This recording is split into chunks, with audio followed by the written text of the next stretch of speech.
powerful, high performance kind of a heifer is next in the line. Tons of body, tons of length. There's a lot of female there. She doesn't wear it quite as nicely as some of these others in terms of her skeleton. She's a heifer that the longer she stands, the more she begins to soften in the middle of her back. She breaks in behind her shoulder. She carries her tail head a little awkwardly over her rump, and all that takes away from her balance compared to some of those more elite heifers at the front of the class, but a massive, high performance, good individual there. And then rounding out with a real muscular heifer, good top and good hip, tons of bone, just needs a little more balance and quality in the way that she moves to suit me today. Congratulations to these exhibitors. Thank you, Jake. And leading off our class is entry number 2078, Elkridge Excalibur 4M, shown by Elkridge Farms.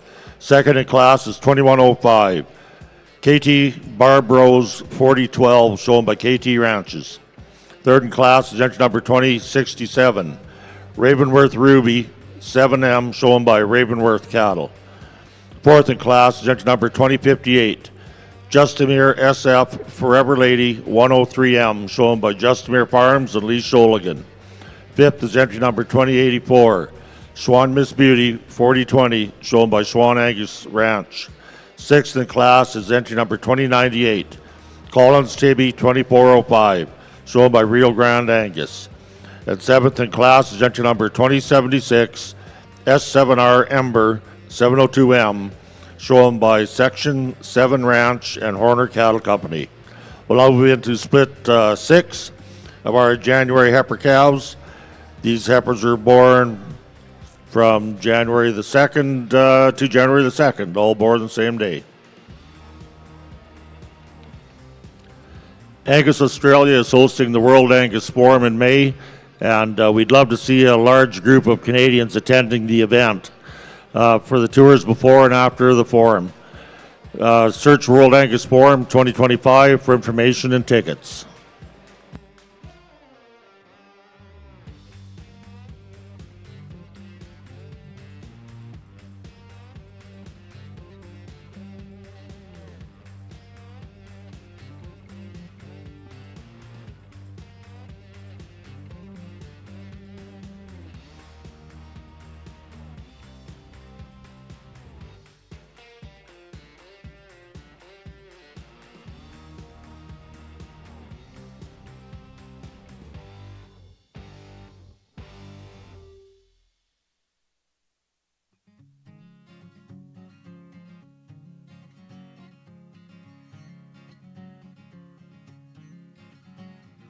Take me over to the north side so I can find my way. Lord knows I've walked the south streets, I've wasted hearts and days. So take it all, take everything from me and bring it on. Take me down to shining waters, towns of grit and pride. Let me check my own soul, I've nowhere left to hide. Then take it all, take everything from me and bring it on.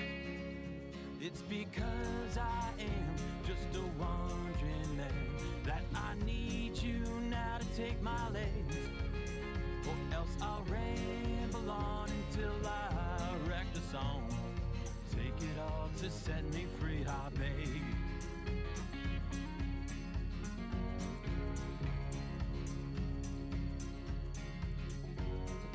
Take me to a hilltop castle, to a room all draped in white. Give me some familiar faces so I know I'll be alright. Then take it all, take everything from me, then bring it on.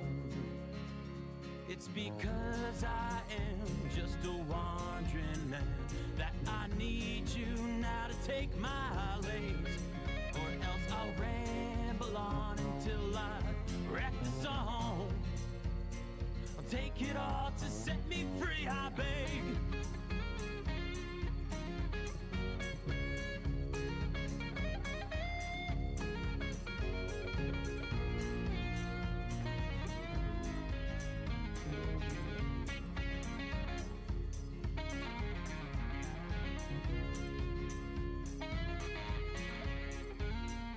Take me to a state of mind where kings are pouring Papa's Ranch. Take away my trembling fingers. I'll take away that fateful itch. It's because I am just a wandering man that I need you now to take my legs, or else I'll ramble on until I wreck the song. Take it all to set me free, I beg. Take it all to set me free, I beg. Take it all to set me free, I beg. Yeah.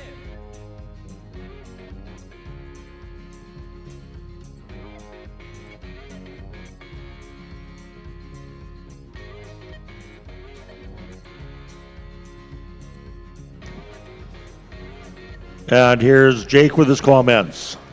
Well, I think the heifer that wins this class does it pretty easily. In some classes, it's been a close race, and this one I don't think necessarily so. She wins the contest real easily in terms of balance and look and soundness, and in doing so, doesn't sacrifice any in terms of a maternal build, a feminine look, and having, I think, really adequate power in terms of her bone and muscle. I think she's best from this view right here.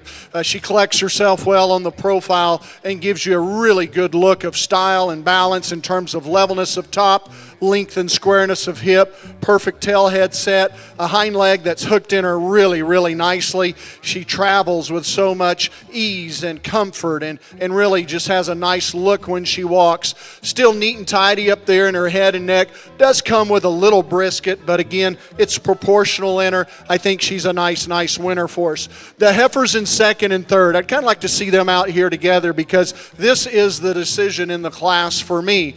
You either A, go with the heifer here that I've got in second that has more of the balance and freshness of our class winner, or you go with choice B, which is the stouter featured, heavier boned heifer that has maybe a little more to her in terms of mass. For me, I like the added freshness and especially the added angulation up through the front shoulder blade of this heifer. She's set back farther at her knee. She reaches out and grabs more ground when she travels off of her front end than does our heifer in second. Again, for me, a little more ladylike in terms of her extension and just her overall build. Does she have as much raw power as that heifer in third? She does not, and she comes with a little extra set to her back leg. That's where I'd change her, and that's where I like the heifer in third. She stands down on more bone, and she has a more correct set to that hock. But in doing so, she overcompensates a little bit and gets a little too straight. And you see it not only in that hind leg, but also up in her front end. Whereas today, she's straighter in her shoulder blade and knee, and also a little shorter in her neck. But folks, you want to talk about one that is made right from a power standpoint, from a top shape, squareness and thickness of hip standpoint, the high degree of bone that you can put in one. She does it in spades. There's a real nice heifer in third. And then rounding out the class in fourth and fifth, I think you have a heifer here that just gives you a little more quality in fourth than the heifer in fifth. There's more of her in terms of her height and in terms of her length. Like that third place heifer, tremendous in terms of her bone work. What I get disappointed in is the loin and the tail head set in this heifer. She breaks and gets high at the same time, and that tail head could handle that hock with a little more flexibility. Just change her in those areas. Thick butted heifer, real muscular heifer, rounds out the class. Tons of shape and turn to that quarter. A big old meaty top in her. But today she needs to certainly handle those back legs better than she does. Thank you. Thank you, Jake. So leading off our class is entry number 2071, Greenwood Beauty 6M, shown by Jaden and Jackson Payne. Second in class goes entry number 2100, Eldom Flora 401M, shown by Eldom Cattle. Third goes entry 2073, Pearls Bella 6M, shown by Pearl Cattle Company. Fourth in class goes entry number 2083, Swan Miss Black Cap May 4009, shown by Swan Angus Ranch. At fifth goes entry number 2075, S7R Sedona 700M, shown by Section 7 Ranch and Horner Cattle Company. We'll now move into our seventh and final split of January heifer calves. There should be 5 heifers in this class, all born on January the 1st.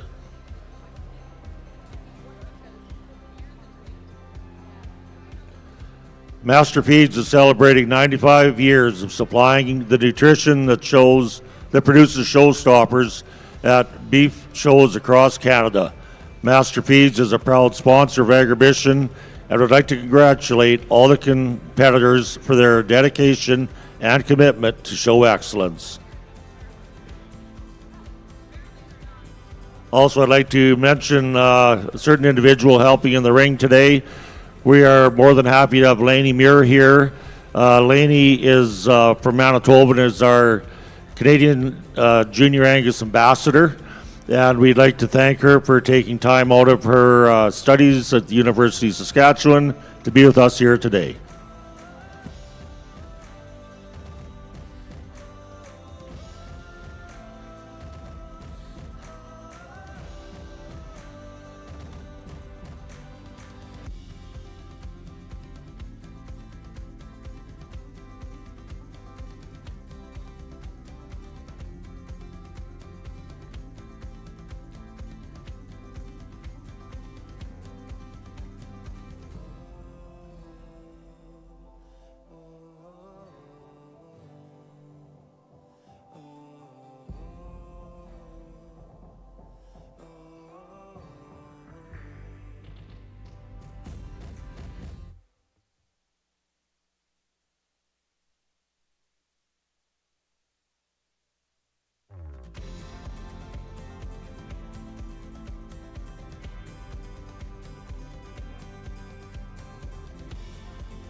This night, I guess I'll take you home again.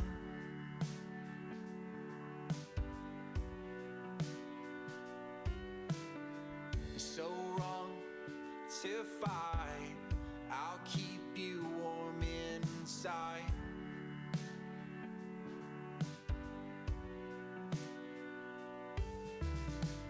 I'll be the one who gives what you want to. And here's Jake with his comments on his final split at January calves.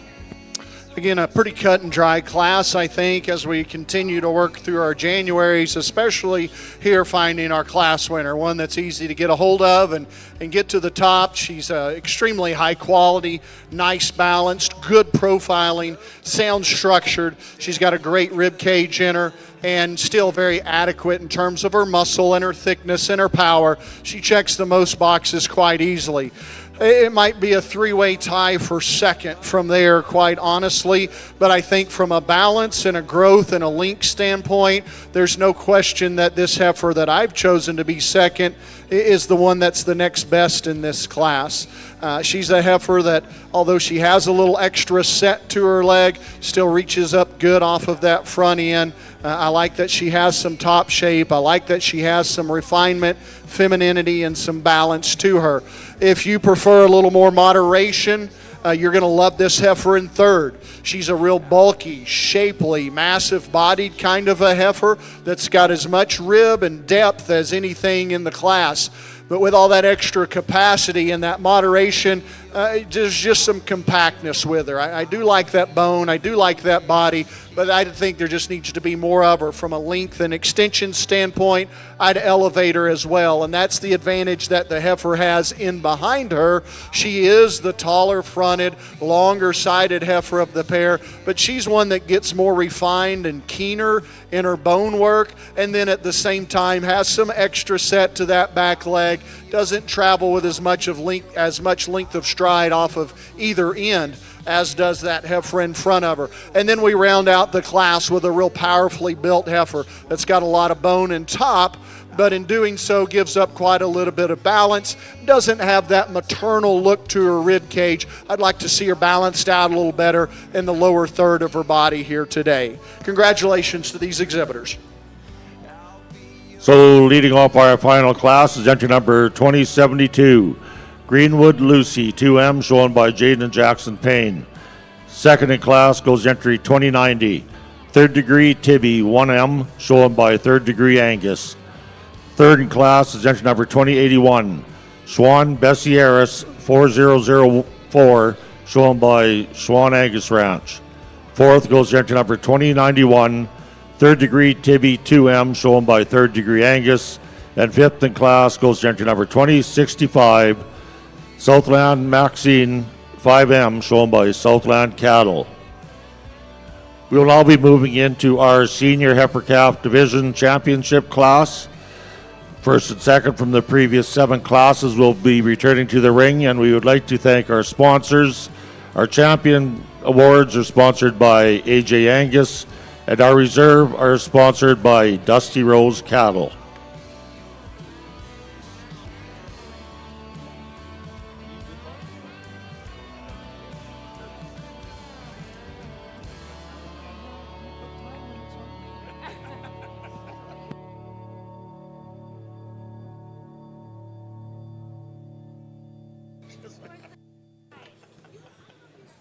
Well, ladies and gentlemen, welcome to the 2024 Canadian Western Agribition Red Angus Gold Show. Here's our gold show for this year's Red Angus division, and we'd like to welcome our judge today, Mr. Toby Noble from Lloydminster, Saskatchewan. And when we have a few moments, we'll read a little bit of Toby's history and his bio. Once again, this is our first class of our 2024 born Red Angus females. This will also be our junior champion class at the conclusion of it.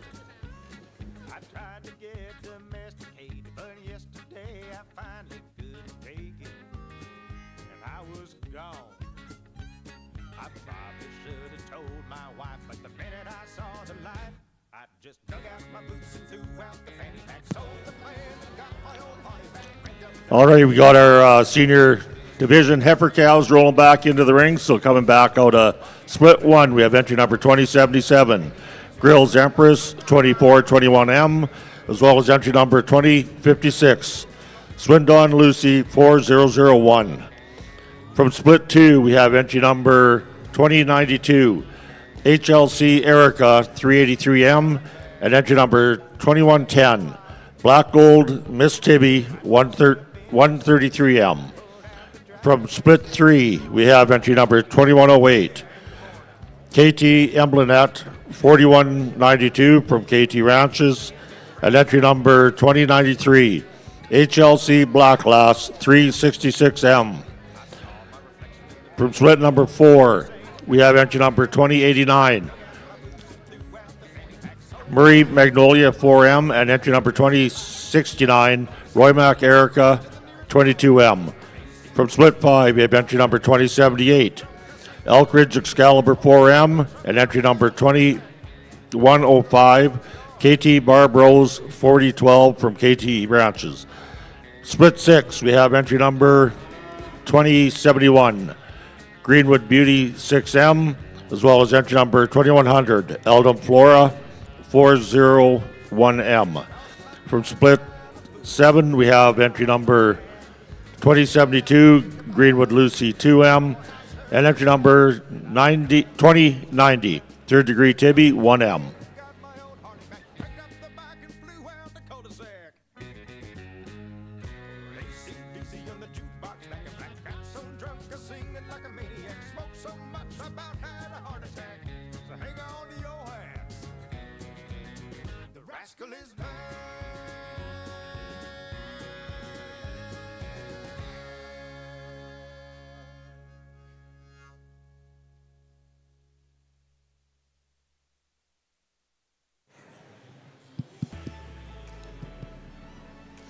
Well, I think a really nice way to get us started here on the Red Angus side. And to me, I think there's 4 of them out here that I read a lot of quality in.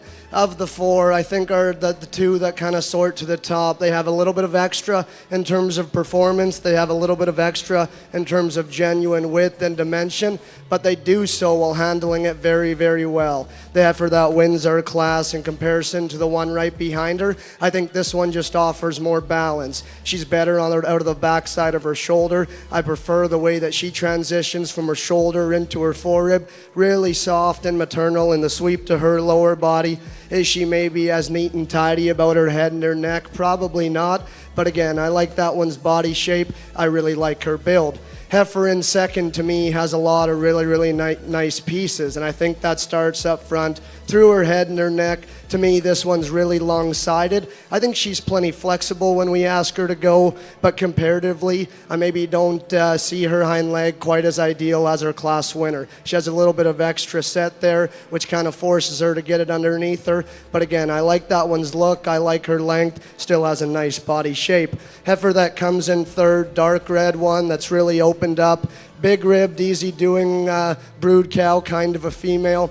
This one, in terms of extra pieces of look and balance, maybe just falls out a little bit. I think she's rounder in her makeup, wants to get a little bit rounder out of her shoulder and deeper in her chest floor. But again, I like her muscle and body. Heifer in fourth, very, very different. This one, I think, is pretty unique in terms of her look. She's so green and so fresh in her condition, very, very youthful. But I think today that's maybe just going to start to work against her, as I think this one is still pretty immature. She doesn't have the genuine base width. She doesn't have the overall muscle and power. But again, that one's ultra green, ultra good looking. Her best days are yet to come. Heifer that comes next definitely has a lot more rib and body. I like this one's body shape. I like her muscle pattern. To me, she gets a little bit straighter in the angle of her shoulder, a little bit shorter and rounder out of her hip. Dark red one that comes next offers a lot of length of body, big-footed, big-boned, good at the ground. I like to soften this one up a little bit and just see her with a little bit more sweep from her forerib back to her flank. Heifer that's going to round out the class. Long-bodied, sound structure, doesn't have the extra pieces of look and balance. But I think that's a really nice class, 2 nice females on top. Well, quickly in the Red Angus side here, this will be our junior champion female, and also winning the class is sponsored by Davidson Realty Group at Swift Current. Entry 2302, Red 6 Mile Dixie, 290M from 6 Mile Red Angus and KT Ranches. Second place goes entry 2305, which is a reserve junior champion heifer calf, sponsored by Glen Gable Angus and Regina, is Red SVR Coco 71M from Southview Ranch at Ceylon. Third place goes to entry 2306, Red SVR Lana 111M from Southview Ranch at Ceylon. Fourth, 2303, Red L83 Millie 437M from L83 Ranch, West Hope, North Dakota, Lee Red Angus.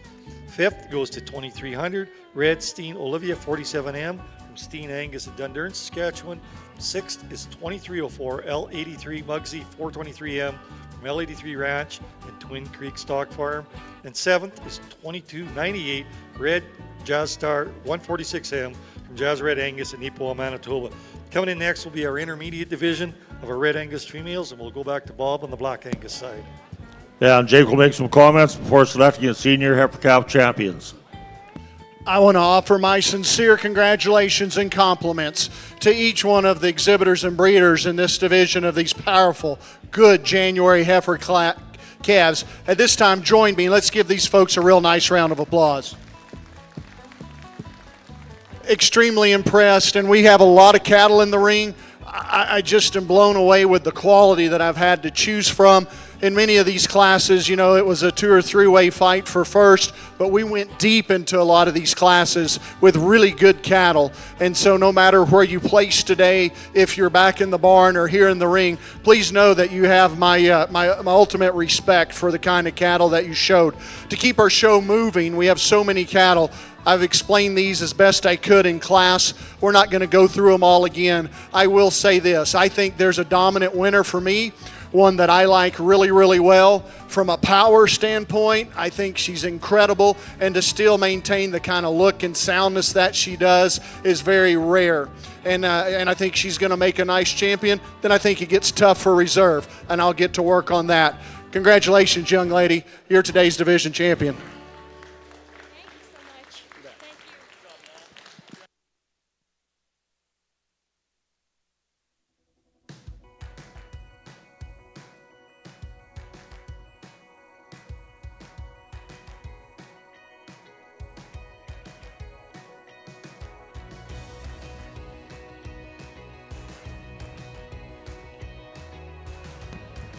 So our senior heifer calf champion goes down to number 2077, Grills Empress, 2421M, shown by Grills Cattle Company.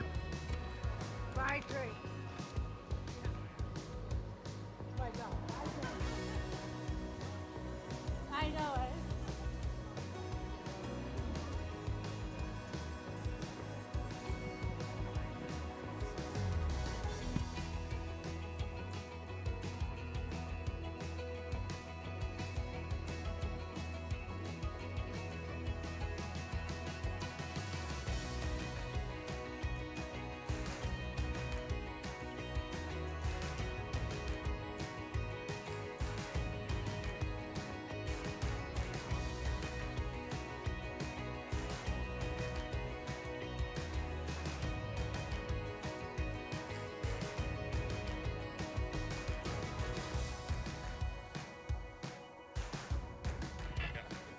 Ladies and gentlemen, if we could just get your attention while there's been some selections by our judges here. In front of the announcer stand, we're going to make a couple presentations. We'll ask Mr. Darren Eppolito to carry on with this. Good afternoon, ladies and gentlemen. First of all, the Saskatchewan Angus Association every year presents a Commercial Breeder of the Year. And this year we're extremely proud, and congratulations to the K3 Ranch. The Klassen brothers of Herbert, Saskatchewan are our 2024 Saskatchewan Angus Commercial Producers of the Year. Phil, Joe, and Jim have worked together for 4 decades farming and ranching, consisting of 130 commercial Angus cows, 100 head dairy, 800 acres of farmland. The beef cow herd was established to use marginal land and feed not suitable for their dairy cows, and Angus was their choice from day one, as they felt these cows look after themselves with very little intervention, and with the dairy taking a large part of their time, they knew that the beef cow would thrive. Dairy was sold in 2010. Coming from a family of 13 brothers and sisters, Phil and Jim were joined by Joe in the early 1980s and grew the dairy and beef herd to support their families. Hay was put up at the Rush Lake from the PFRA flood irrigation project developed in the early 50s, as well as alfalfa grown on neighboring pivots. Early on, bulls were purchased from Sandy Bar Ranch, Battle Creek Angus, and calves were marketed for many years at the Rock and R auctions in Medicine Hat, Cowtown, Livestock in Maple Creek, and Heartland in Swift Current. K3 Ranch has exhibited heifers at the Medicine Hat Pen Show and other local heifer shows. Phil served as a member of the Product Council of Canada for a number of years. Joe served as a councillor and Reeve of the RM of Excelsior through the years, as well as being in the committee for the Herbert Stampede, which was running for 37 years. Jim actively toured the rodeo circuit calf roping and was a member and president of the Herbert Stampede and a director for the Canadian Cowboys Association. Amongst all this, the Klassen brothers all raised families while working together, which, with siblings, is a feat all in itself. The K3 Ranch is exactly what agriculture is about in small-town Saskatchewan, raising families and being active members of the community. And best of all, always grazing good Angus cows in their pasture. Ladies and gentlemen, Phil and Pam Phil and Shanna are here to accept the award. Let's show our appreciations to the Klassen family, K3 Ranch, Herbert, Saskatchewan.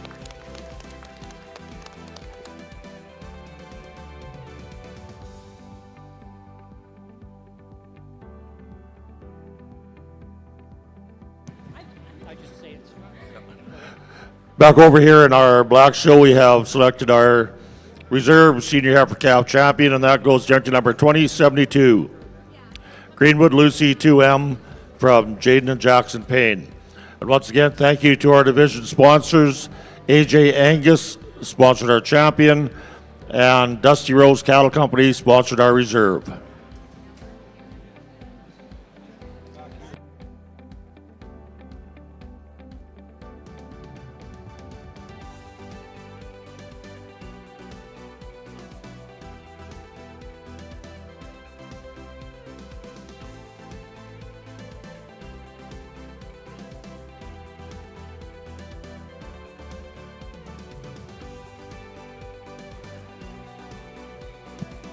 I think another really nice class here on the Red Angus side. I think there's quality all the way through. We have two heifer calves standing on the other side of the ring that have as many advantages as any of them out here. To me, it just comes down to personal preference, using the kind of cattle that start to combine some pretty unique and very valuable traits in my mind. In saying that, I think our class winner, here's the one that best combines the right kind of cow power, the right kind of shape. She does so with added length of body. This heifer at the ground, I think, is big and square in terms of her foot and her bone work. Plenty flexible when we ask her to go. Is she the tidiest? Is she the best through her head and her neck? Probably not. But again, I like that one's length. I like her muscle, coupled with a really flexible build.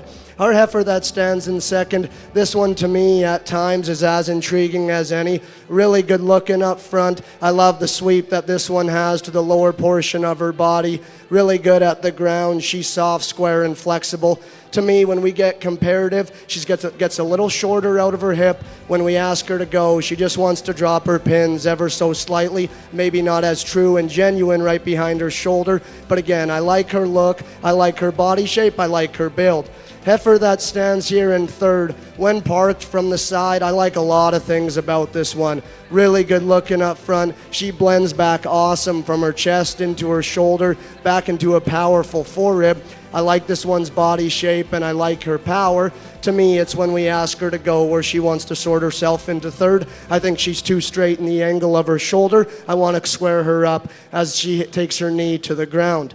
Heifer that comes in fourth, this one probably hit me as hard as any when she comes in. You want to talk about pieces of body, center rib, muscle, and power. This one's ultra opened up, still reads really high at her neck attachment and good about her skull.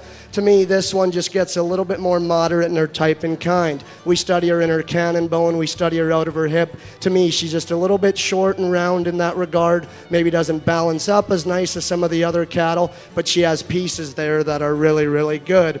Very different one that comes next. This one's long, this one's smooth. I think this one's still good structured. Comparatively, she gets frailer in her bone work. This one just isn't as soft as we study the lower portion of her body. At times just wants to rotate her hawk in. But again, I like that one's length. Still has a good body shape. Heifer that's going to round out the class. Very functional, good kind of cattle. Body, rib, muscle, and structure's good. Again, just not the extra pieces of look and balance to compete any higher.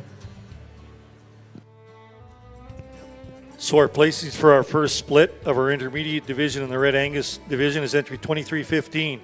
Comes out as our class winner, Red. 6 mile miss last, 208 M from 6 mile Red Angus at Fir Mountain and Corbin Reed. Second place, entry 2316, L83 Tink, 493 M from L83 Ranch, West Hope, North Dakota, and Lee Red Angus. Third, 2311, Red Double B Lark, 415 from Double B Angus at McLean. Fourth place, entry 2307, Red Wheel Pride, 224M from Wheeler Stock Farm, Saskatoon, and also Combus Red Angus. Fifth place, 2314, Red 6 Mile Goldie, 188M, coming from 6 Mile Red Angus at Fir Mountain, also from Walsh Farms. And sixth place is 2310, Red Wood Coulee Karuba, 414M from Triple Angus, Viscount, and Forsyth Ranch. Once again, that's our places for our first split of our intermediate division in the Red Angus. Now we have our second split in the ring. Over here at our Black Show, we are ready to move into our junior division yearling females. We'll have 3 splits in this division. Our first class will have 2 head in it, born on November the 7th of 23 and July the 7th of 23.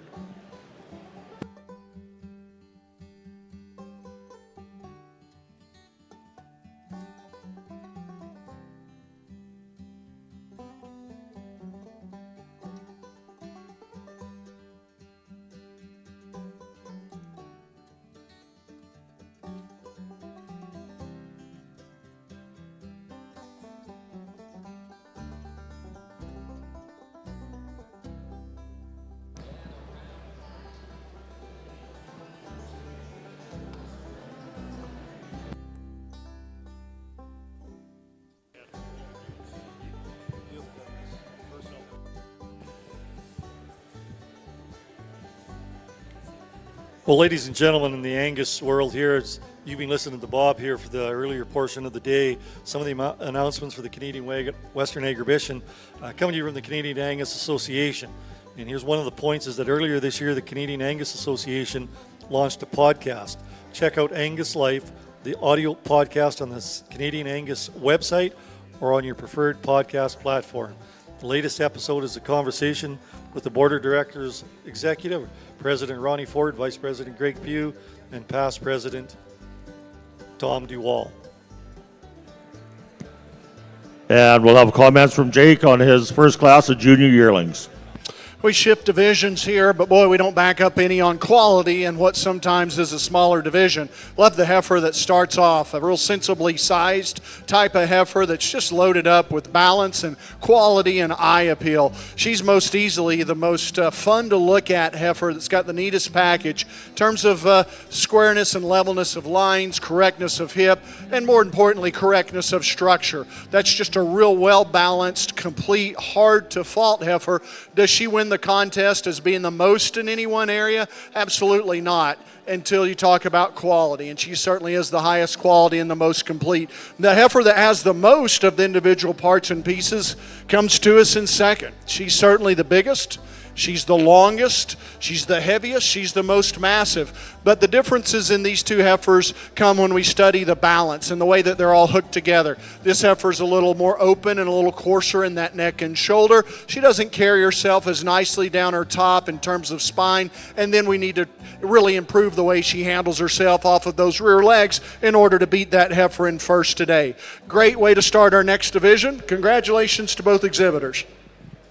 So leading off our class, we have entry number 2126, J. Morandi Grace, 343L from J. Morandi Livestock and Walkerbury Angus. Second in class is entry number 2127, Coleman Donna, 3834, shown by Third Degree Angus. We'll now move into split two of our junior yearling heifers. These females are born from May the 4th to April the 10th of 2023.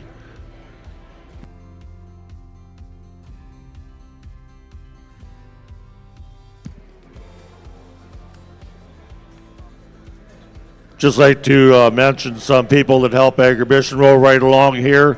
I'd like to thank CIBC for their early morning coffee and scones. Cowtown and Master Feeds, provider of the Barn Boss jackets. Co-op is the official fuel partner of Canadian Western Agribition. And CN, our Agribition Supreme on Saturday, is presented by CN.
Really a challenging class of heifer calves here on the Red Angus side, and to me there are so many differences as we work our way down the line, different shapes and sizes and conditioned, but I think there's a lot of quality all the way through. To me, there's two heifers that kind of read with the right kind of body shape, the right kind of extra muscle, and still do so with a little bit of presence. Of the two, I think the better built one's going to win this class. Is she perfect in her angles? Is she perfect in her hind leg design? No, probably not, but I think she's significantly better than the one that stands in second. When we talk about angles, when we talk about reach, and when we talk about flexibility, dark red heifer is going to win the class for that reason, and she does so with some extras in terms of punch, some extras in terms of muscle. Is she the prettiest? Is she the longest or smoothest fronted? Definitely not. That advantage stands in the second place female. I like this one from her shoulders forward.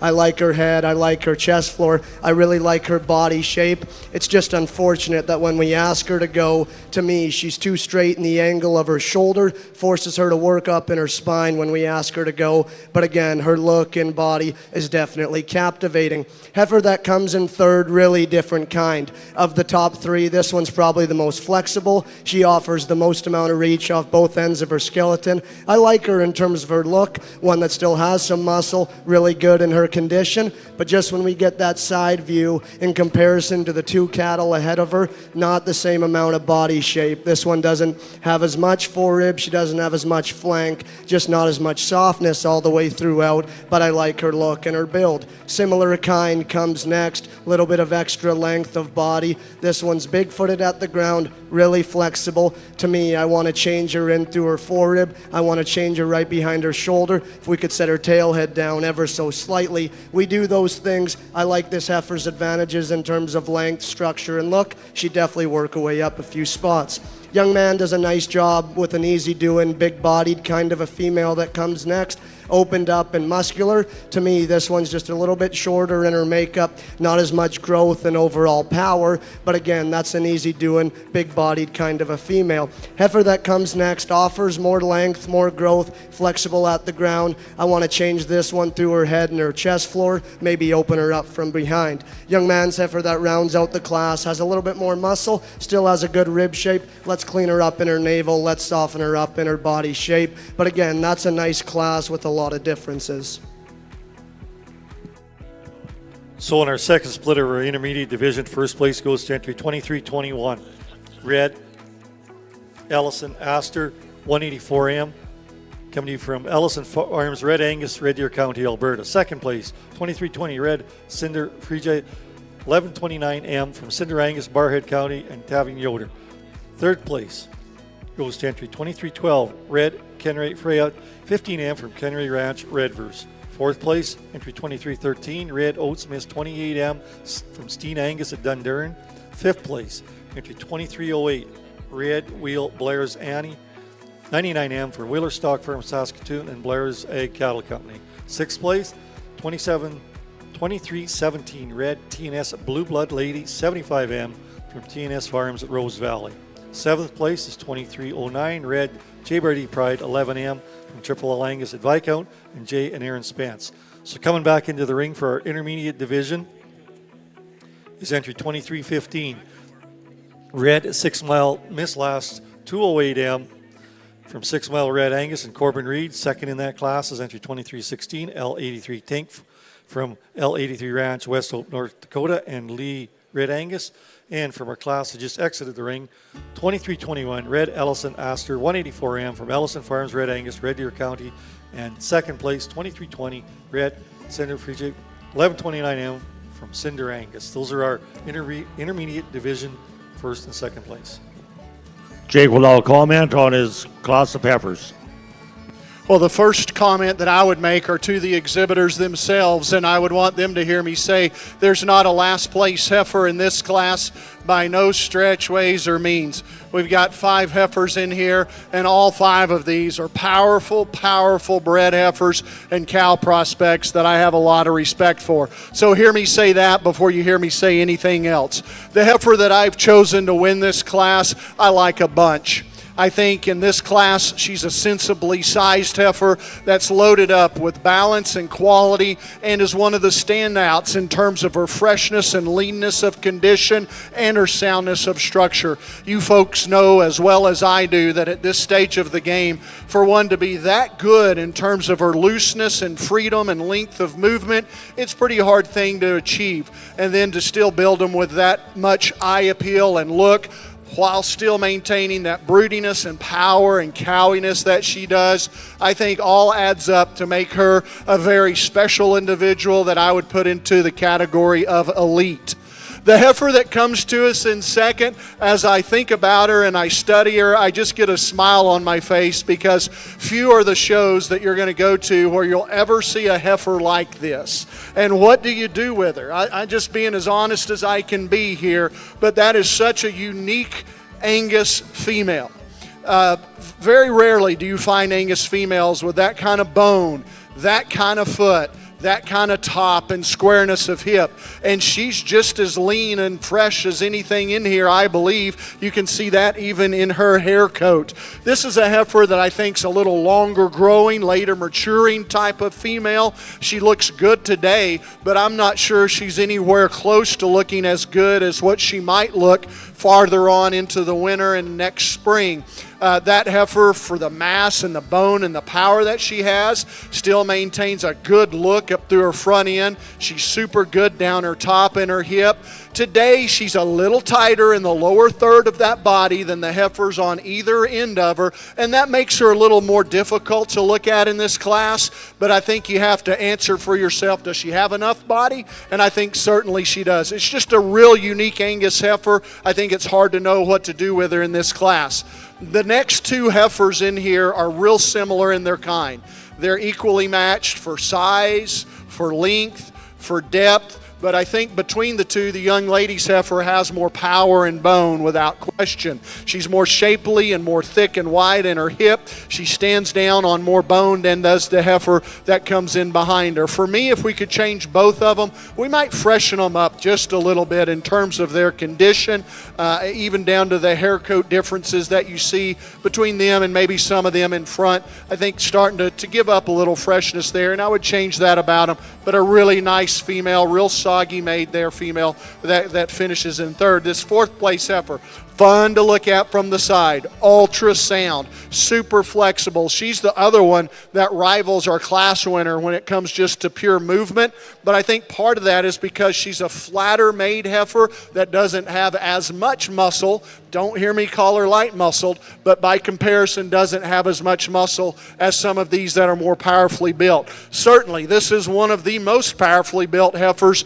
that round out the class. Shape from every angle, from the front, the side, the rear. You see bulge, dimension, depth, turn. I love all that about her. But I'd like to just put it into a slightly longer, slightly more attractive package. I'd like to clean up some of that navel, just tone her down a little bit in that front end, and certainly clean her up in terms of condition around her tail head. A powerful set of heifers. Those females deserve to hear from you. Please give them a nice round of applause. Thank you, Jake. And leading off our class is entry number 2113, Seldom Rest Sandy, 3088 from Swindon Ranch. Second is entry number 2123, EXAR Frontier Gal, 3954, shown by Emma Fox and Fox 5 Genetics. Third in class is 2116, Bar H Miss Evergreen, 43L, shown by Bar H Land and Cattle and Taylor Mackey.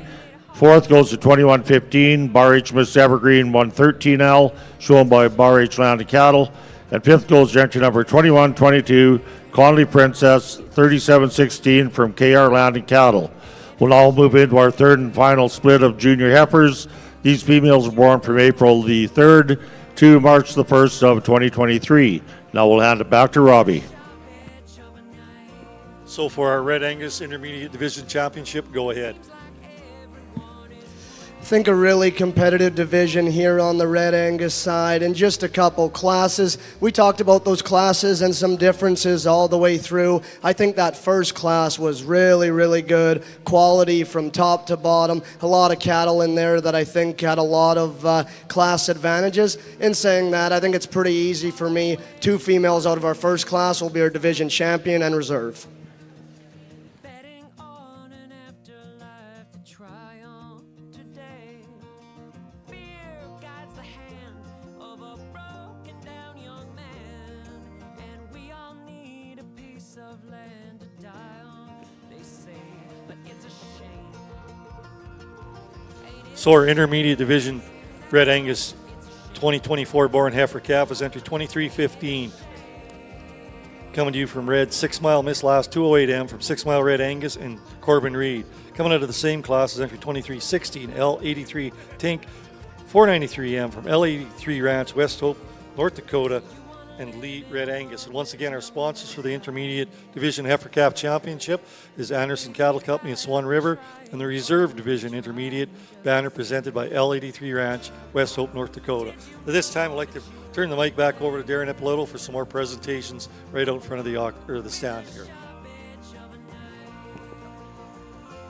Angus cattle have a history in Canada that goes back nearly 140 years. But there was a time, especially after the introduction of larger continental cattle, when it was difficult to survive with Angus. A lot of sales discounted Angus with black hides as breeders and commercial customers looked to other breeds.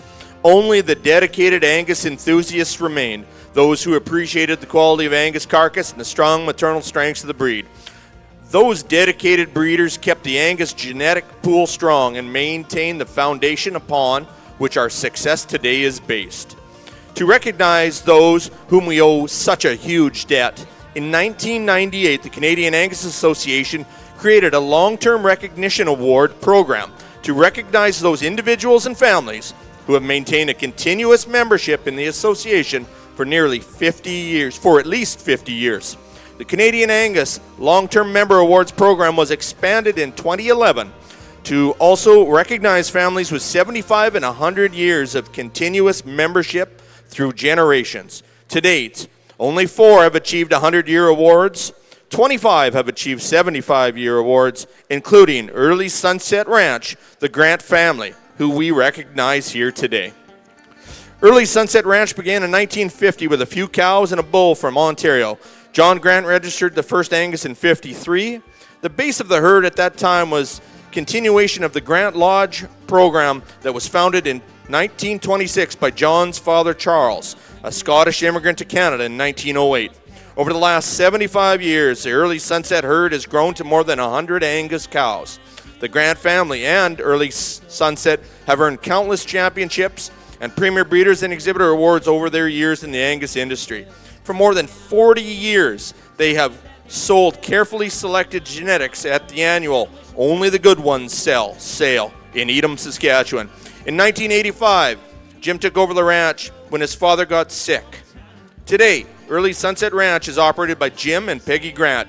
Their daughter, Carol, is married to Henry Coop, and they also raise Angus cattle. 4 generations now live within 50 miles of Jim and Peggy's ranch near Edam.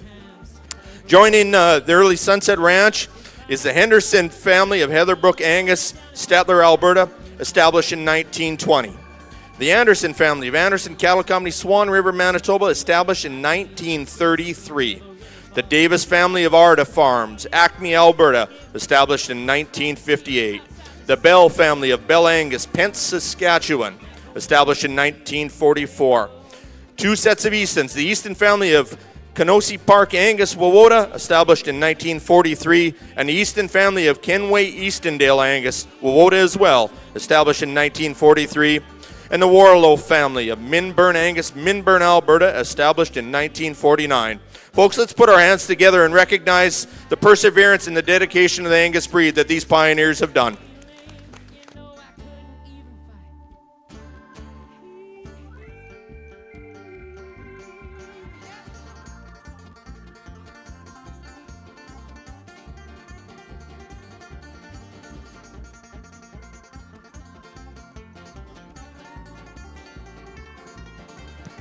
And here's Jake with his comments on his class. Wow, this continues to be a division that I'll remember on my way back home, the way that it's shaping up. These are such good females that are being led through the ring. We've got a dogfight for first up here with these two females, and I honestly think it could go either way. I know the person that placed second today would rather me probably not say that, but I want to give credit where credit's due. These are two cool, powerfully made females. Between the two, I think that you've got one heifer here that measures up really good in terms of width, thickness, power, substance, and body, and then puts an extra degree of balance, squareness, quality, soundness, and look together with it. And I think she is very high quality. I think she's elite. And as we begin to compare and contrast her, I prefer her in her head, her neck, and her shoulder. I think she's much fresher, more feminine, and more ladylike than is that heifer in second. She's more uniform in her body depth, from her forerib back to that rear rib and flank, than is that heifer in second. And then in terms of being ultra correct in her hip placement, pin placement, and hip structure, she wins the contest for me. And for those reasons, in a close placing, she gets the nod at first. We've not seen a more powerfully structured, powerfully muscled heifer, however, than this heifer that comes to us today in second. She's a bold-made heifer, if ever a heifer deserves that title. Gigantic top, thick-hipped, big-boned, and wide at both ends of her skeleton. While she has a massive amount of body volume and is very high capacity, she doesn't carry that body quite as nicely up in her forerib as does that heifer who went in out the ring in front of her. She's got a little more depth and roundness to that shoulder. She's slightly rounder in her hip today with all that extra power. But folks, hear me loud and clear. That's one of the good ones that we've seen today. She's a powerhouse. That's a close placing in first and second. Then we shift gears. We get into some really nice females here, but that just begin to give up a little bit in that overall power and quality standpoint. Still like the build and look and pattern of this heifer. I love her soundness and structure. I think she's got more balance, leanness, and freshness than the heifer that places below her, but not as much width and power, and that's where I would improve her. This heifer is loaded up that comes next. Boy, she is wide at both ends of her skeleton, gigantic rib cage in her, a super long hip when you measure her from hooks to pins. But this is a heifer that's gone a little past what I think is ideal in terms of condition that she's carrying today. I'd like to trim her up in her chest and around her tail head and just improve her balance a little bit. Then a bigger framed heifer wraps up the class. Extremely long-bodied and stretchy, a heifer that doesn't do anything wrong but just gets out-measured in some ways in here. One of those ways being structure for me. I read her just being a little straighter off both ends than the balance of the class. A powerful class of females. Congratulations once again. Good cattle. So thank you, Jake. So leading off our class is entry number 2112, Seldom Rest Sandy 3031, shown by Swindon Ranch. Second in class is 2125, Boss Lake Ms. Martha 307L, shown by Boss Lake Genetics, Bryn Yoder, and Brooklyn Boulder. Third in class goes to entry number 2117, Blair's West Erica 61L from Bar H Land and Cattle. Fourth goes to entry number 2120, Gustafson Countess 3012, shown by G2 Cattle. And rounding out the class is entry number 2121, Gustafson's Erica 3014, also from G2 Cattle. We'll now be moving into our junior division in our yearling show, our championship class. We'd like to thank our sponsors for this division, Harvest Angus and Pauper Meadows Angus. So returning out of split one, we have entry number 2126, J. Randy Grace, 343L, and 2127, Coleman Donna, 3834. From split two, 2113, Seldom Rest Sandy, 3088, and entry number 2123, EXAR Frontier Gal, 3954. And from split three, we have entry 2112, Seldom Rest Sandy, 3031, and entry number 2025, Boss Lake Ms. Martha, 307L.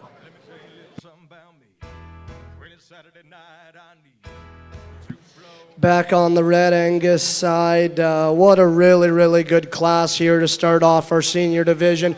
To me, there's 3 heifers that I think are really good. You can switch these 3 around a little bit, and I'm probably not going to argue with you too much. But to me, I think the best structured one is going to win. We just study this one at the ground. We study her in her angles. And when we ask these cattle to go, here's the one that has really a lot of flexibility off both ends of her skeleton. I like her from her pastern to the ground. I think she just offers a little bit more flexibility and softness in comparison to a couple of the cattle behind her. But again, she's just really good looking, really good built, ultra flexible, really opened up through the center portion of her body. Is she perfect out of her hip and tail head? Probably not. I probably prefer the heifer in second in that regard. I think she's leveler out of her hip. I prefer the way that her tail head sits in her. When you get off to the side and get this one set up, man, is she intriguing. Still has a good look up front, ultra deep bodied and opened up. To me, this one just looks maternal, looks like a cow. But when we ask her to go, I'm just not quite sure if she's quite as flexible and comfortable off of her rear too. I would like to change her in that regard. And if we do, she's going to win the class. But again, I like that one. In terms of her look and her body, to me, she looks like a cow. Heifer that comes in third, I think, is very similar. Dark red female with some extra length. I still like this one's body shape. One, again, that I think reads with a lot of maternal power. But we study her up front, maybe just not as pretty and attractive. Another one, when we ask her to go, she maybe just wants to drive outside of her skeleton a little bit. Maybe just not the most ideal hind leg set. But I like that one's body. One that's still definitely going to make a really nice cow. Heifer that comes next, opened up and stout, still has a nice look from the side. I think we need to soften this one up and just see her a little bit more feminine through her head. Young man does a nice job with a dark red, ultra good conditioned one that still has a lot of structure. I'd like to see more in terms of genuine width and muscle and power, but that's a good class. 3 really nice females on top. So in our senior division on the Red Angus side, our first split, first place goes after 23-29. Red Double B Monique 404 from Double B Angus and McLean. Second place, 23-37. Red Terron Misty 143M, Terron Farms, Forestburg, Alberta. Third, 2301. Red 6 Mile Marta from 6 Mile Red Angus Fir Mountain and Walsh Farms. Fourth place, 2326. Red Triple L Favorite 10M from Triple L Angus at Viscount. And fifth place goes to enter 2338. Red Cricket Sally 04M from Cricket River Cattle at Saskatoon. Coming in next is our second and final split in our senior division of Red Angus heifers. We'll now have some comments from Jake on his Black Angus Championship class. Outstanding set of heifers that we have to choose from. The one common thread between these heifers, I think, is the power of their build. These are wide-made, wide-bodied, wide-ended females that, in my eye, have a lot of cow and a lot of maternal to them. What separates this side of the ring from that side of the ring, again to my eye, is the high degree of balance and soundness that our 3 class winners were able to combine. And I think you'd have to agree that as you look across those 3 winners, from the youngest to the oldest, these are extremely high quality, eye-appealing cattle. And to put that degree of look, correctness of structure, and quality of build into a package that's still so powerfully designed, so maternally made, is a rare feat, and it's really fun to see when you get it. And I think that's exactly what we have. Breeders, exhibitors, congratulations. In this division particularly, it'll be an honor to select some champions. I think there's some good ones to pick from. Give them a nice round of applause. So our junior yearling champion goes into number 2112, Seldom Rest Sandy 3031, shown by Swindon Ranch.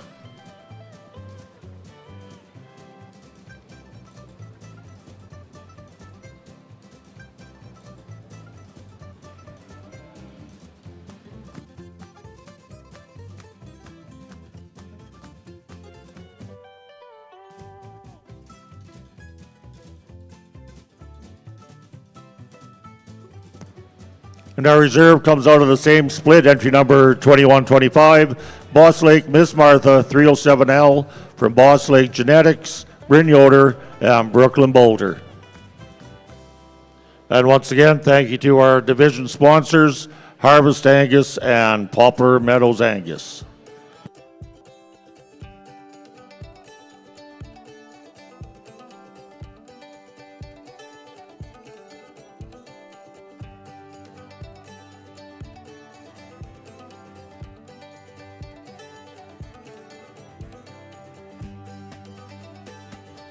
Just some more information from our Canadian Angus office. There won't be a printed Canadian Angus magazine in 2025. Make sure you sign up for the association emails to receive the electronic newsletter, Angus Life Monthly, to ensure that you have all the latest information on deadlines, policy changes, and other information you need to know from your Canadian Angus Association.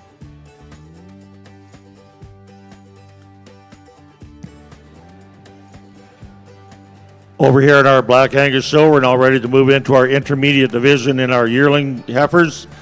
So we'll have two splits in this division. Split one will have females born from February the 27th to February the 17th of 2023.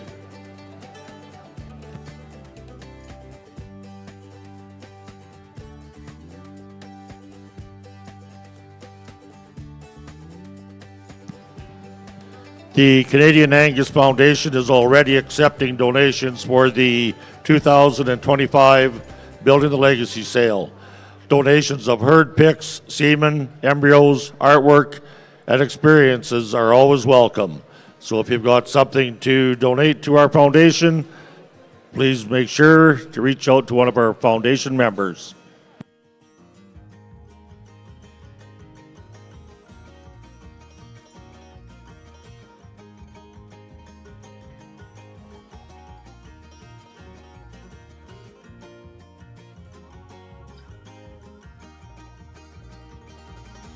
Ain't it hard to settle down?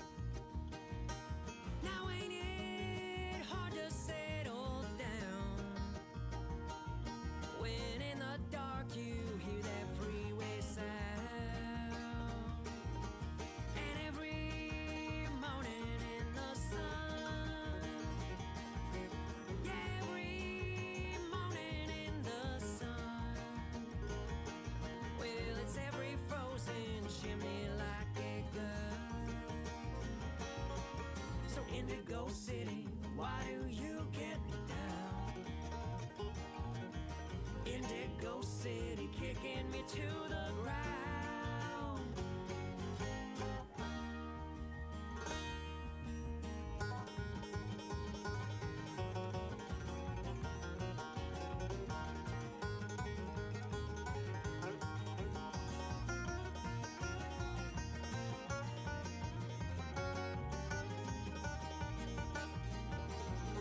Now down in the cellar, lots of noise.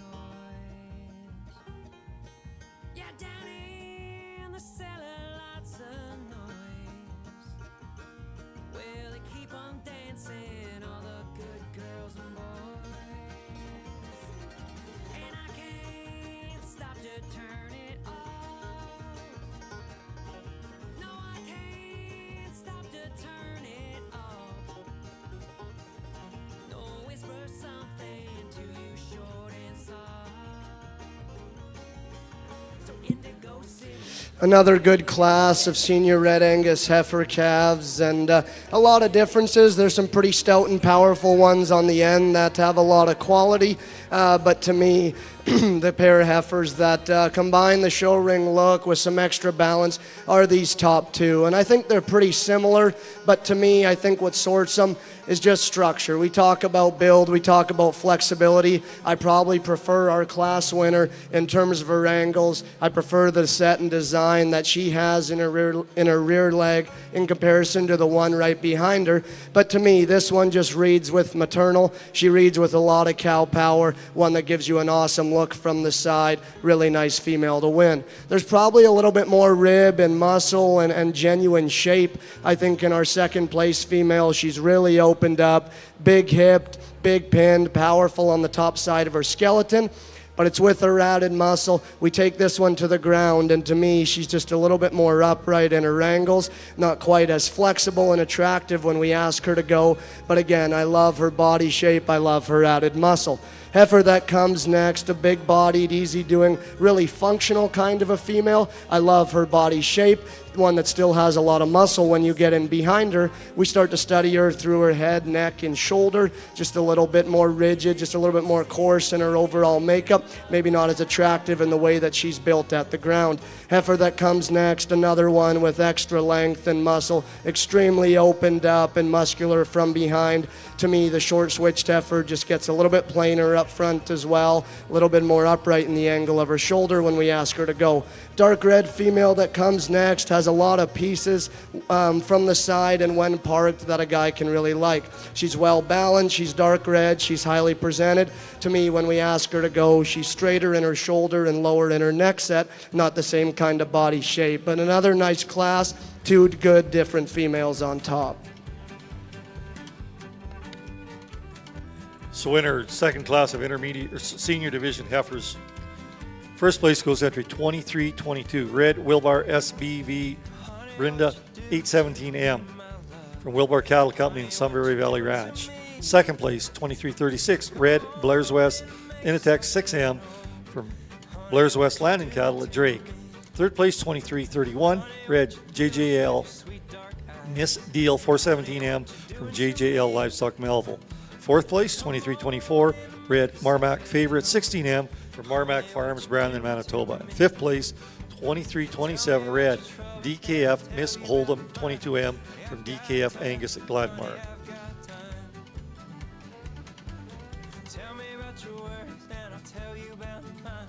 Honey, I've got time. Honey, I've got time. Once again in the ring, this is our third and final split of our senior division. This is our third class of senior division calves. From September 17th to September 17th up to January 2nd birthdays. This is our third and final class of senior heifer calves.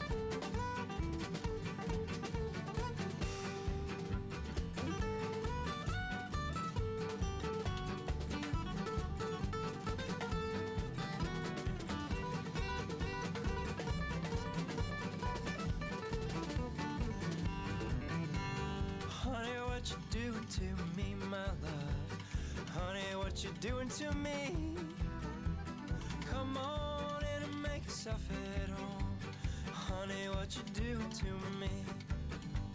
Honey, what you doing with your long dark hair? Honey, what you doing to me? Come on in and make yourself at home. Honey, what you doing to me? Tell me about your trouble and I'll tell you about mine. Honey, I've got time. Honey, I've got time. And here's Jake with his comments on his first split of intermediate yearlings. Asked a little more of these exhibitors, and I appreciate them working with me. It was a little tougher class to see just from a cattle wanting to lead standpoint, but I'm real comfortable with how we ended up placing the class, and especially with this heifer that wins the class. Tremendous quality. So good in terms of her skeletal pattern, the height that she has at the point of her shoulder, that perfect levelness that she has across the center of her back and loin, the length, squareness, correctness that she has from hooks to pins, comes down to a super good hind leg, plenty of body, plenty of power. Just a super complete heifer that I think wins the contest from just a good standpoint, from a quality standpoint. Very, very correct, very, very fault-free. The heifer that most rivals her in terms of just sheer pattern and eye appeal and silhouette is this heifer that I've got placed second. She gives you a striking look right here from the side. Look just how up-headed she is. She too has that perfect levelness down her top, throughout her hip, really square made, a good bodied, good ribbed heifer that has good bone. However, when we put her in motion, we don't see the same kind of width and shape from end to end as I watch her walk away from me, and at the same time I find her to be just a little straighter off of either end and shorter striding than that heifer in front of her. Still yet, I prefer her balance advantages over this heifer in third. In many ways, this heifer is very similar to the heifer in second. Same size, same length, same depth. But in her, we find a little deeper necked, deeper shouldered, lower headset type of female with some more tail head in her today. She too could handle her back legs just a little better. Here's a massive cowy built type of female with as much real body capacity and length as anything in the class. I love this stretch and the extension of this Freeze branded heifer. Big old long stretchy hip in her, and again a super good body cage that I really, really like. I'd take that brisket and tone it down if we could. I'd give her a little more strength in the middle of her back. And I think with all that mass, something that would set her more into balance is just a touch more bone today. But a lot of positives in some real important areas.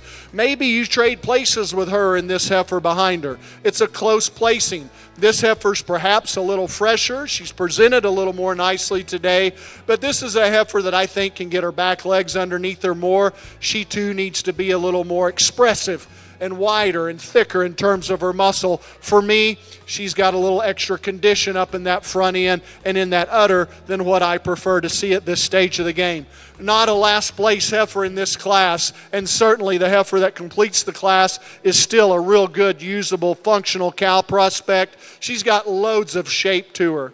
She's one that, as we measure them, though, is a little shorter sided, doesn't flex and reach off of each end quite as nicely as those in front of her today. Congrats on another great set in this good division.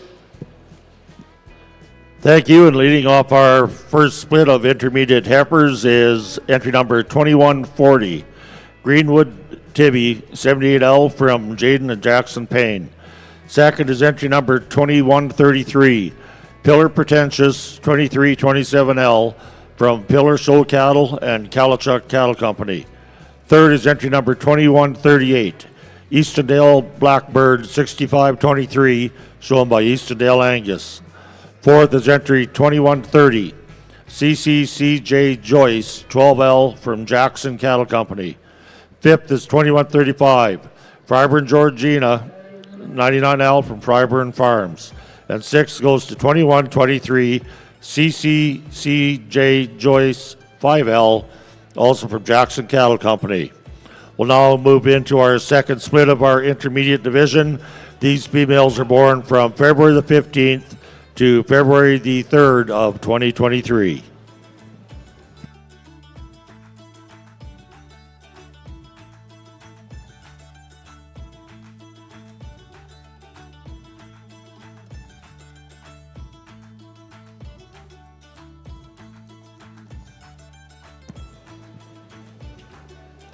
The Canadian Angus Foundation is always looking for people to help with their programs. If you can offer the gift of your time, volunteers are needed to help with the annual building, the legacy fundraiser auction, judging scholarship applications, and attending events to help educate others about the foundation, about what the foundation does. Let Belinda know if you're interested in learning more.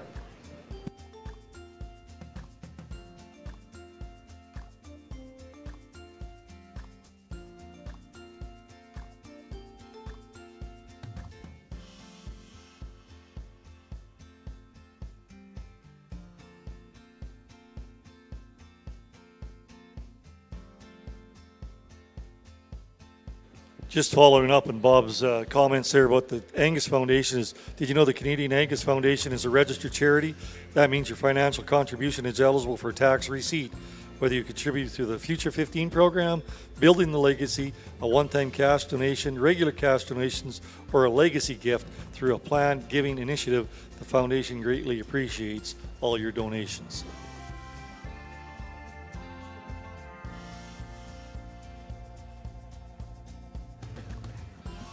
Another good class of Red Angus heifer calves here on this side, and to me, a pretty challenging one because the two cattle that start to work their way to the top of the class, to me, are pretty similar. To me, we need to redesign them both in their hind leg and see them get out and go just a shot better.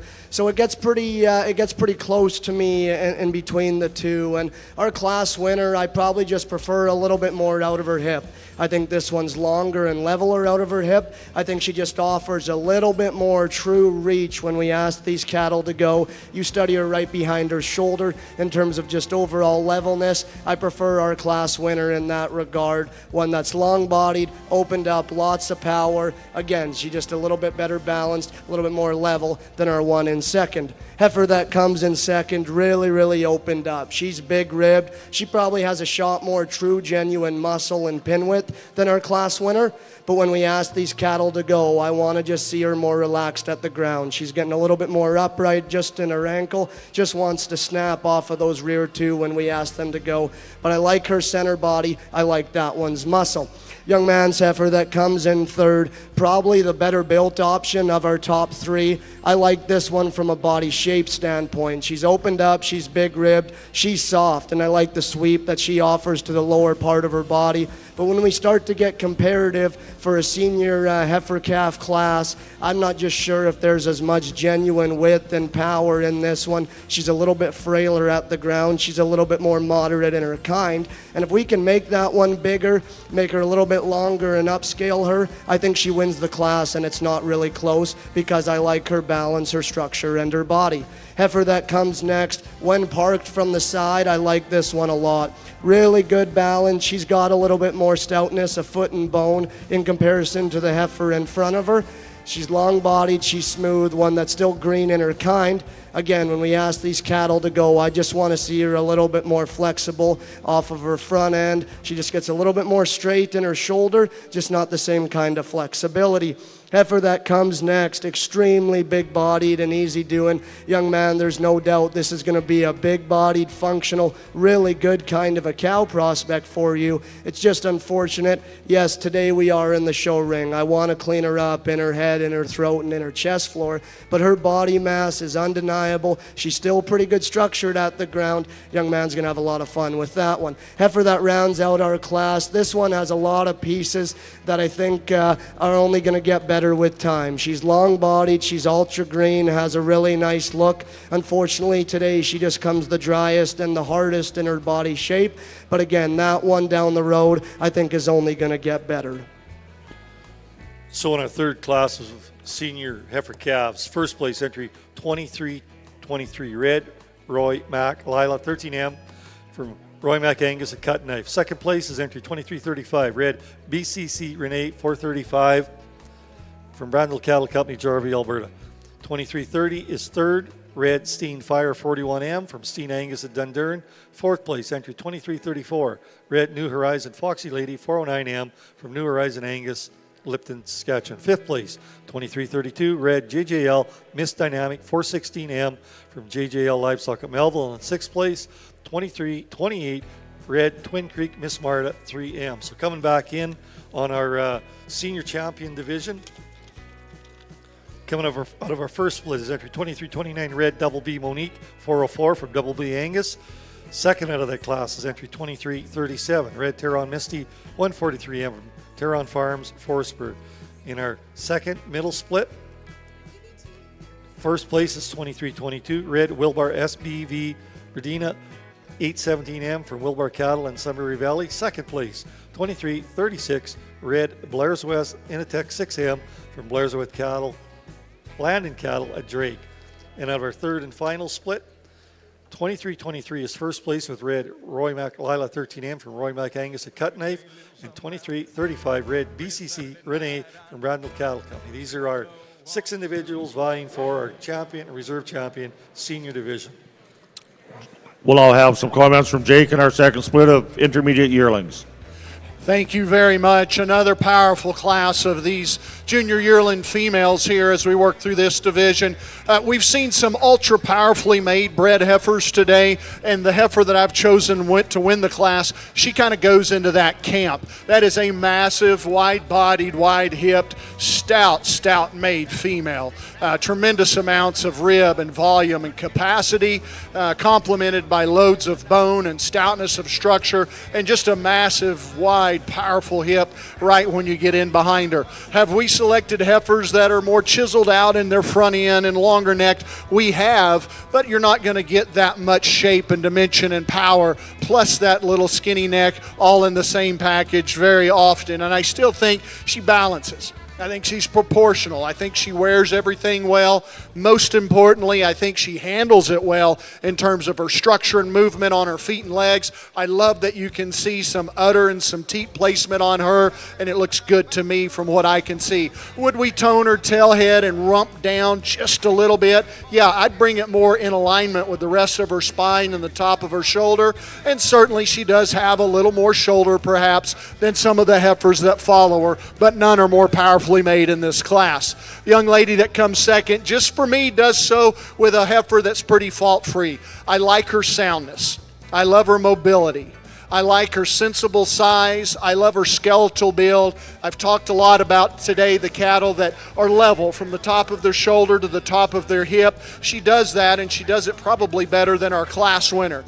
So although she's not the most in any one category, she's a very fault-free, very complete heifer that doesn't do anything wrong either and maintains a lot of soundness. Congratulations. More so in terms of soundness than this heifer that comes to us in third, a real fresh-haired heifer. I like that about her. I like that you can see some udder development coming on her. I like the teat placement, the size of the teats. This is a heifer that really can be pretty striking from a profile and from a look standpoint. But put her in motion, and she's a little hesitant as to how she wants to move off of all four corners there. I'd like to see her just relax and stroll out and stride out with a little more ease and length and freedom of stride perhaps than she does today, but still lots and lots of good in this third place heifer. Here's a tall fronted heifer coming around next. I love her from a real world standpoint. She's shapely, she's got ribs, she's got body, she's going to stay sound for the long haul. Today she's a little plainer in terms of her balance. Shorter neck, deeper shouldered, more prominent in her chest, but still yet checks all the boxes for the real important things that we want to see in these mama cows. Congratulations on a good cow prospect. A big heifer comes out next. Loads of length. Look at all the stretch and extension she has. All the way from that shoulder, down a long spine, back to a long hip. I just love all the stretch that she offers. Not maybe as quite as attractive and eye-appealing as some others that we had to choose from. Gets just a little plainer in her design for me. A real foxy, cool-looking heifer comes out next. Ultra fresh. Done a great job maintaining the condition on this heifer. Really thin in her neck. Beautiful Angus head on that female. Nice design, nice pattern, beautifully fit. But a heifer that when you watch her walk gets a little higher in her spine, a little stiffer in the way she moves, not as massive in terms of her overall power. The two heifers that are going to complete the class probably do bring more mass and length to the table than she does, but unfortunately it also comes at the expense of some movement. Both of these heifers struggle more off of their rear legs. I just like to set them down better in their hock, but heifers that still have a lot of quality and a lot of future. Congratulations on another super good class. This continues to be an impressive division. Thank you, Jake. So leading off our class is entry number 2132, Grills Empress 2324L from Grills Cattle Company. Second goes to entry number 2134, Fryburn Rally Miss 2012 from Fryburn Farms, and additional owner Blairs.ag. Third in class goes to entry number 2141, RLF Tibby 303L from Jacobson Cattle, Keegan Jacobson and Cheyenne Jacobson. Fourth is 2128, Bolton Queen 302L from Bolton Angus. Fifth is 2137, Eastondale Forever Lady 5423 from Eastondale Angus. Sixth is 2129, J. Mirandi Grace 308L from Rocking K Ranch. Seventh is entry number 2136, Merit Socialite 3045L from Abigail Tomlin and Lyndon and Jacqueline Tomlin. And eighth goes to entry number 2139, Trevor Duchess 652L from Trevor Farms and Chelsea Trevor. We'll now move into our Intermediate Division Championship class. I'd like to thank our sponsors. Delorme Ranch is sponsoring the champion, and Windy Willows Farms Reserve. So returning out of split one is entry number 2140, Greenwood Tibby 78L, and entry number 2133, Pillar Pretentious 2327L.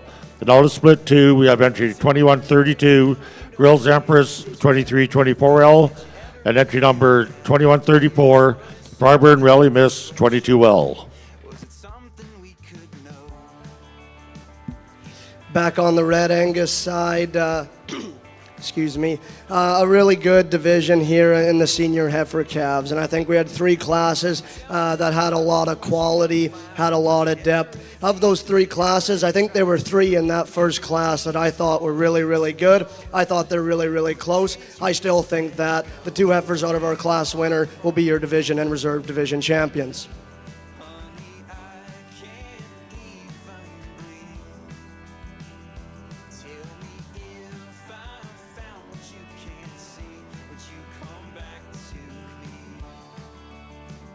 We'll jump in here real quickly for a selection here.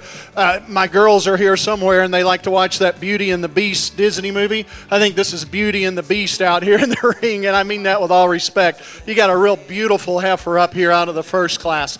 Awesome in her profile, clean, feminine, ultra high quality in her pattern, and just the quality of the shadows she puts on the ground. She's very eloquent from the side.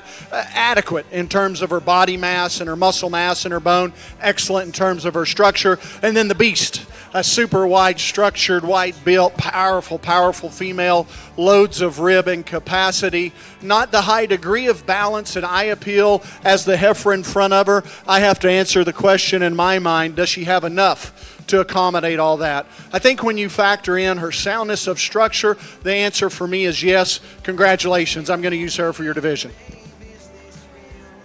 So our intermediate champion heifer goes to entry number 2132, Grills Empress 2324L from Grills Cattle Company.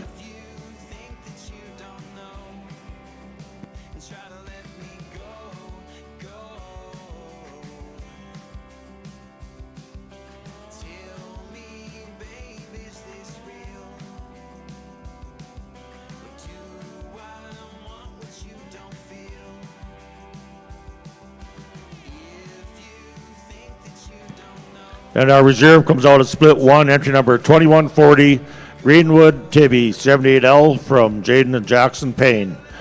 So once again, thank you to our sponsors. Our champion sponsor was DeLorme Ranch, and our reserve was Windy Willow Farms. Just going back into the Red Angus side for our senior division champion, entry 2329, Red Double B Monique from Double B Angus and McLean. And coming out of the same class is our reserve senior champion, 2337, Red Terron Misty, 143M from Terron Farms, Forestburg, Alberta. Once again, our sponsors for this senior division heifer calf championship is coming from Southview Ranch at Ceylon, and for the reserve senior heifer calf champion, Honeybrook Farms from Edo. So once again, our senior champion is Red Double B Monique from Double B Angus, and our reserve senior champion is 2337 Red Terron Misty, 143M. Now we get into our yearling division. This is our young division. This will be the junior division. We have 2 entries in this class. So once again, this will be our junior champion, reserve junior champion, yearling females.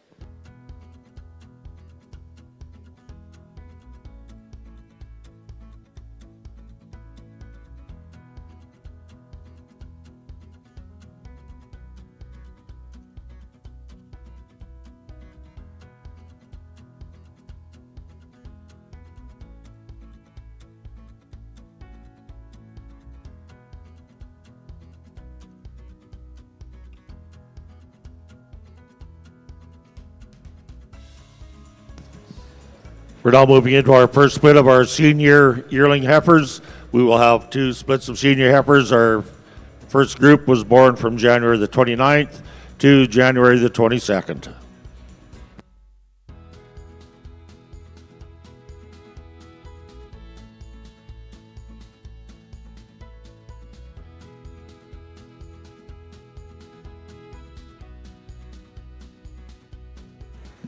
Just a pair of yearling females out here in this class, and 2 heifers, to me, I think offer a lot of quality. Our class winner, to me, is the one that can combine that really good look up front, Study it through her head, neck, and her chest floor, and then from there, how powerful and soft and opened up this one is in the center portion of her rib. I think she's really, really good from a balance and body standpoint. Really nice female to win the class. Dark red heifer stands in second. This one's really opened up. Study her up front. She probably offers a little bit more chest width. She probably offers a little bit more pry and overall skeletal dimension. But it's with her kind of added rib. We asked this one to go. To me, she's just a little bit more restricted off of her rear too. Maybe just a little bit shorter and rounder there out of her hip. But again, a good kind of a female, one that's really opened up. So in our junior division, first place goes to entry 2342 L83 Jillian 328L from Zane Loden at West Oak, North Dakota, and second place 2339 Red 6 Mile Queen 552L from RK Cattle Company, Moorfield, Ontario. So once again, our junior champion female will be lot for entry 2342 L83 Jillian 328L from Zane Loden, West Oak, North Dakota. Once again, our sponsor for our junior division is Double F Cattle Company, Parkside, Saskatchewan. And our sponsor for our reserve junior division is coming from Camo Cattle Company, Neepawa, Manitoba.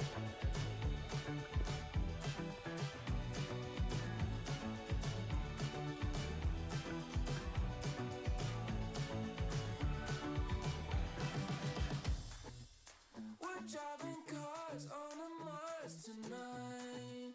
We're blasting off to the stars tonight. We wanna go, go. We wanna go, go.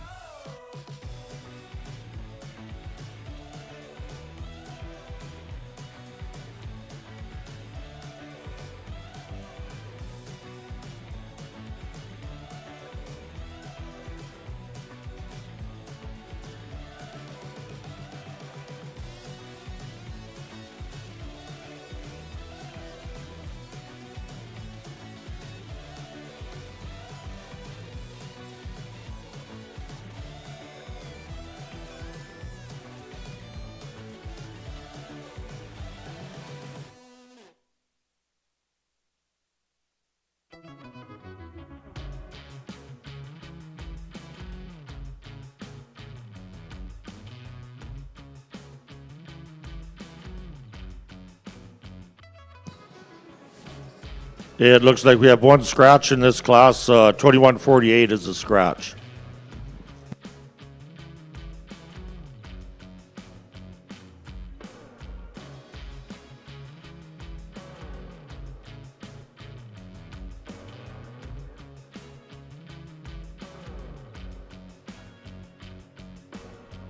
On the Red Angus show coming into the ring now is our intermediate division yearling heifers. We have 3 entries in this class.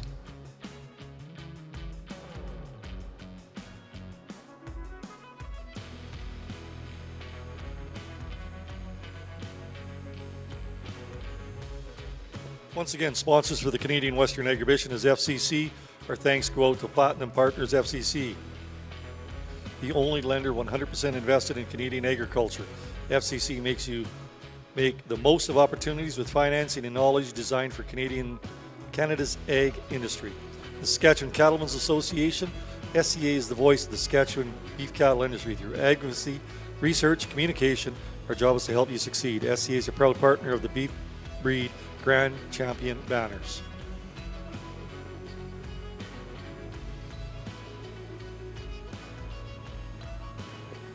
Also, Versatile is a sponsor of Canadian Western Exhibition. Versatile wishes the best of luck to all participants. The Versatile Nemesis is the only Canadian-built tractor in the segment, designed for the toughest conditions.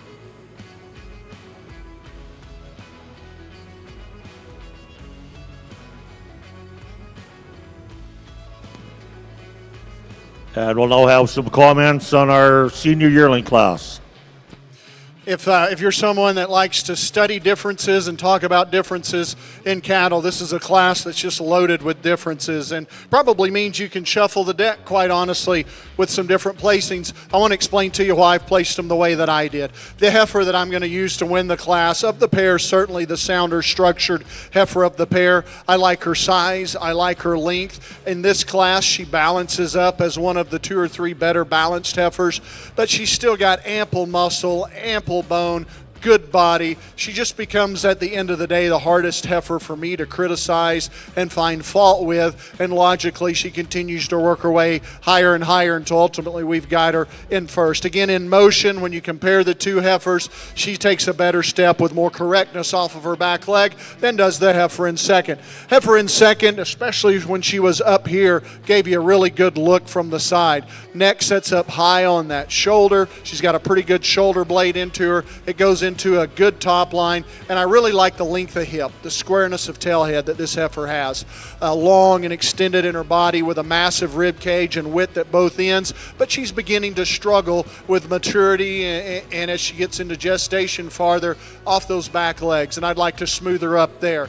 The heifer in third and fourth, perhaps we'd have a debate about with some of you, but as I see them, this heifer is much nicer balanced, leaner and fresher, and I think more genuine in her muscle shape than is the one that's going to follow her today. She's not as big, she's not as massive, and she does get out measured in some areas, but when you study real pin width from hooks to pins, I see more thickness, more squareness, more fullness. I prefer the cleanliness of chest, the genuineness of condition in this heifer, and so for that reason, she ends up third today. No doubt this is a massive individual that comes out next. We've not seen a heifer with more body than this one. So deep, so much center body, and back to that rear rib and flank. She's level and square in her design. She's got good bone, but this is a heifer that's starting to carry a lot of extra condition in her brisket and lower body. Also a heifer that I think narrows up a little more than I prefer from hooks to pins. The 2 heifers that are going to round out the class. Again, if you want to swap these, I'm not going to give you a lot of argument, but for me, I just did see a little more freshness, maybe a little more balance in the young lady's heifer pushing her way out of the ring. The bigger heifer that's going to complete the class, I love that extra size and length, but she too could be toned down up in that chest and brisket. Both heifers need to handle themselves better on the move today. Congratulations, a challenging class, a fun class to evaluate. Thank you, Jake. And leading off our class is entry number 2142, Justamere 278F Black Cap 743L, shown by Justamere Farms Limited and Lee Sholigan. Second in class is 2146, KT Countess 3357 from Brooking Angus Ranch. Third in class is 2154, Eldom 9303 Blackbird 320L from Eldom Cattle. Fourth is 2154, KT Countess 3342 from KT Ranches. Fifth is 2152, J Square S Annie K 328L from J Square S Angus. And sixth in the class is 2150, JJL Erica 11L from JJL Livestock and Jason Beerworth. We'll now move into split 2 of our senior yearlings. These females were born from January the 18th to January the 4th of 2023.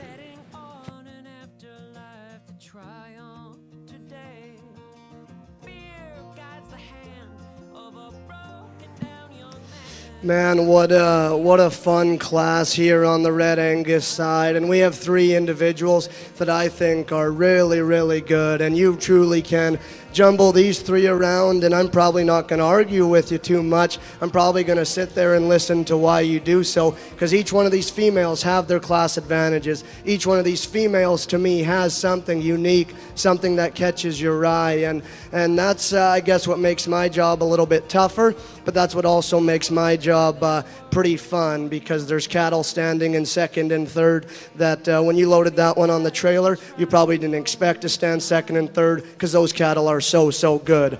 To me, the female that starts to put the most amount of good together, to me, the one that's individually the hardest to fault, is a young man's heifer up front.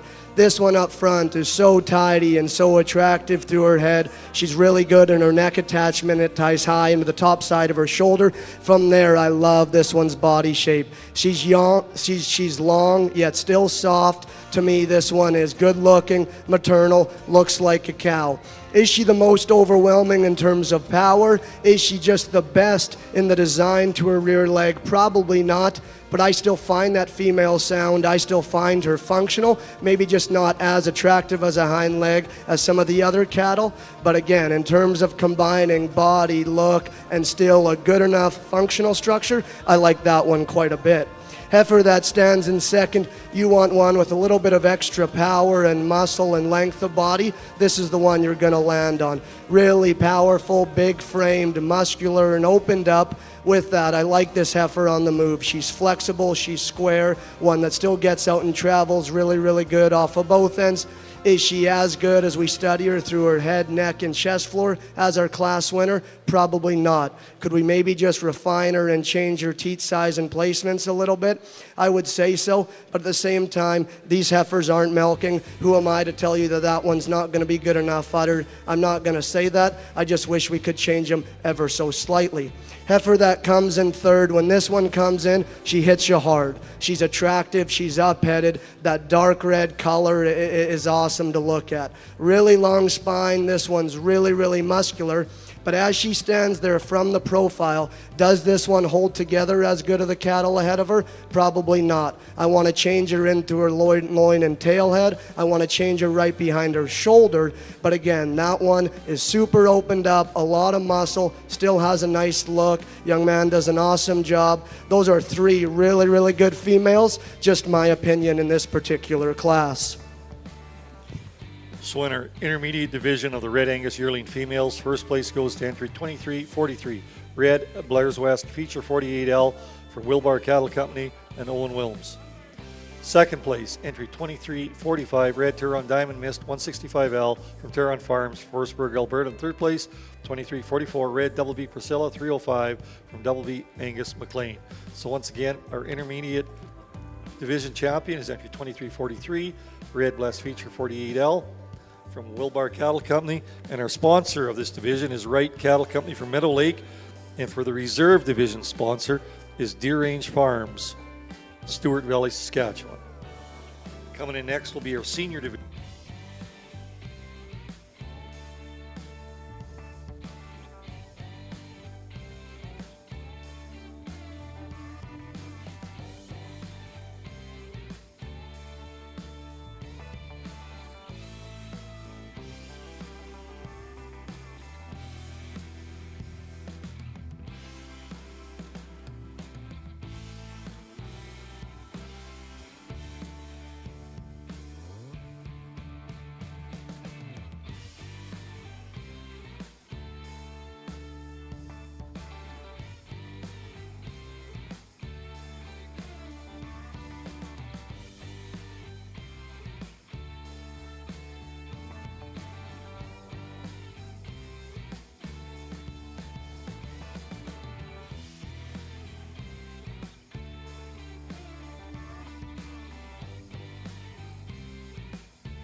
Take me over to the north side so I can find my way. Lord knows I've walked the south streets, I've wasted hearts and days. So take it all, take everything from me and bring it on. Take me down to shining waters, towns of grit and pride. Let me check my own soul, I've nowhere left to hide. Then take it all, take everything from me and bring it on. It's because I am just a wandering man that I need you now to take my legs, or else I'll ramble on until I wreck the song. Take it all to set me free, I beg.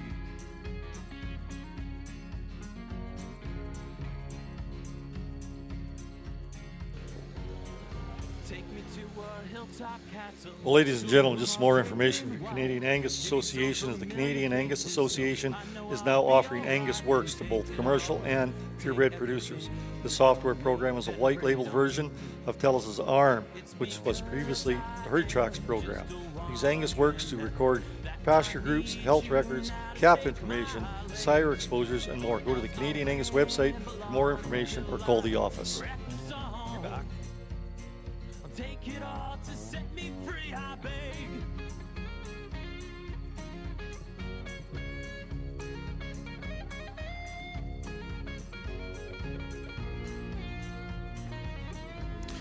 On our red side here, Canadian Red Angus Promotion Society Regional Show Female of the Year. It's the first ever Canadian registered Red Angus Female Awards were presented at the Red Roundup Female Sale October 12, 2024.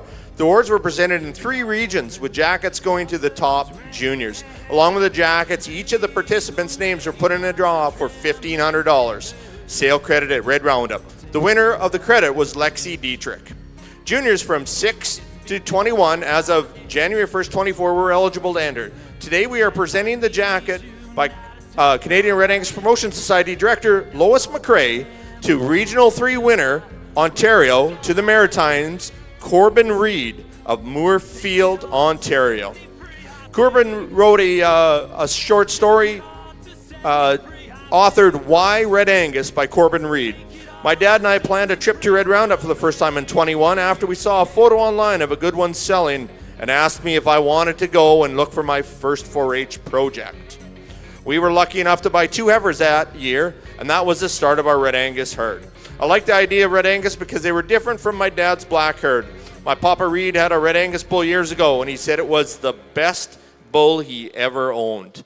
I have a small herd of Red Angus now, and like that they are quiet, easy to get fat, and the breeders we have bought from have been very good to deal with. I also like that when I show my red heifers, they stand out because they are different, especially in the black shows when there aren't too many reds. Again, congratulations to young Corbin Reed from Moorfield, Ontario.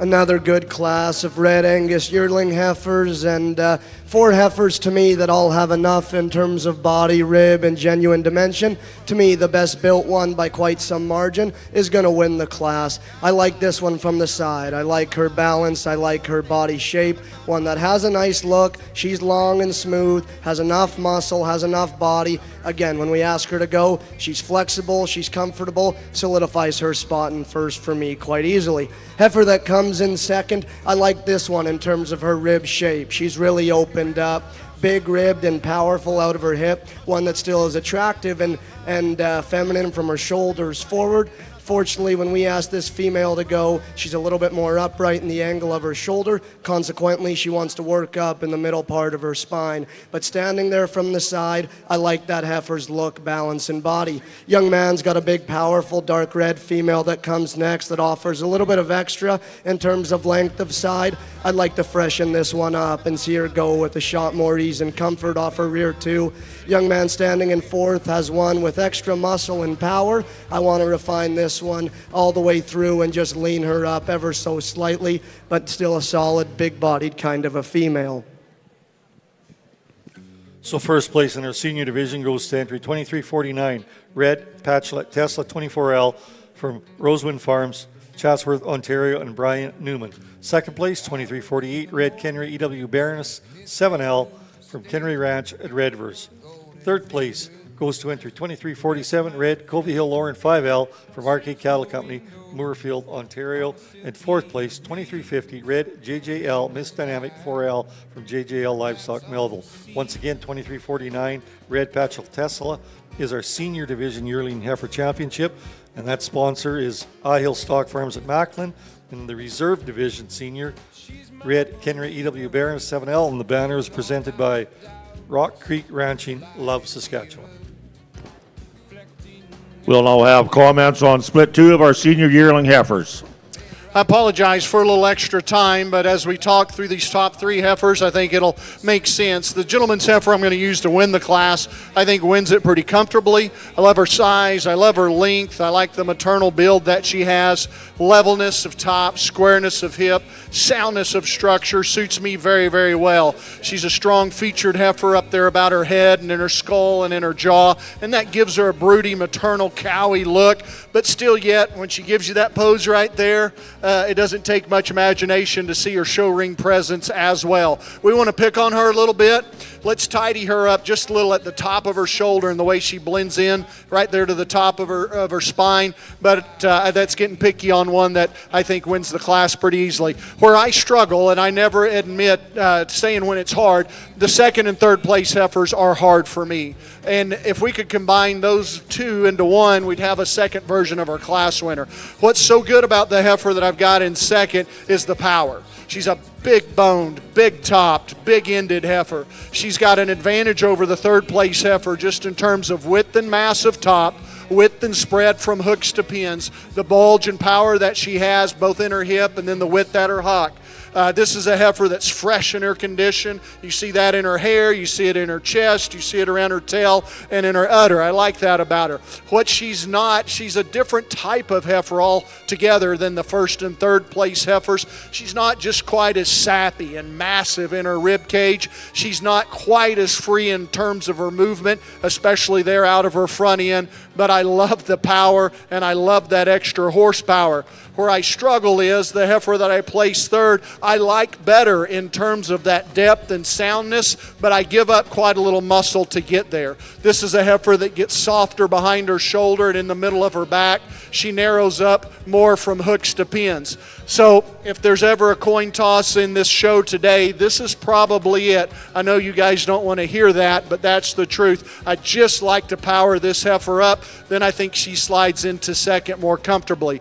The heifer that comes to us in third, she is a stronger topped version of that heifer in second. Lots of spring and shape, has some real advantages in terms of dimension there. But then down in that lower third, I think she starts to carry quite a bit of extra condition. More crest there on the top of her neck. She's starting to fill up with some fat in her shoulder there up front. She just needs to be leaner and fresher for me today. The gentleman's heifer that comes out next, a good upstanding type of a heifer. I like her length relative to her height, but a heifer that I just like to see move out just a little nicer. We could add her balance and her femininity up in her front end. This heifer that comes around next is really good on the stand. She's got a good classic Angus head on her, lots of breed character, a good shoulder, but she too's one that's a little crestier about that neck, a little stiffer in her movement. And then we complete the class with a heifer that does take a long reaching stride. She travels pretty comfortably, but she does so with some extra set to her hock, not as massive in her rib as those heifers that place above her today. Challenging class. Thank you and congratulations to those exhibitors. Thank you, Jake. And leading off our class is entry number 2145, Brooking Beauty 3068, shown by Brooking Angus Ranch, Duff Cattle Company, and Linscoves LT Ranch. Second is entry number 2151, EXAR Frontier Gal 3005, from Sutherland Fox and Fox 5 Genetics. Third in class is 2147, DMM Christina 65L, from Murray Ranches and Nevada Murray. Fourth in class is entry number 2157, KT Chloe 3043, shown by KT Ranches. Fifth in class is 2153, Le Garden Jestress 3L, shown by Nolan Cattle Company, Madsen Angus, and Camo Cattle Company. Sixth in class is 2143, Ramrod Hope 320L, from Ramrod Livestock. And seventh in class is 2159, Northern View Bell 10L, shown by Shields Angus. We'll now move into our Senior Division Championship with our yearlings. I'd like to thank our sponsors. Our champion is sponsored by Lock Farms, and our reserve is sponsored by Castle Rock Marketing. So returning from split one, we have entry number 2142, Justamere 278F Black Cap 743L, from Justamere Farms and Lee Sholigan. Second in that class was 2146, KT Countess 3357 from Brooking Angus Ranch. Now to split 2, we have entry number 2145, Brooking Beauty 3068 from Brooking Angus Ranch, Duff Cattle Company and Linscomb's LT Ranch, and entry number 2151, EXAR Frontier Gal 3005 from Justimere Ranch, Sutherland Fox, and Fox 5 Genetics. Well, again, congratulations on another powerful division of these females. I think both of our class winners have a lot of similarities and consistency in the things that you like. I think they're good, appropriate-sized females. I like their length. I like their soundness. I like their design and their balance. The thing that I like about the heifer that's going to win is I just think she balances up just a touch better for me in terms of the way she carries her spine out her rump and out of her tail head. I think she's super maternal. I think she's a very feminine female that it doesn't take much imagination to see what she's going to be like when she matures into a cow. Congratulations to our female from the later class. She'll be our champion. So our senior yearling heifer goes to entry number 2145, Brooking Beauty 3068 from Brooking Angus Ranch, Duff Cattle Company, and Linscomb's LT Ranch.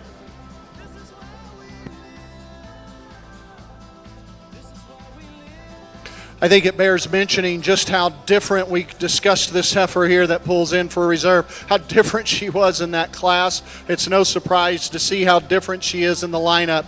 As much as I appreciate the parts and pieces she brings to the lineup, I think the smarter choice for me is the younger heifer out of the first class. She'll be reserve. So at split 1, we have entry number 2142, Justimere 278F Blacktop 743L from Justimere Farms Limited and Lee Sholigan. And once again, thank you to our sponsors, Lock Farms and Castle Rock Marketing.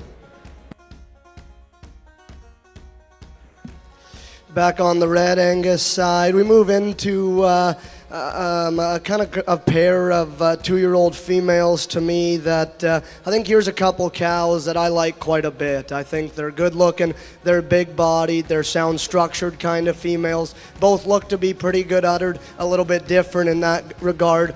But to me, when we just get this cow in first set up from the side, man, she gives you a good look. Really, really good balanced all the way throughout. She's up-headed, she's attractive, yet still powerful enough, still opened up. You look at her udder, to me, it's really, really good. Just a cow, I think, that balances up really, really good, and a solid enough calf standing in front of her. This one offers a little bit of extra in terms of length of spine. She's opened up, she's muscular. Is she quite the same as the cow behind her in terms of her softness, in terms of her structure and her front end quality? Probably not. But again, that's a really nice 2-year-old cow with still a solid calf standing in front of her.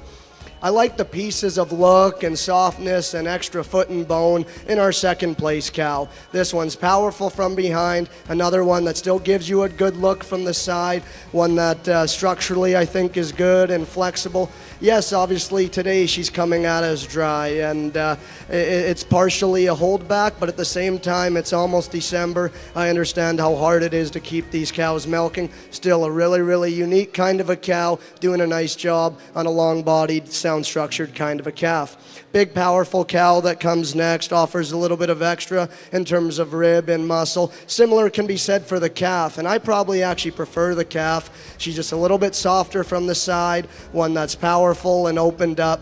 To me, this pair is just a little bit more coarse and rugged in their design. Maybe not as good in terms of her udder as the cattle ahead of her, but still a solid functional pair. A lot of overwhelming power and muscle is found in our fourth place female. Long-bodied, extra growth, extra performance, doing an incredible job on a pounds heavy, extra growth, extra performance bull calf in front of her. To me, I want to refine her in her teat and udder design. I want to see her structurally better on the go. I think that's 4 nice females. Let's give them a round of applause. So in our 2-year-old cow-calf pair class on the Red Angus side, 2354, Red Blair's Yankee 129K with her calf at side, Red Blair's Carlos from Blair's Egg Cattle Company and Carlos Ojea. This will be our senior 2-year-old female champion, banner presented by OBI Livestock at Red Deer. Second place and a reserve 2-year-old cow-calf pair, 2351 Red Wheel Annie Oakley 22K with her calf at side. Red MCF Annie Oakley 50M from Wheeler Stock Firm of Saskatoon and Marika Craig Fort. Entry 2352 is our third place. Red Wrights 173 Copper 6K with her calf at side. Red Triple L Wright Copper 418M from Triple L Angus at Viscount and Wright Cattle Company. Fourth place 2353 Red Patchel Jersika with her calf at side. Red Patchel Cadillac from Patchel Livestock and Robert Parrott, Hanover, Ontario. So once again, our champion 2-year-old cow-calf pair is entry 2354, and the sponsor for this award is OBI Livestock at Red Deer, Alberta. And the reserve champion female in the 2-year-old division, 2351 Red Wheel Annie Oakley, and the sponsor of that award comes from Beauvigen at Moose Jaw, Saskatchewan. We'll now have comments from Jake on his first split of 2-year-old females. They made it easy for me on this class because we're going to place them the way that they came in the ring. As a courtesy to the exhibitors, we're not going to make them wrestle them around anymore. So congratulations to the pair up at this end of the ring. They'll be your class winner. I like that cow best just from a power standpoint. I think particularly as you compare her to the cow in second, there's just more substance there. A big topped, big hipped, big ended cow that stands down on lots and lots of bone. From an udder standpoint, I like the structure better of her udder. I like the spacing a little better of her udder. And she's an ultra wet cow, but not so much so that you question the longevity of that udder. I like her best on the move. She really collects herself and gives you an awesome look for all that power to still maintain a lot of balance. But that's a strong made cow, a strong jawed cow, very powerful in her design. It's no surprise that she's put so much power into this bull calf that's an end of February that's out in front of her today. A very, very high quality pair and a real nice place to start this class. The cow that's going to be second is by no means very far behind her. This is an ultra attractive, very nice pattern cow who has so much balance and eye appeal from a pattern standpoint. I like the height and stature that she has at the top of her shoulder, the length and levelness that she has down her spine, and especially, again, that length of hip. Look how long this female is from her hooks to pins. I think all that adds to just such a maternal look for her. A great heifer calf, February calf there at side. Really appreciate her. For me, maybe just a little flatter in her design from end to end, maybe just a little looser in that udder structure than is that cow right in front of her. But don't hear me be too critical of one of the real good females in this class. And then the third place pair that we have out here, a cow that comes to us perhaps a little bit more in her working clothes, and that's okay. But we have to acknowledge not carrying probably the condition of the two cows in front of her, and accordingly not showing the mass and substance. So today that's going to work against her a little bit as she just gets out measured. Regardless of the feed, she doesn't have just as much of that body and that impressive mass as those two. But let me tell you what is impressive. That calf that she's nursing. That's a good calf.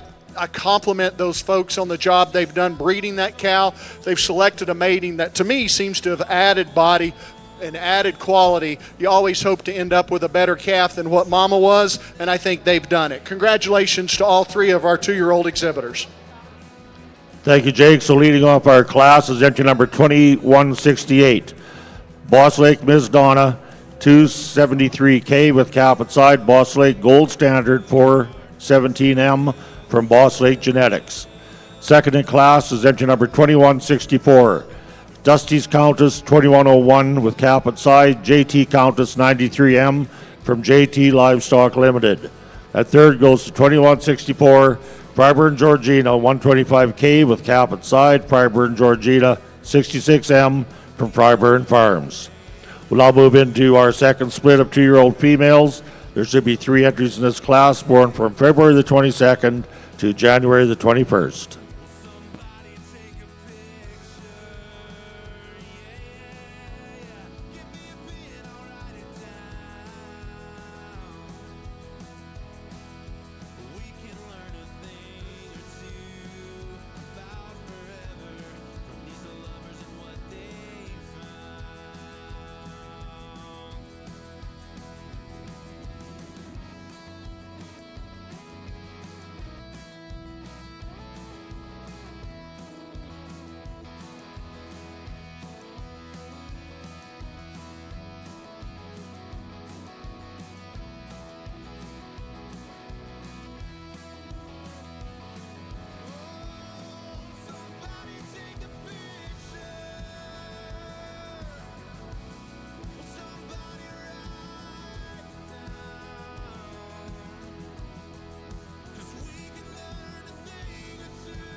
Really an impressive, mature female class here on the Red Angus side, and two pairs that honestly I don't think could be any different. Two cows that are very, very different.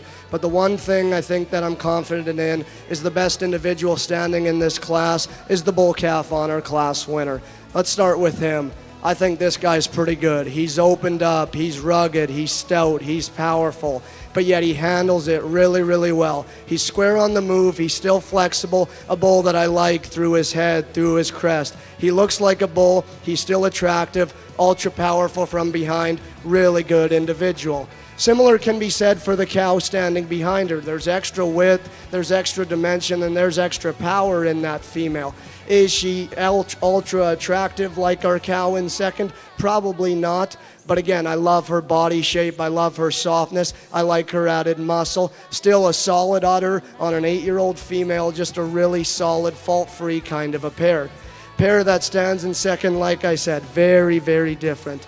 This cow, in terms of look, in terms of length, and in terms of leanness, is truly unmatched in this class. She's so thin and so good in her neck attachment. From there, she's long, she's smooth, she's good structured. When we start to get comparative, is she as soft? Is she as opened up? No, she's not. And I do agree that she is quite a bit leaner than our class winner. But sometimes I'm just standing there questioning myself, is there truly enough? Is there truly enough softness, forerib, and overall body dimension to get over our class winner? I went with probably not, kept them in second. There's more body, there's more rib in the heifer calf in front of her. She's probably easier fleshing, offers more softness, maybe a little bit more upright in her angles. But again, that's a solid kind of a female standing in front of a cow with some really, really unique pieces. Cow that comes in third, really functional kind of a female. I think this cow sounds structured, offers extra length and power. I want to refine her in her udder. I want to change her in her look. Pair that's going to round out the class, to me, a long-bodied cow that has some power. I want to change her on the go. I want to maybe change that bull calf in terms of his structure as well. But I think that's 4 really nice pairs, 2 interesting ones on top. So in our senior division cow-calf pair in the Red Angus show, first place entry, 2359 red SVR Ruby 170D with her calf at side rest, red SVR Panorama 4M from Southview Ranch, Ceylon. Reserve senior female, 2358 red Duff Lady 2X 1620 with her calf at side, red Double B Lady 401 from Double B Angus McLean. Third place, 2357 red Moose Creek Vimy 67G with her calf at side, red Moose Creek Vimy 31M from Moose Creek Red Angus at Kisby. In fourth place, 2356 red Double B Priscilla 121 with her calf at side, red GCS Dynamite 208M from RK Cattle Company at Moorfield, Ontario. Once again, 2359 red SVR Ruby 170D is our senior cow-calf champion, and the sponsor of that award is Bridgeway Livestock at Wawota, and the reserve senior cow-calf pair, 2358 red Duff Lady 2X 1620, is sponsored by J. Bardee Farms at Outlook, Saskatchewan. So once again, we're ready to start in for our overall Grand Champion Award with the Red Angus females.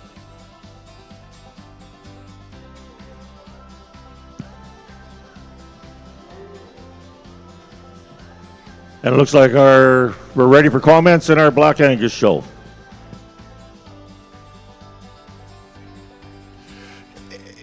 In a extremely close placing between 2 ultra high quality females, pairs I should say, I'm going to use this couple right here to win the class, and this is why.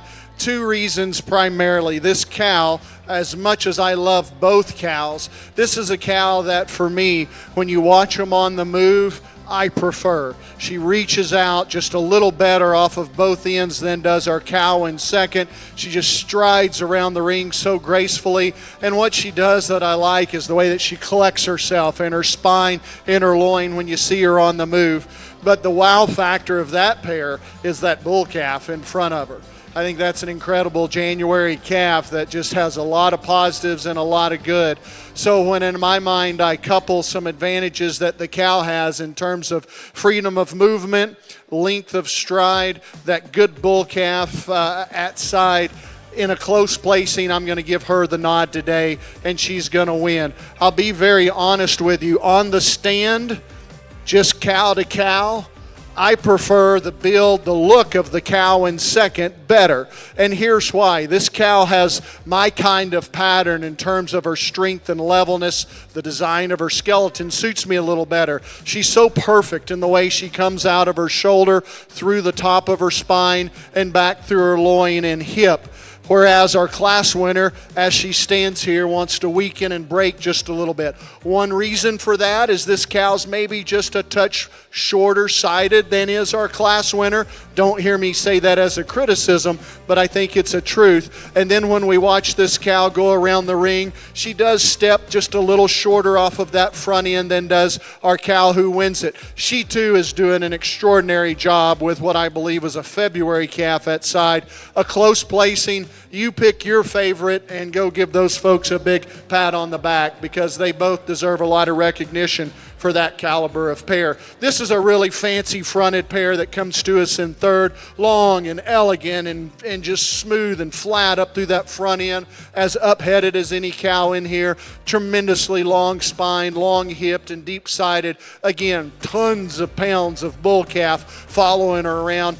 But this is a cow that, as we study her in the top part of her rib cage, in behind her shoulder, you can see that flattens quite a bit more than ours in first and second. And because I'd like to give her a little more shape, especially up high, she's going to stay in third today. Three great pairs. I think they deserve a nice round of applause. Thank you, Jake. And leading off our class is entry number 2165. 6 mile Lady Lee 281K with cap at side. 6 mile LDG Ovechkin 8M, shown by 6 mile Red Angus and Laramie Greenwood.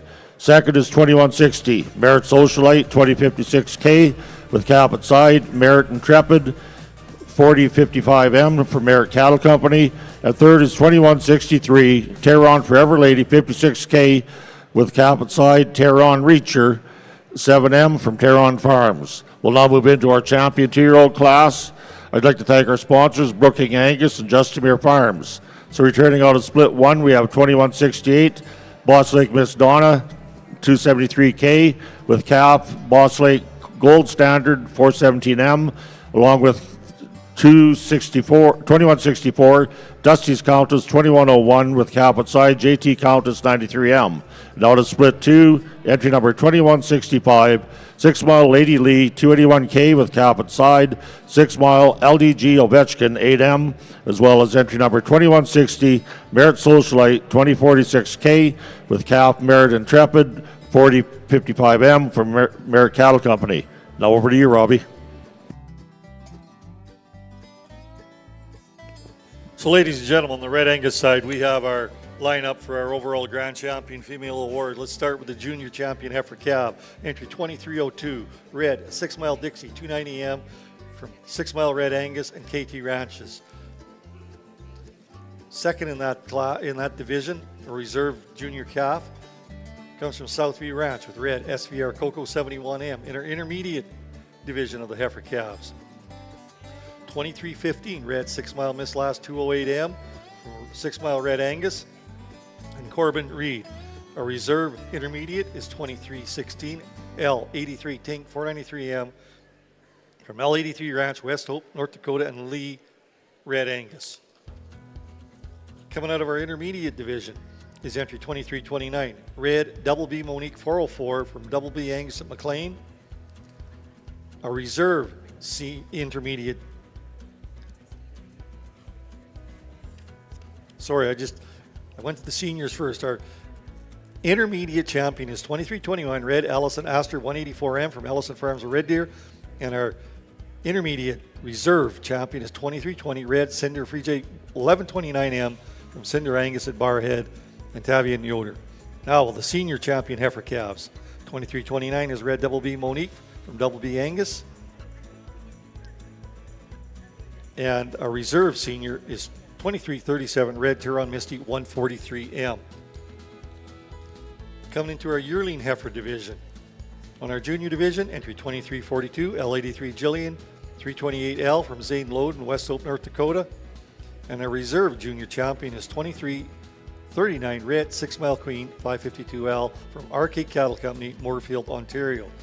Now coming into our intermediate division of yearling heifers, 2343 Red Blair's West Feature 48L, Wilbar Cattle Company, Dundurn and Owen Williams. Second for our intermediate division is Red Turon Diamond Mist 165L Red from Turon Farms, Forestburg, Alberta. Coming into our senior division, 2349 Red Patchel Tessa 24L from Rosamond Farms, Chatsworth, Ontario, and Brian Newman. And our reserve senior division is Red Kenway EW Baroness 7L from Kenway Ranch, Redvers, Saskatchewan. Now coming into our cow-calf pair division. On our 2-year-old division, first place goes to 2354 Red Blair's Yankee 129K with her calf at side. Red Blair's Carlos Yankee 116M from Blair's Ag Cattle Company and Carlos Ojea. Our reserve 2-year-old pair is 2351 Red Wheel Annie Oakley 22K with her calf at side red MCF Annie Oakley 50M from Wheeler Stock Farms, Saskatoon.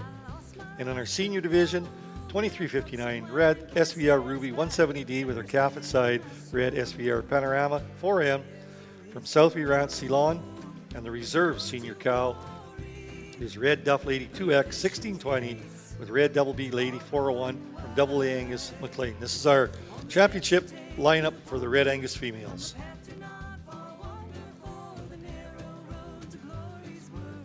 And we're going to grab you a champion over here in our 2-year-old selection. I think as judge, I should make a demand that I get 4 awards to give. And that's not a false compliment. And I'm not trying to be falsely humble. I really like all 4 of these females, guys, a lot.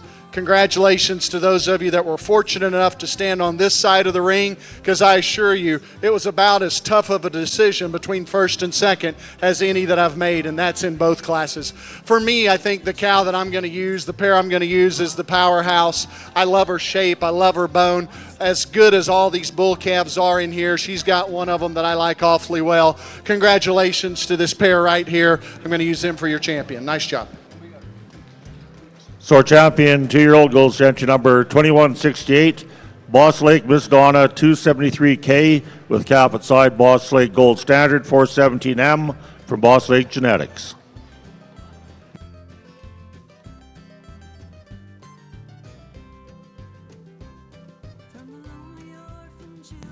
And our reserve comes out of split 2, entry number 2165, 6 Mile Lady Lee 281K with calf at side, 6 Mile LDG Ovechkin 8M, shown by 6 Mile Red Angus and Laramie Greenwood.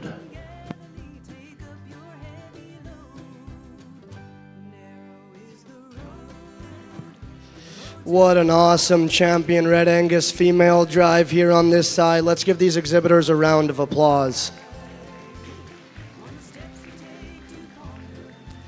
I thought there was a lot of quality as we started the day in some of these heifer calf divisions, and I think that quality just stayed with this breed all the way through. And I'll just go through and kind of tell you about a couple of my favorites. Heifer calves that both come out of Division 2 and 3. I like both of these quite a bit. They're long-bodied, they're big-bodied, they're stout-made. With that, they still have some look, they're good structured, and they both happen to have that blood red color that to me is so intriguing as breeders, especially moving forward and turning these cattle into production. I quite like those heifer calves quite a bit. Young man with the yearling heifer that come out of our 2nd division, there was 3 really good ones in there. We talked about their differences. We talk about her look, her body, her freshness, and her build. I think that's a unique female within this breed, one that definitely I think would be fun to own and no question has been fun to show thus far. Move down into our 2-year-old pair, and I think there's a pair here that's about, the cow is about ideal as you can make one. She balances up awesome. She has some extras in terms of power and muscle, and she has a nice enough calf in front of her. Am I crazy about this calf? Probably not, but at the same time, does she have much for glaring holes? I wouldn't say that either. She's got length, she has some muscle. We could soften her up, we could change her front end, but again, that's a cow that is really nice, doing a nice job in her first year of production on a heifer calf in front of her.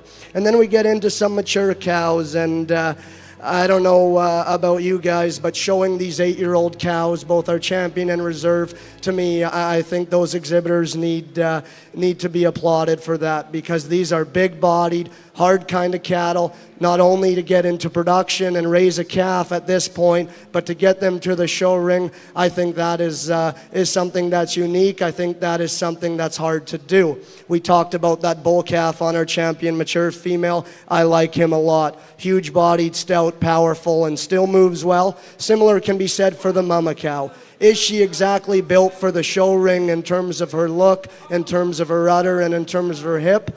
I'm not completely confident in saying yes. At the same time, that's an 8-year-old female. That's an awesome, productive cow doing an awesome job on a really impressive calf. I'll go out and take one last look and get you a couple champions. Let's give these exhibitors one last big round of applause.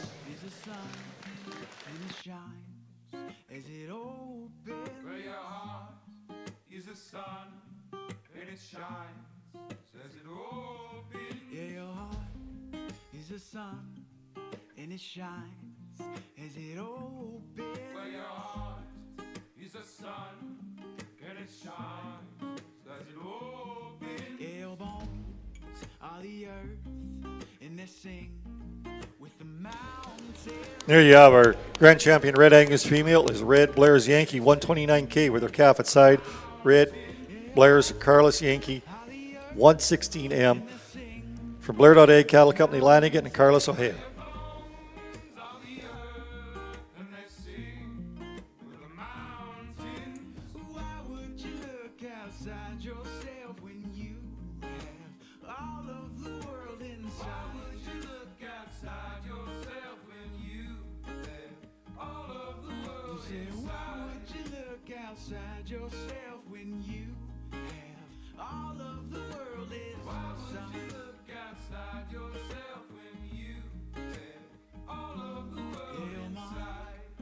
Space that creates your horizon. Well, your mind is a space that creates the horizon.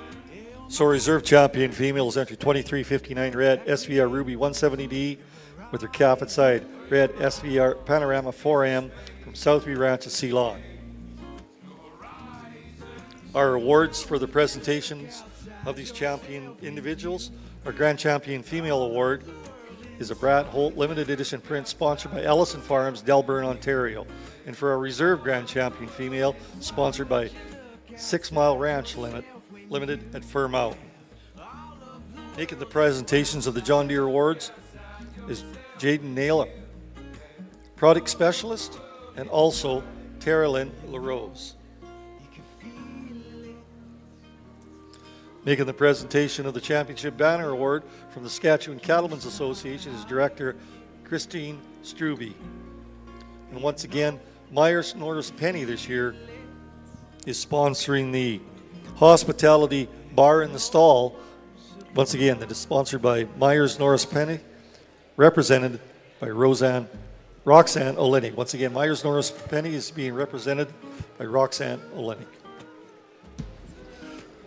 Thank you all. We'll move back over to our Black Show and our comments on our senior division females. As we wrap up our show today, we do so in a really, really fantastic manner. I think a good pair of cows and a good class of females. But the two that I've got sorted out here are not only good individuals from the mama cow side, but they're doing a great job. In fact, in my opinion, doing the best job of raising two high quality calves. Between the two cows, I prefer the extra power, the extra shape, the extra thickness, the extra bone of the gentleman's pair here that I've got pulled out in first with the bull calf, an outstanding individual. But as I compare those two, there's just more cow there for me from a sheer power and stoutness standpoint, and we're going to leave them in first. It might even get to be a little closer between second and third, but for me, even if you'd say I'd like to see that cow a little stouter legged, a little stouter hipped, you cannot deny the quality that she's put into that heifer calf. She's feminine about her udder. She's a little nicer in terms of her teat size, perhaps, than that cow that's going to place third to her today. But our third place cow, a powerful female, big top, big hip, love the stoutness of bone. For me, I think she's a little weaker on the calf side than is is our cow in second. And then our young ladies that are going to finish up fourth today got a cow that's extremely strong and level made, ultra productive. Again, as good as that calf is, maybe gives up just a little bit there on the calf side in terms of quality. Tremendous set of these pairs. Let's give them a nice round of applause as we wrap up today's work. Well, thank you, Jake. And leading off our class and becoming our senior champion female, sponsored by Red Angus, is entry number 2173, Merit Socialite 1028J, with cap at side, Merit John Wayne 4063M from Merit Cattle Company.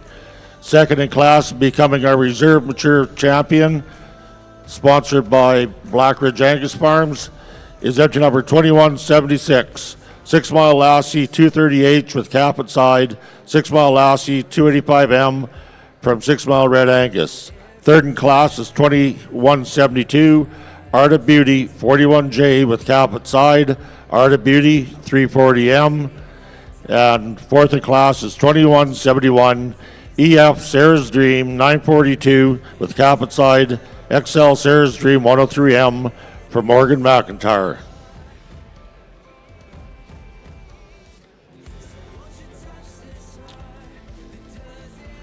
Ladies and gentlemen, they're just getting things lined out back, and we will be ready to do our championship drive in our Black Angus show here at the 2024 Angus Show at Agribition.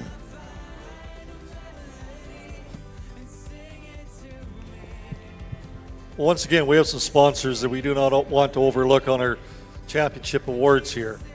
Once again, our 2025 Agribition Accommodations Award to the Grand Champion Female is sponsored by Micah Global Accommodations and Osaba 63 Suites. Also, there's a $500 flush voucher sponsored by Bovagen right next door in Moose Jaw here. So once again, we'd like to thank all of our sponsors for our championship awards.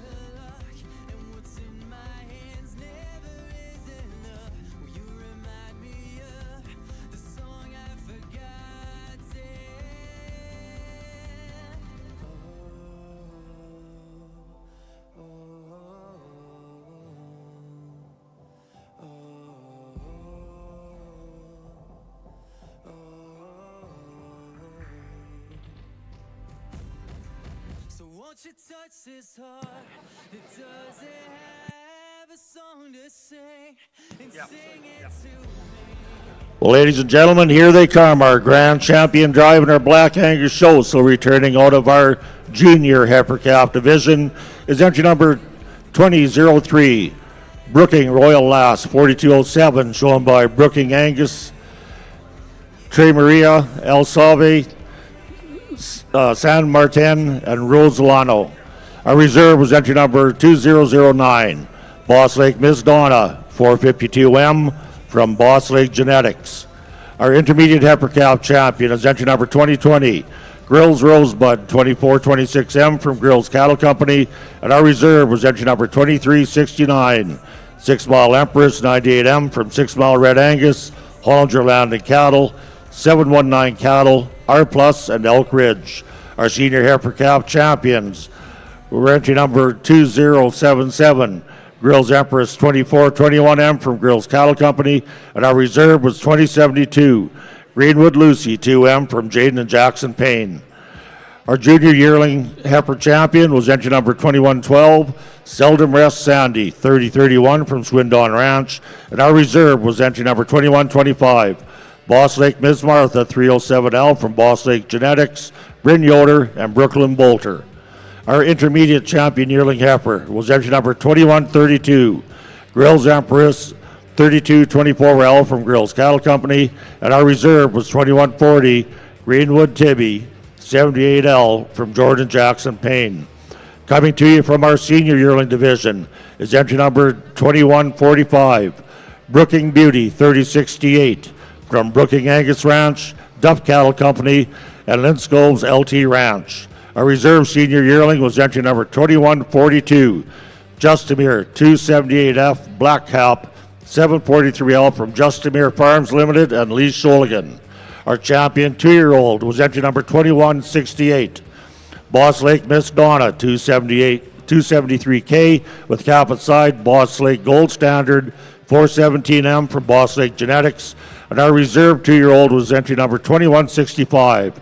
6 Mile Lady Lee, 218K with cap at side. 6 Mile LDG Ovechkin, 8M from 6 Mile Red Angus and Laramie Greenwood.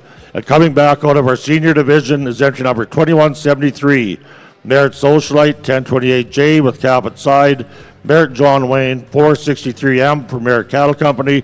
And our reserve was 2176. 6 Mile Lassie, 230H with cap at side. 6 Mile Lassie, 285M from 6 Mile Red Angus.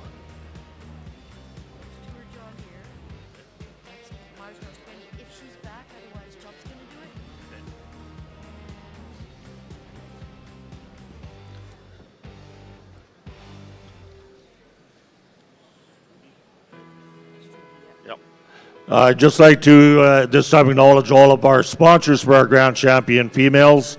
Our Grand Champion female will receive a Brad Holt limited edition print sponsored by Cudlow Angus.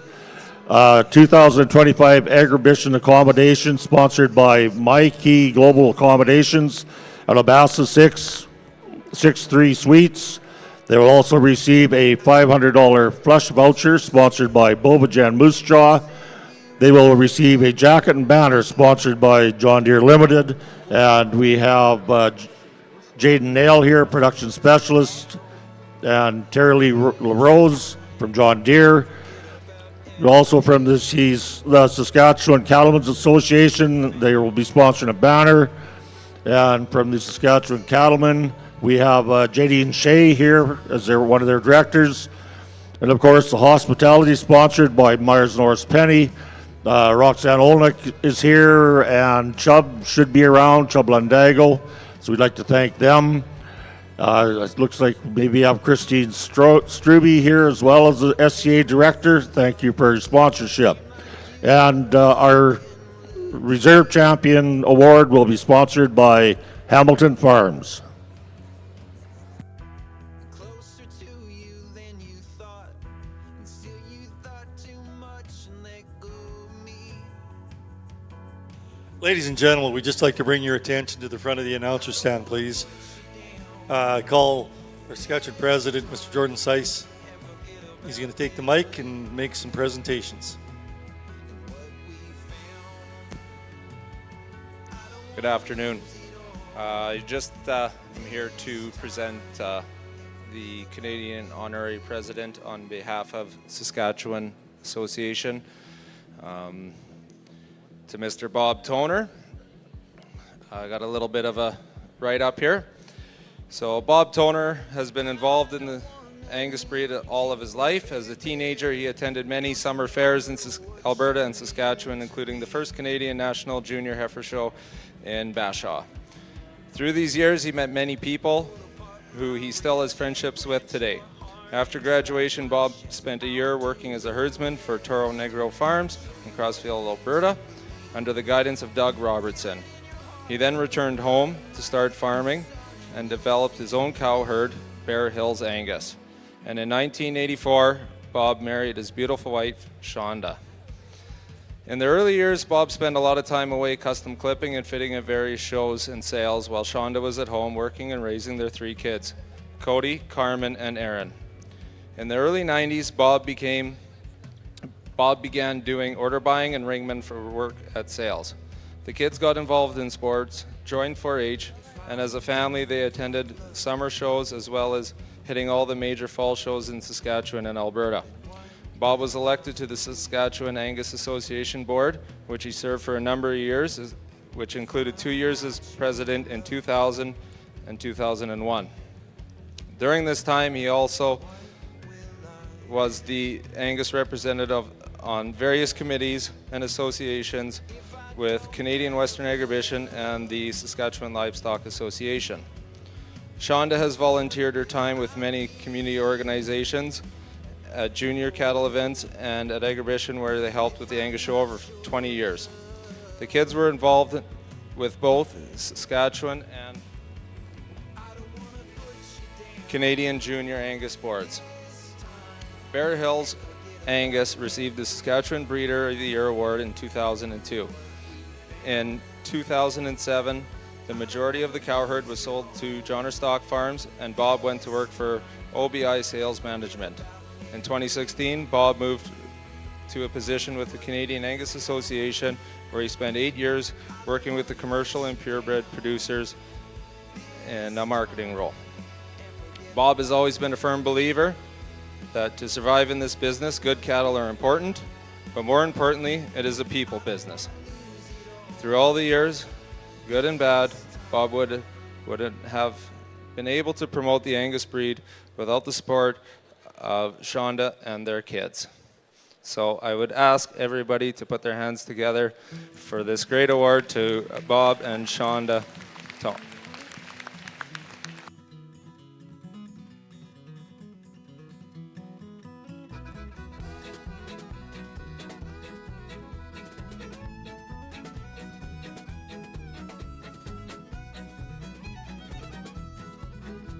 You're gonna be a fiddler someday, but you better get to practicing before you're old and gray, and your best years slip away. Well, ladies and gentlemen, first and foremost, I share my congratulations with our award recipient. Very nicely done. But we'll start into our selection. I know we have more show to go today. First and foremost, I want to tell you what truly has been one of the honors of my lifetime to be here with this great tradition of the agribition that you folks have, and not only to be here, but be here in the honor of judging, and not only that, but get to judge what I consider my home breed. This is the Angus breed, and this is what we make a living in my family doing, and it's a special, special moment for me, not only to be here for the very first time, but get to judge the Angus cattle show while I'm here. Thank you so much for extending me that honor. I think it's incredible anyone ever offers you the chance to share your opinion of something that we all take as personally, that we have as much pride in, that we all spend as much money on as our cattle. And please keep in mind that it's just my opinion today, but I can assure you I've given you an honest one, and I hope you can appreciate that. All the exhibitors have done such a wonderful job today. The cattle I was told would be impressive, and they've lived up to that and more. You've shared with me one of your traditions. I want to share with you one of my American traditions. Today, traditionally in America, is our Thanksgiving. And this is a moment when throughout the year we give thanks and we stop and pause for all the blessings in our life. And if you would allow me to share some of my blessings with you, first and foremost, I want to say how grateful I am for our God, and that we have a God that loves us enough that He sent His own Son, Jesus, to die for us and to offer forgiveness if we're willing to accept that. I'm so grateful for that. I'm thankful for my family, who's probably up there somewhere watching, and my 2 daughters. It's one of the great blessings of my life, and I'm so lucky to have them, not only in my life, but to have them here. And lastly, I'm very grateful for Angus cattle. From the time that I got into college when I was 18 years old, I was lucky enough just to stumble into a job that had Angus cattle, not knowing that this would turn into my career. So I'm extremely thankful for that. And folks, again, I reiterate, you have checked a bucket list item off of my lifelong goal list. And to be here at the Agribition and to judge such a world-renowned show has been one of the great honors of my lifetime, and I'm extremely humbled that you thought enough of me to give me that invitation. So thank you from the bottom of my heart. Thank you. And keep it going for your exhibitors. Great job to all of you. We'll go out and find some really well-deserved champions at this time. Thank you.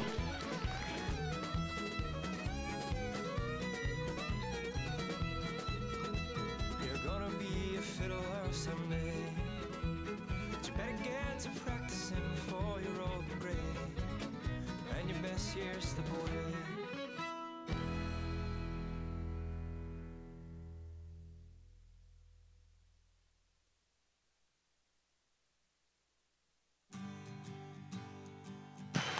There you have it. Our grand champion female comes out of our senior division, entry number 2173, Merit Socialite, 128J, with cap at side, Merit John Wayne, 4063M, for Merit Cattle Company, Radville, Saskatchewan.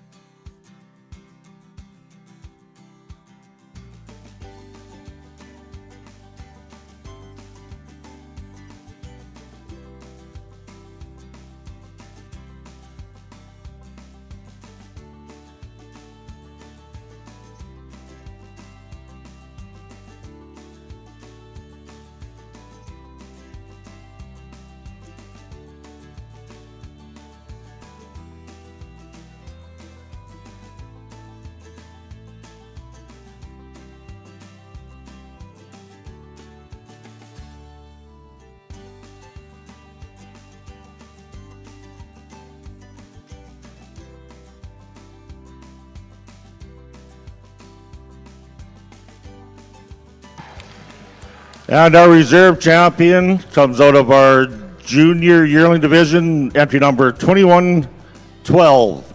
Seldom Rest Sandy, 3031 from Swindon Ranch.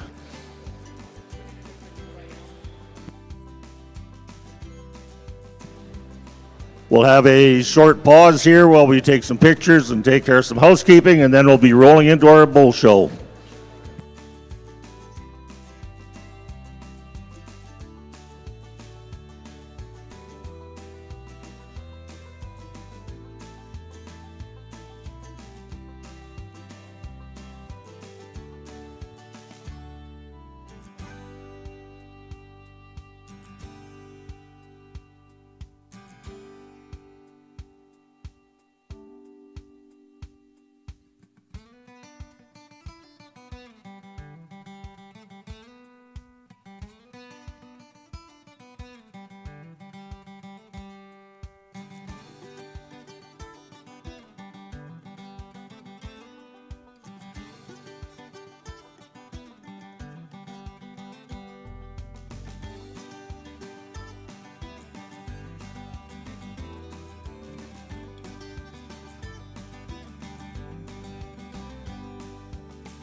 Well, ladies and gentlemen, just getting back to the show rings here on the Red Angus side of the ring.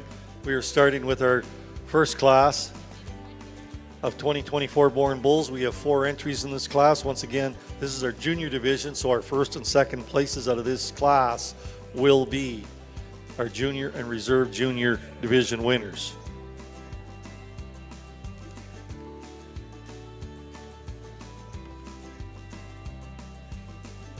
Once again, we acknowledge our sponsors of the Junior Calf Division Championships. Wood Cooley Cattle Company from Swift Current is a sponsor in the Reserve Junior Division. It's sponsored by Triple L Angus at Viscount.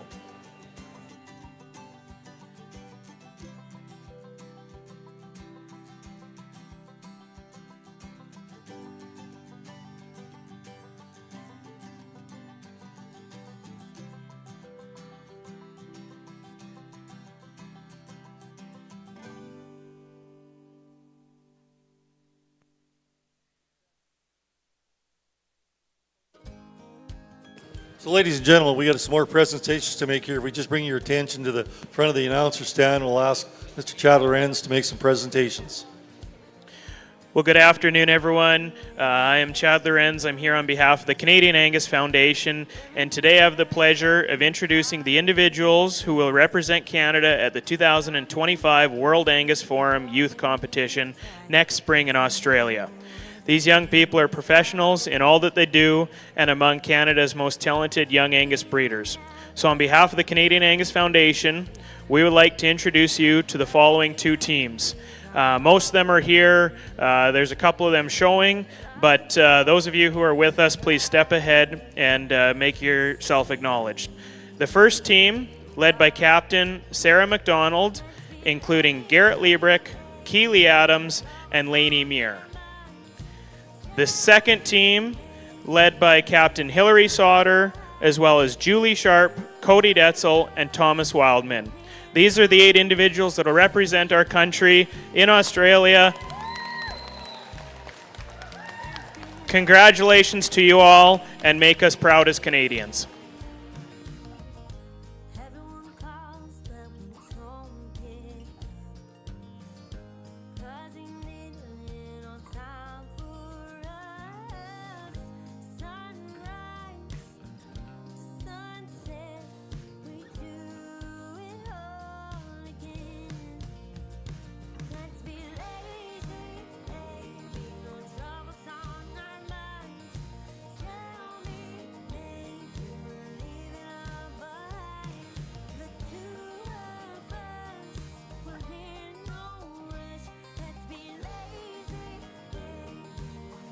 Ladies and gentlemen, Bob and I have been announcing stuff here during the day about a number of sponsorships and awards and organizations and things that the Canadian Angus Association, the Canadian Angus Foundation does.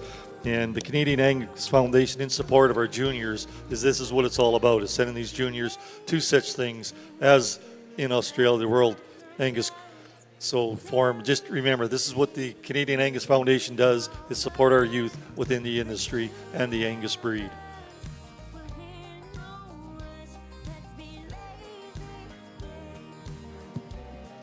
4 really nice bull calves here to start out the bull show on the Red Angus side, and I'm just going to leave the cattle how they came in. To me, I think there's 3 in this class that are all really good, and you can flip-flop them, and I'm not going to say too much about it.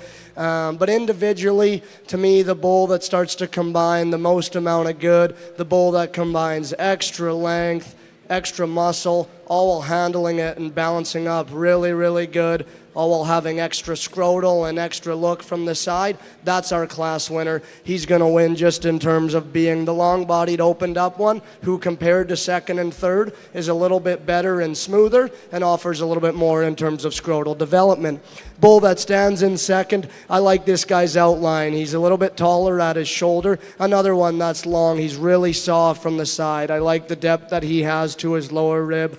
Comparatively, as we study him through his head and in through his shoulder and his chest floor, to me, this bull's just not as smooth. We could just change him there ever so slightly. He offers maybe just a little bit more sheath than our class winner, but that's one that has extra foot, extra bone, long-bodied, soft-middled kind of a calf. Bull that comes in third individually on his own, to me, I think this guy's really hard to fault. He has enough muscle, he has enough body, one that balances up good from the side. I like him on the move. When we start to get comparative, he maybe doesn't have as much in terms of foot and bone. He's maybe not as opened up through his forerib and back in through his flank. But again, individually, the fault-free kind, I still like that guy quite a bit. Bull that's going to round out the class, long-bodied, really functional kind of a bull that to me has enough muscle. I want to strengthen him right behind his shoulder, maybe just see him have a shot more in terms of chest width and forerib. But I think those are 4 really nice young calves. So first place in our junior bull calf division is entry 2363, Red Double B Baywatch 433 from Double B Angus and McLean. This will be our junior division champion, once again sponsored by Wood Cooley Cattle Company in Swift Current. Second place 2362, Red SVR Covenant 74M from Southview Ranch, Ceylon. Once again, this is our reserve junior bull calf champion, sponsored by Triple L Angus at Viscount. And entry 2361, Red New Horizon Rocker 419M from New Horizon Angus at Lipton. Fourth place goes to entry 2360 Red Triple L Toro 61N from Triple L Angus at Viscount. Coming in next will be our only class in our intermediate division. Once again, this is our second class in our Red Angus bulls.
Well, I walked up to a mountain, followed a bird up there, 'cause I found me a woman who treated me unfair.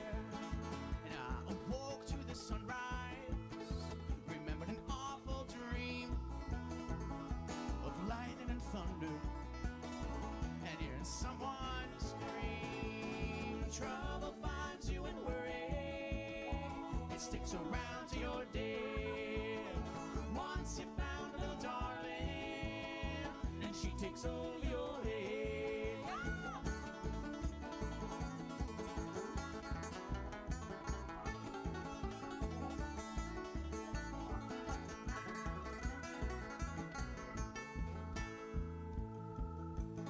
And I see wind that was blowing, I had to find me a hole for to climb in and live forevermore. And I heard voices calling in my delirious state. They're saying something out in Spanish. That's when I went insane. Trouble finds you in worry, it sticks around to your day. Once you found a little darling, and she takes over your head.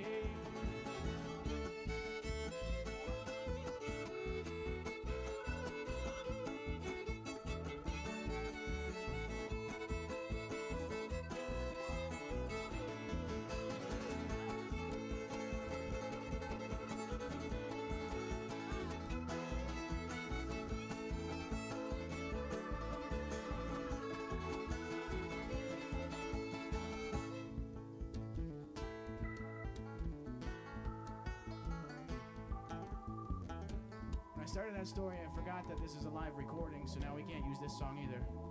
But she's gonna hear it eventually.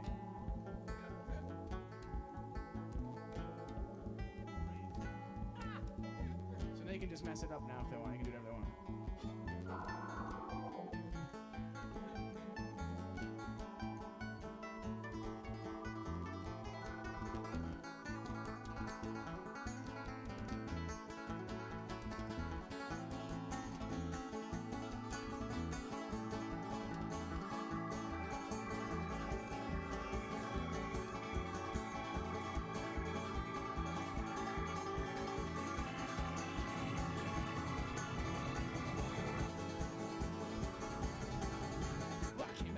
on that mountain. I had to find me a job. Come in and live while selling gas and soda pops. One afternoon I was bothered because those thoughts they don't end. If there's any agribition staff out there around the barns, if you can hear me, if we can find the light switch again, please. Up to that mountain again. Trouble finds you and worry. It sticks around to your dead. Once you found a little darling, she takes over your head. Trouble finds you and worry. It sticks around to your dead. Once you found a little darling, and she takes over your head. She will.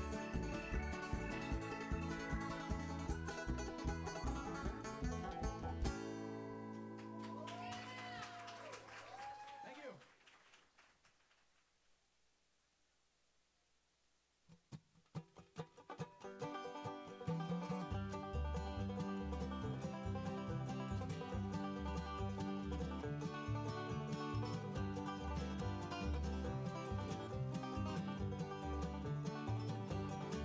Well, I heard it through the wire that the world's gonna catch on fire. The stakes couldn't get any higher, and we're finally growing tired. They will come in the night with the moon overhead shining bright. Riders on their fatal line, throwing shadows in the night. Way up high in that Minnesota sky, that's where you'll see it by and by. They say it's coming any day, and we're all gone the other way. Gonna live as long as I'm alive.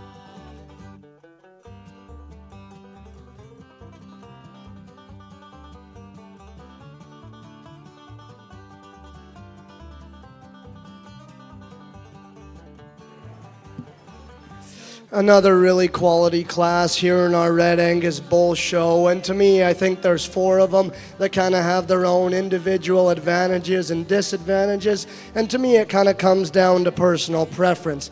Of the four cattle in our top four, to me, the hardest one to fault is our class winner. I like this guy's muscle shape. He's super big ribbed and opened up. He's really big pinned, and when you directly compare him to the two bulls right behind him, I prefer this guy in the way his hip ties into the lower part of his stifle. Is he the longest bodied calf out here? Probably not. We could maybe change him in that regard, but I like his muscle, still good structured, a big scrotal kind of a bull.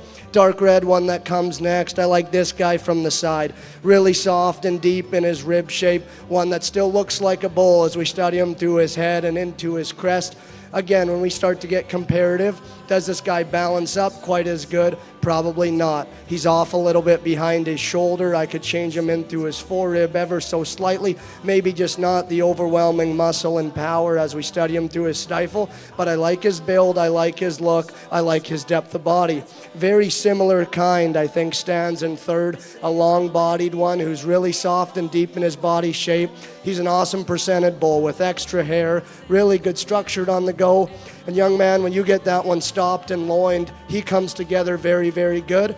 To me, at times, though, when we ask him to go, we can just start to pick him apart. In through his forerib and out of his flank, similar to the bull ahead of him. I'd just like to change him in that regard. One that wants to flatten to the base of his quarter as we watch him go. There's definitely more muscle and body in our fourth place bull. Overwhelming in terms of muscle shape and overall stoutness of feature and bone.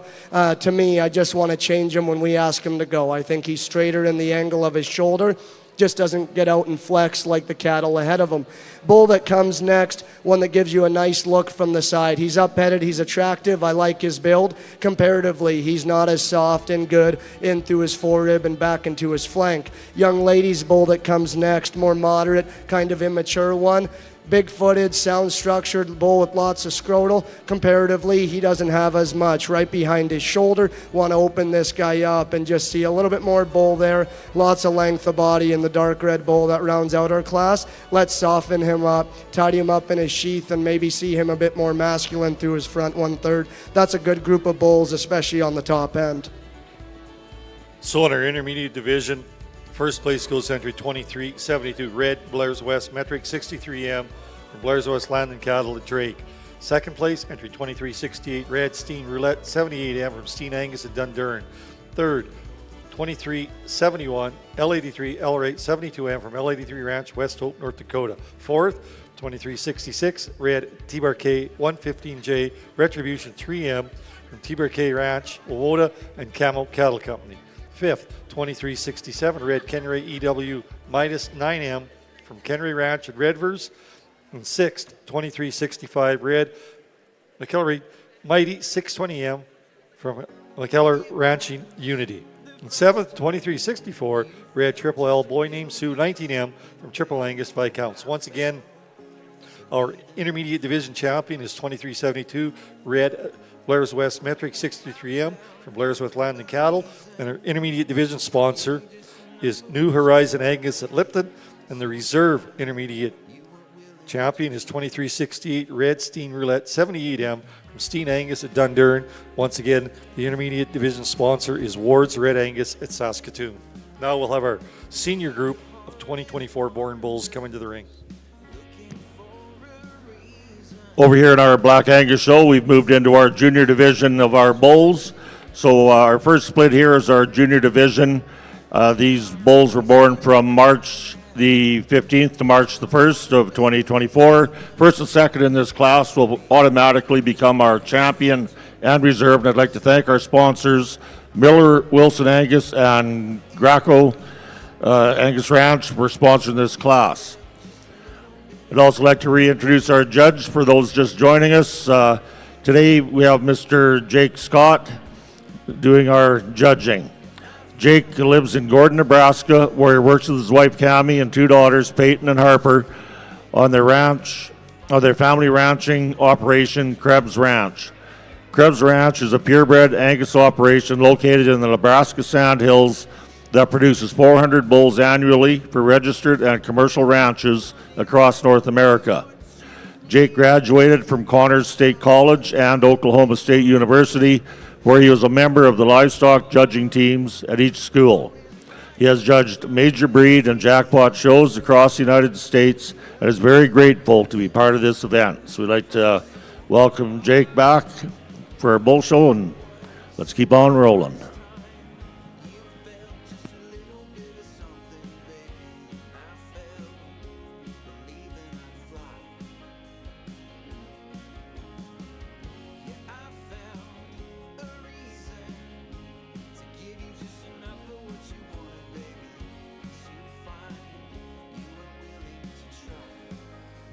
Ladies and gentlemen, on the Red Angus side of the show, once again, we'd like to welcome our judge today, Mr. Toby Noble.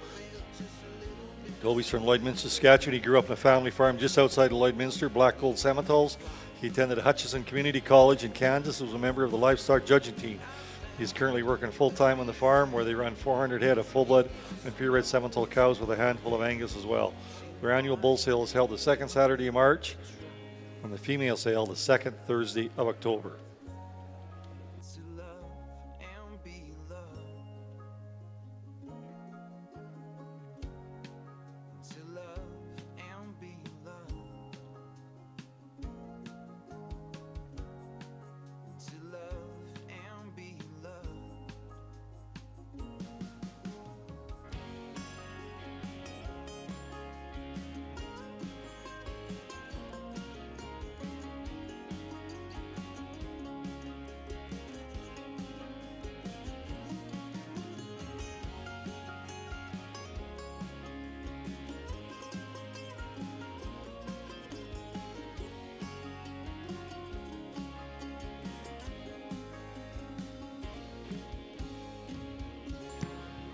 And here's Jake with his comments on his junior bulls. just a massive kind of a calf that's going to go ahead and start this. And there's so much performance and shape and weight per day of age for him at this stage of the game that I'm okay to use him. But I think something to watch as this bull goes forward is just maintaining the right kind of structure on that back leg. He may have a little extra set that might change him in his pin setting every now and then, but bold, massive, lots to him. It's hard just to walk past him in a young calf class. I like the balance and the completeness of this calf in second. He's probably my favorite for the long game just because there's a notch more smoothness, and I really, really like the soundness. Just gets out measured a little bit here today. Nothing wrong with these next three bulls that come in line. This third place bull is a lot like our class winner in that he's ultra shapy. For me, it's a bull that just gets a little bit shorter strided in the way that he handles himself, just a little more compact in his kind, not the length that we see. A real cute made bull comes around next, beautiful in his design and balance, but a little moderate and a little more short-sided than what I'd like to see today. And then the big bull that completes the class. Love him on the stand. I just loosen him up on the move. Congratulations on a good first class. So leading off our class, becoming our junior bull calf champion, sponsored by Miller Wilson Angus, is entry number 2184, Blair's RW Barricade 548M, shown by Blair's.A Cattle Company and Roots and Wings Cattle. Second in class, and becoming our reserve junior bull calf champion, sponsored by Graco Angus, is entry 2181, Merritt Whitewater 4105M, shown by Merritt Cattle Company. Third goes to 2185, Blair's Emerald 534M, shown by Blair's.Ag. Fourth goes to entry number 2186, NLF Sunday Sinner 404M from Eldom Cattle and David Schneider. And fifth goes to entry number 2182, Brooking Emerald 4198 from Brooking Angus Ranch. We'll now move into our first of two splits in our intermediate division bulls. These bulls are born from February the 26th to February the 9th of 2024.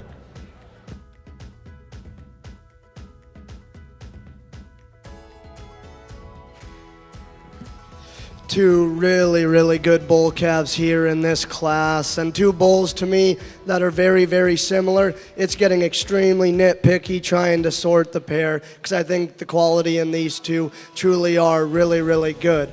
But when we talk about our class winner, let's just start up front. Look at that guy through his head, through his crest, into his neck. Take him to the ground, take him back. This guy looks like a man. He's masculine yet still attractive. I love his foot and bone and feature. To me, to be that big-footed, to be that big-boned, but to do so while still being flexible in his angles and his joints, to me, that's hard to do. That's where I really like him. To me, that's where he solidifies his spot in first. When we study his hind leg feature in comparison to our bull in second, I think that's where he beats him. From there back, he's opened up, he's robust, he's stout, really good kind of a bull to win this class. The bull that comes in second, this one hits you hard right when he comes in. So soft and deep in his body shape. To me, a bull that's still masculine, looks like a man. A bull that is very flexible as we watch him get out and go. Does he do it with the same degree, I think, and authority as our class winner? Probably not. If we're getting picky, we could maybe just redesign the way that he handles his hind leg. But again, I love his body, one that still looks like a bull, a big scrotal kind of individual. Two really nice bulls to come to the top quite easily. Third place bull, to me, very similar kind. He's opened up, he's stout, has extra scrotal when we study him there. Comparatively, is he as sound and flexible when we ask him to get out and go? Probably not. He's a little bit more upright in his angles, but that's a bull that still has the right kind of muscle, still has the right kind of body. Probably the better structured option stands here in fourth in comparison to the one right ahead of him. I prefer this guy's flexibility. I prefer his reach off both ends of his skeleton, maybe just not quite as soft and opened up when we study him through his forerib and his flank. But to me, a bull that's still lean in his condition. His best days are yet to come, in my mind, no question. Two bulls that are going to round out the class. I think they're sound structured. They have some length of body. I just want to give them more in terms of genuine mass and muscle shape. But that's a really nice class with a unique pair of bulls on top.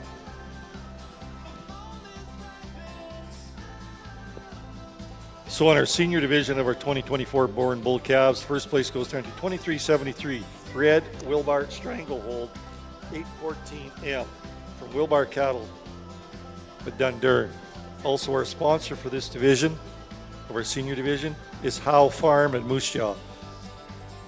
Our reserve senior bull calf and second in class is entry 2384, Red Southland Youngblood 55M from Southland Cattle at Shaunavon. Third place goes entry 2380, Red JJL Copper 425M from JJL Livestock at Melville. Fourth place entry 2382, Red Blair's West Milwaukee 2M from Blair's West Land and Cattle at Drake. Fifth place entry 2376, Red Deep Lake Tank from Deep Lake Land and Livestock Indian Head. At sixth place entry 2385, Red Britt Fletcher 52M from TNS Farms at Rose Valley and Brittany Grona. Once again, 2373 is our senior bull calf champion. Sorry, this is our first split of our seniors. This is 2370, the Red Wilbar Stranglehold, and our second place in that class is 2384, Red Southland Youngblood 55M. Just to clarify, this is our second split of our 2024 born bull calves.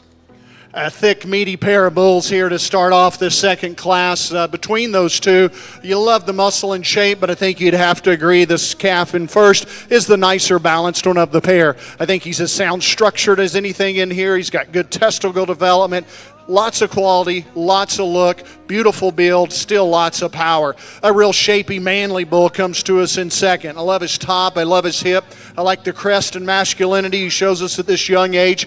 Great body volume, perhaps not just that ultra high degree of shoulder and squareness of hip that we see in our class winner, but I think a bull that's extremely good from a power standpoint.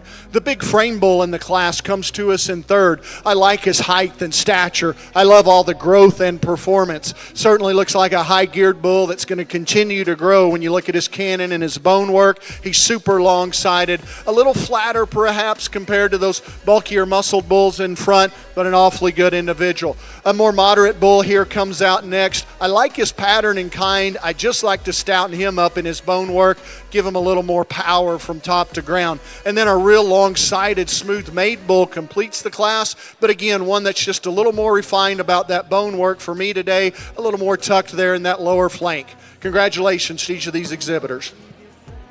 Thank you, Jake. So leading off our class is 2190. Greenwood Knife Point 77M from Jaden and Jackson Payne. Second in class is 2197. Rito CM Maverick 52M from Rito Angus Farm and Colin Myatt. Third in class is entry number 2200. Northern View Typhoon 75M from Northern View Angus. Fourth is 2198. Eastondale Coalition 10724 from Eastondale Angus. Fifth in class is entry number 2204. J. Mirandi Tahoe 428M from J. Mirandi Livestock, and 2196 was a scratch. We'll now move into our second split of our intermediate bulls. These bulls are born from February the 5th to February the 1st of 2024.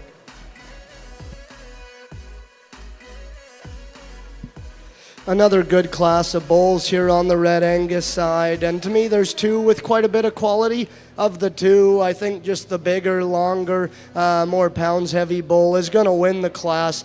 I think comparatively he just offers a little bit more in terms of genuine muscle and shape. Study this guy from the side. He's super long-bodied, a bull that's flexible on the go, still attractive and balances up nice from the side. But once again, where he directly beats the bull in second, I think he just offers more pin width. I think he offers more shape and turn to the lower portion of his stifle.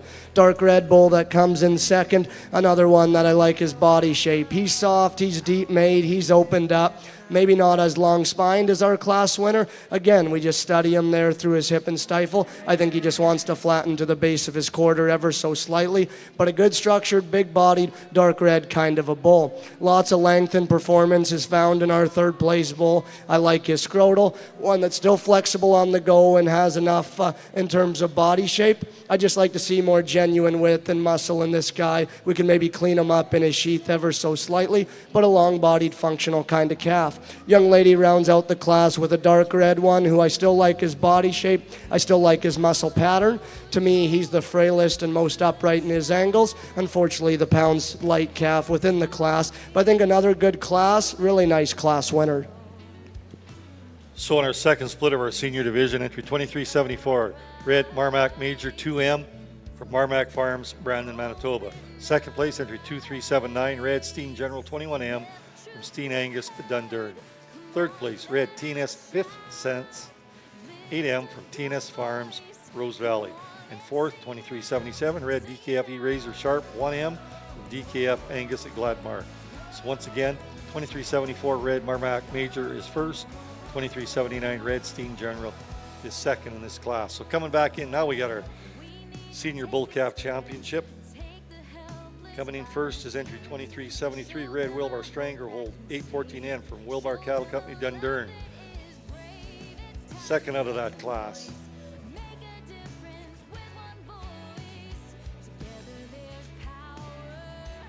is entry 2384 Red Southland Youngblood 55N from Southland Cattle at Shaunavon. And in our second split, entry 2374 Red Marmac Major 2M from Marmac Farms at Brandon. And second in our senior division, entry 2379 Red Steen General 21M. These are our four bulls in our senior division championship. Once again, our senior division championship is sponsored by Howe Farm at Moose Jaw. And the reserve division senior bull calf champion is sponsored by Terron Farms, Forestburg. Four really nice bulls out here in the senior division, and a couple classes I think that were pretty deep with quality. Just like the heifer calves divisions, I think that first class was chock full of quality. I talk about how awesome I think these bulls are. I still think that, to me, they're the easy champion and reserve division winners.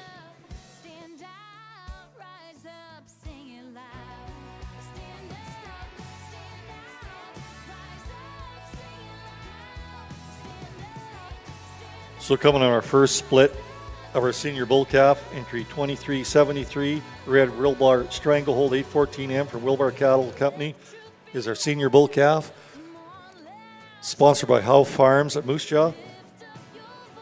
And second in that class is a reserve senior bull, Red Southland Youngblood from Southland Cattle, Shaunavon.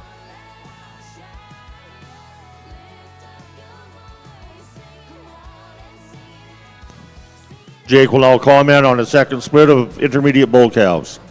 Certainly a lot of differences in types and kinds in here. If you want to reshuffle the deck, I wouldn't give you a lot of argument, but I don't think you can deny that the calf that wins it is the big one in the class. He's the high performance one in the class. He's the standout in terms of his length. And for a performance bull, he maintains cleanliness of chest, cleanliness of sheath. I like his structure. I like his movement as he goes around, very adequate in terms of his muscle. I think that's a good logical place to start. The calf I'm not quite sure what to do with is the calf that places second, a calf that's kind of radical in his design. Really green still yet today, but awfully shapy. Big top, big hip, big bone. You don't probably, or at least I don't think he'll move as well as he does when you see him in action and in motion, but he does carry himself around the ring in good shape. He's odd in the way that crest, and it may be the way that it's clipped, is on the top of his neck. I suspect that there's maybe not a lot of real masculinity and crest to that neck,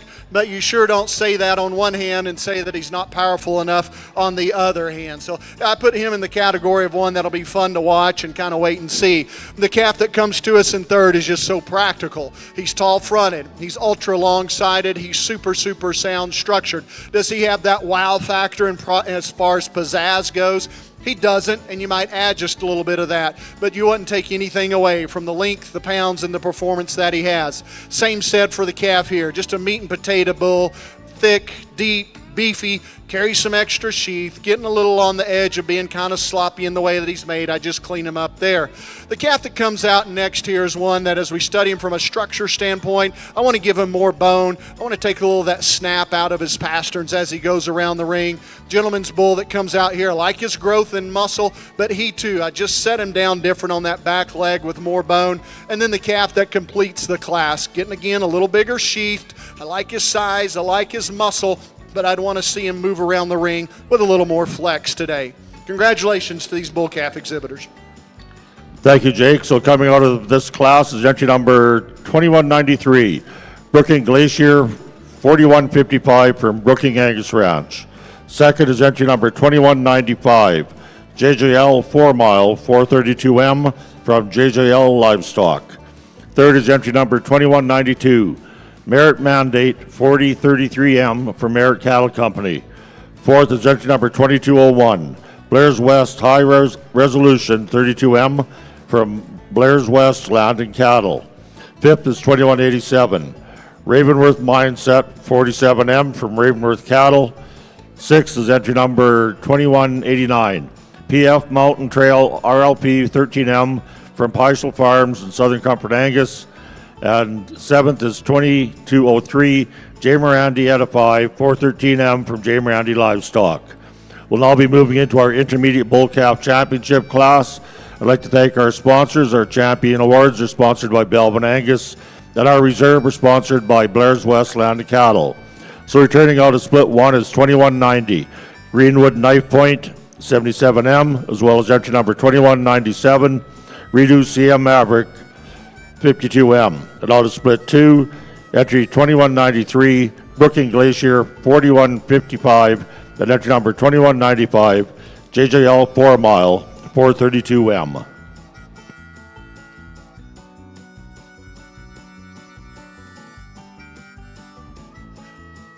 A pair of calves here for our division, both really, really good. Nice second standing behind them. This is an awesomely presented calf up here in front. He's got some advantages for me in terms of maybe his rib shape and his body and his look. I like the strength of top that he has. But the big calf out of the older class, I think, has a shot more muscle down his top. I like all that length and extension. In a close pair, I'm going to use him as your champion today. And looking in behind, I think I'm going to go with my other class winner for reserve. Congratulations to you both.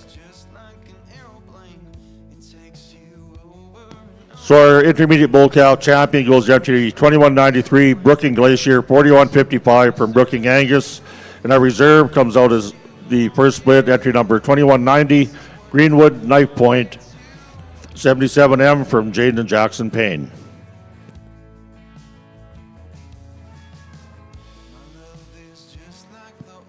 Just a lone entry here on the Red Angus side, but to me, a bull with lots of quality. I really like him from the side. Study him up front, he's attractive. I love how he blends back into a powerful forearm, a good forerib and center portion of his body, a bull that still has some muscle, some hip, some power when we get in behind him. I think just really a solid, nice kind of a bull. Will be interesting to see here later on. So there's only one entry in this class, in our junior bull class.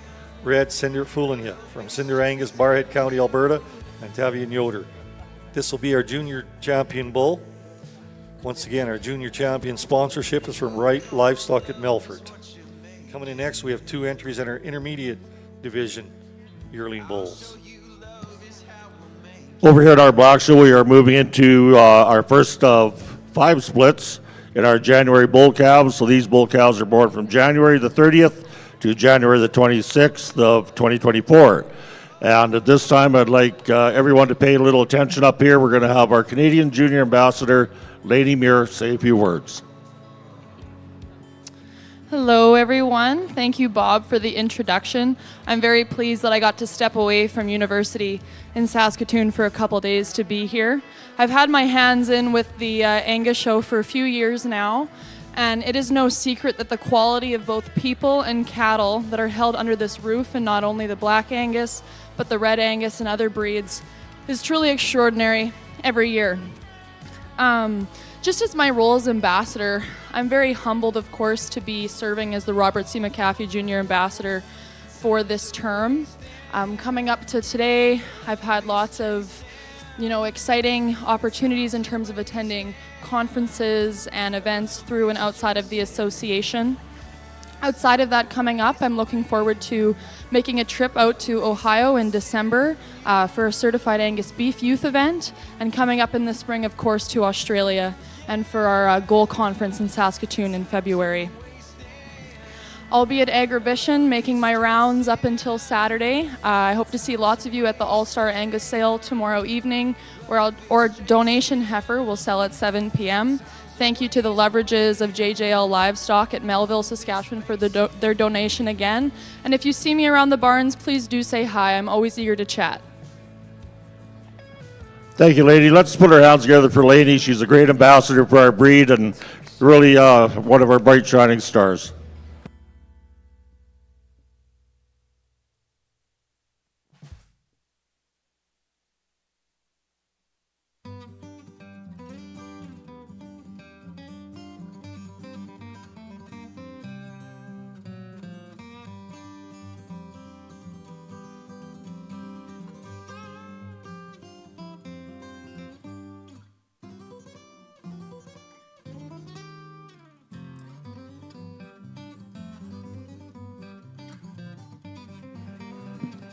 Just a pair of yearling bulls here back on the Red Angus side, but I think two bulls to me that offer quite a bit of quality.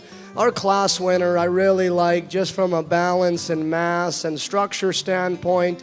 I think this bull's really flexible and good at the ground. I like his hind leg. I like his hind leg shape. From there, I like the way how he transitions up into a stout pin set and powerful hip and stifle bull that still has a really nice look from the side. Is he as soft and possibly deep as our bull in second? Possibly not. But again, I think that bull has enough. I like his build, I like his structure, I like his muscle. Our bull that comes in second, really long-sided one, bull that's still good in terms of his muscle pattern. I appreciate his flexibility. To me, he maybe just takes it just a shot too far. His hind leg just wants to get underneath him ever so slightly. Appears to have a little bit of extra set in that regard. Two very solid bulls in this class. Quite fond of our class winner.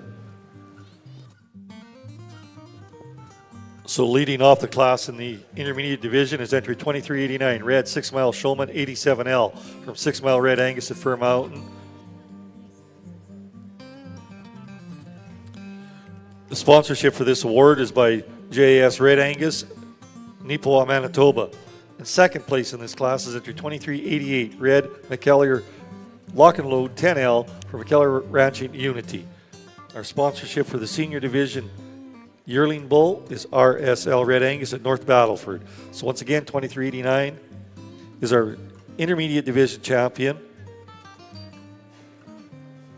And 2388 is our second place and reserve intermediate division champion.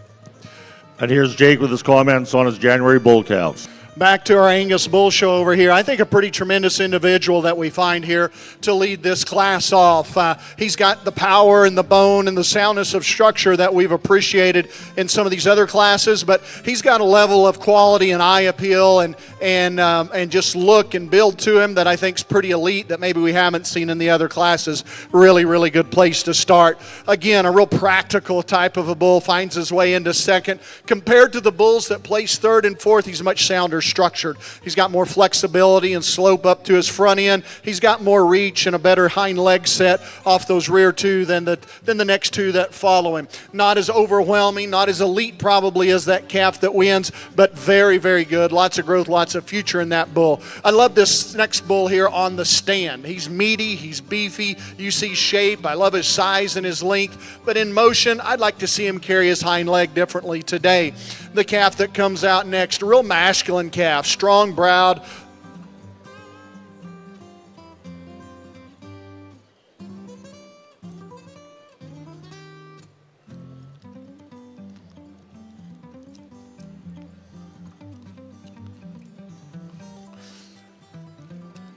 I think we're all good. So a calf that I love him for his growth, a calf that's got a lot of length of side to him.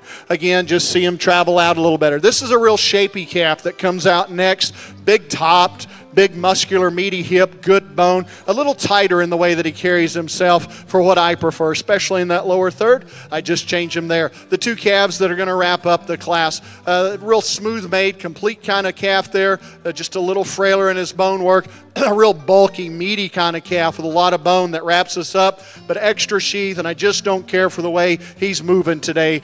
Congratulations to all these exhibitors.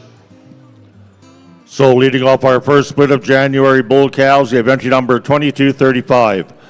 Murray Incredible, 63M from Murray Ranches. Second is 2222. Merritt Titan, 418M from Merritt Cattle Company. Third is 2231. Honeybrook Prosecutor 8M from Honeybrook Farms, and you can add additional owner BJ Cattle Company. Fourth in class is entry number 2223. Cottonwood Profound 400M from Cottonwood Angus Farms, and you can add additional owner Fraburn Angus. Fifth in class is 2244. HF Sarge 203M from Hamilton Farms. Sixth is entry number 2253. J. Morandi Tahoe 410M from J. Morandi Livestock. And seventh is 2251. Blair's West True Patriot 11M from Blair's West Land and Cattle. Entry number 2241 was a scratch.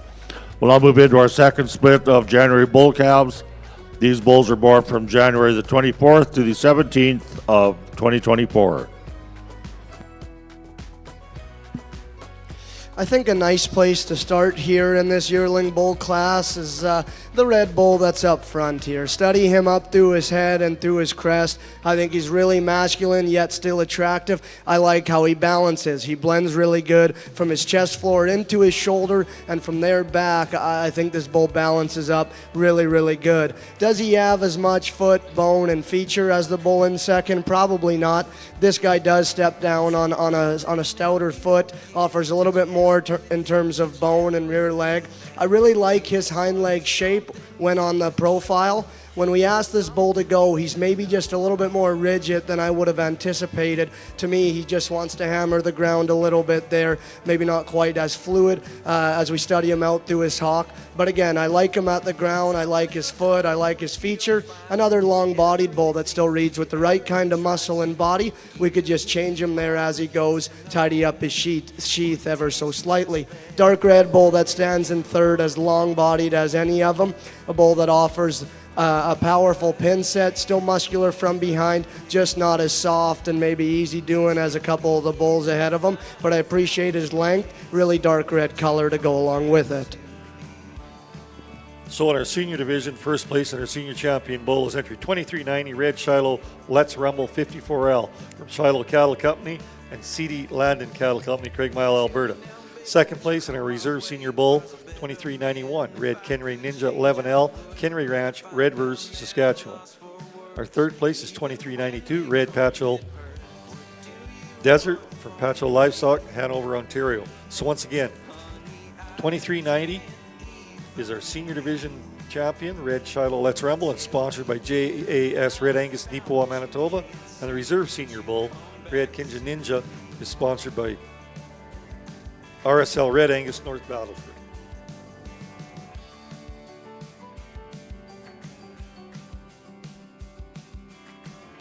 Just a correction on our intermediate senior bull. The intermediate senior bull, I read that wrong. It's BL Red Angus from Turtleford, and our reserve intermediate division is sponsored by Shiloh Cattle Company.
be a fiddler someday, but you better get to practicing before you're old and gray, and your best years slip away.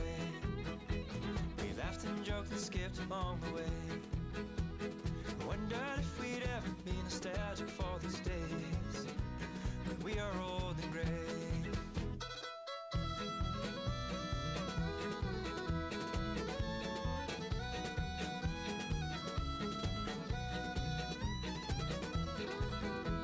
Sat with a sad old man in a dark cafe. I asked him what he's living for. He said not much these days. You are young, you best be on your way. If you wanna be a fiddler someday, you better get to practicing before you're old and gray, and your best years slip away.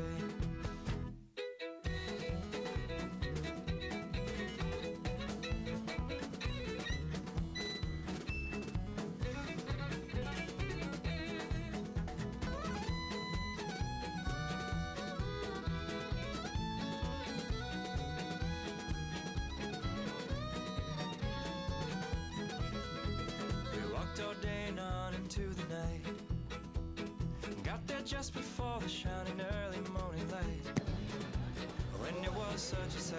And Jake's ready with his comments on Split 2 January bull calves. But you better get to practicing before you're old and gray, and your best years slip away.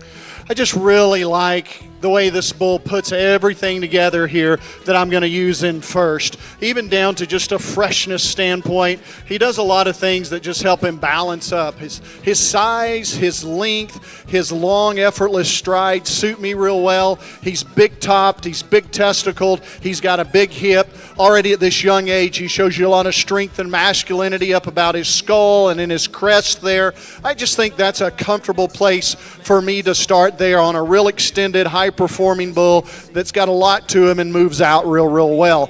In many ways, this slicker-haired bull in second is a lot like him. Comparable in size and length, comparable in muscle. Today, I don't think he handles his back leg quite as comfortably as does our class winner there. Maybe not quite the degree of bone. That's not a problem for the bull that's going to come here in third. A big bone, stout-featured, rugged-made kind of a bull. He's square and he's beefy, and I love the body that he has. For me, he's just a touch jammed up in that front end. I just like to stretch him out there a little bit, and I think that would do a lot for his balance, but a real beefy individual. The bull that comes out next, I love his size, his length, his balance. I'd correct him a little bit in the way that he wants to handle those rear legs, whereas today he drops his pins more on the move. Here's a real thick, stout bull that leaves the ring now, but get into some bulls that are just handling their back legs a little differently and a little tighter than we prefer.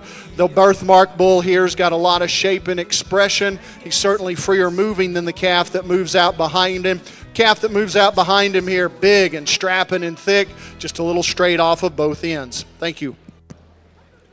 So leading off our class was entry number 2243, HF Mountain Range 167M from Hamilton Farms.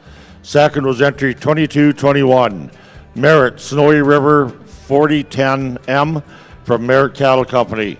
Third is 2215, Roy Mack Showbiz 46M from Roy Mack Angus. Fourth is entry number 2226, Brooking Emerald 4083 from Brooking Angus Ranch. Fifth was entry 2239, HF High Point 129M from Hamilton Farms. Sixth was 2207, Justimere TA 7112 Houdini 128M from Justimere Farms Limited. Seventh was 2252, J. Morandi Restoration 406M from J. Morandi Livestock. And eighth was 2213, Ramrod Manifest 408M from Ramrod Livestock. We'll now move into split 3 of our January bull calves. These bulls were born from the 16th to the 10th of January 2024. Tell me why you laugh and why you cry. Honey, I've got time. Honey, I've got time. Just like to acknowledge some more of our sponsors here today.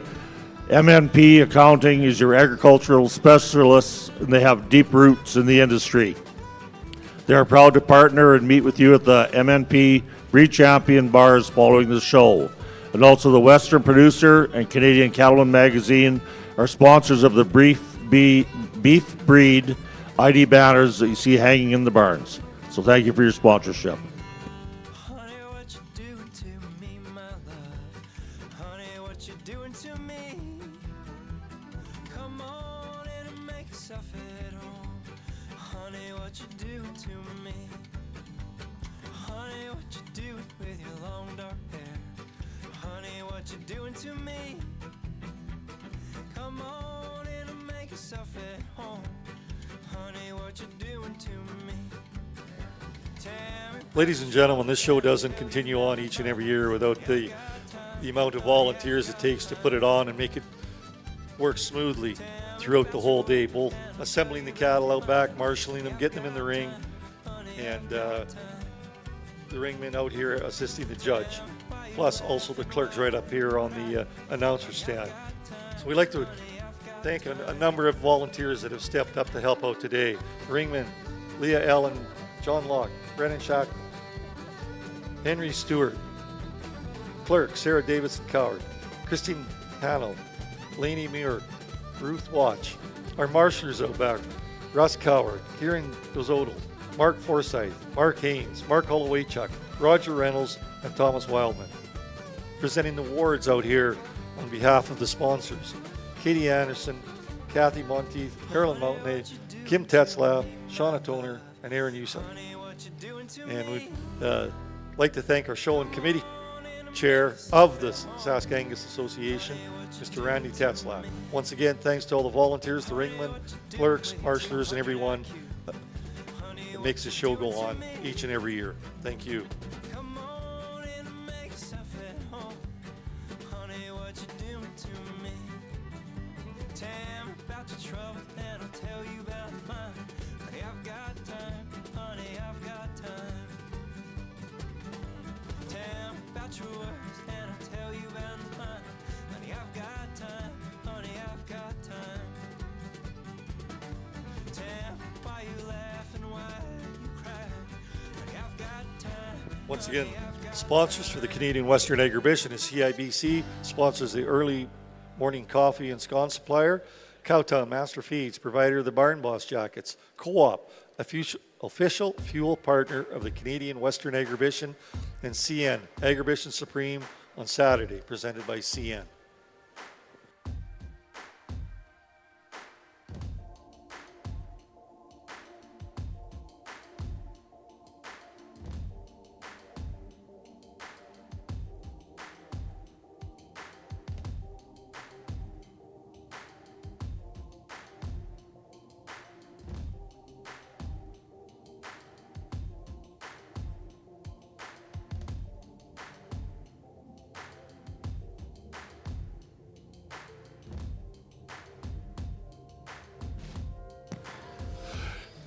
Well, a real interesting class of these bulls, a few more to deal with than we've had. I really like the completeness and the thickness of the bull that I've chosen to win the class.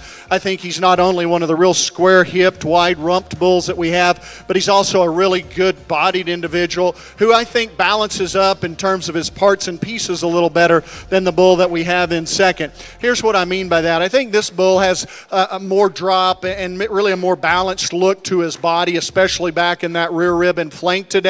He's a long, heavy type of individual that's masculine. He's good in his testicle. I really like the width and squareness of this calf from behind, and super fun to watch on the move. He's not as stout-boned as several bulls down the line. That is the number one thing I would change about him. For me, he's a little too keen in his bone work, but in this particular class, he checks a lot of boxes that we are looking for. Certainly, this is a rugged bull that comes to us in second that does stand on more stoutness of structure than does our class winner.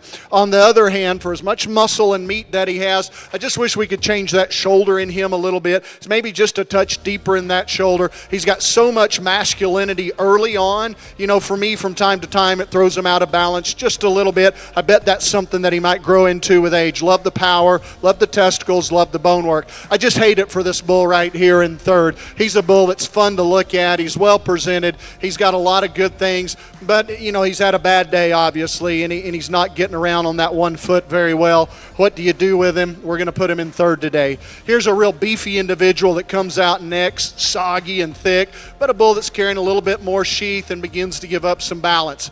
I like the growth and the size of this young man's bull. We'd just add to that a little more bone and body if we could.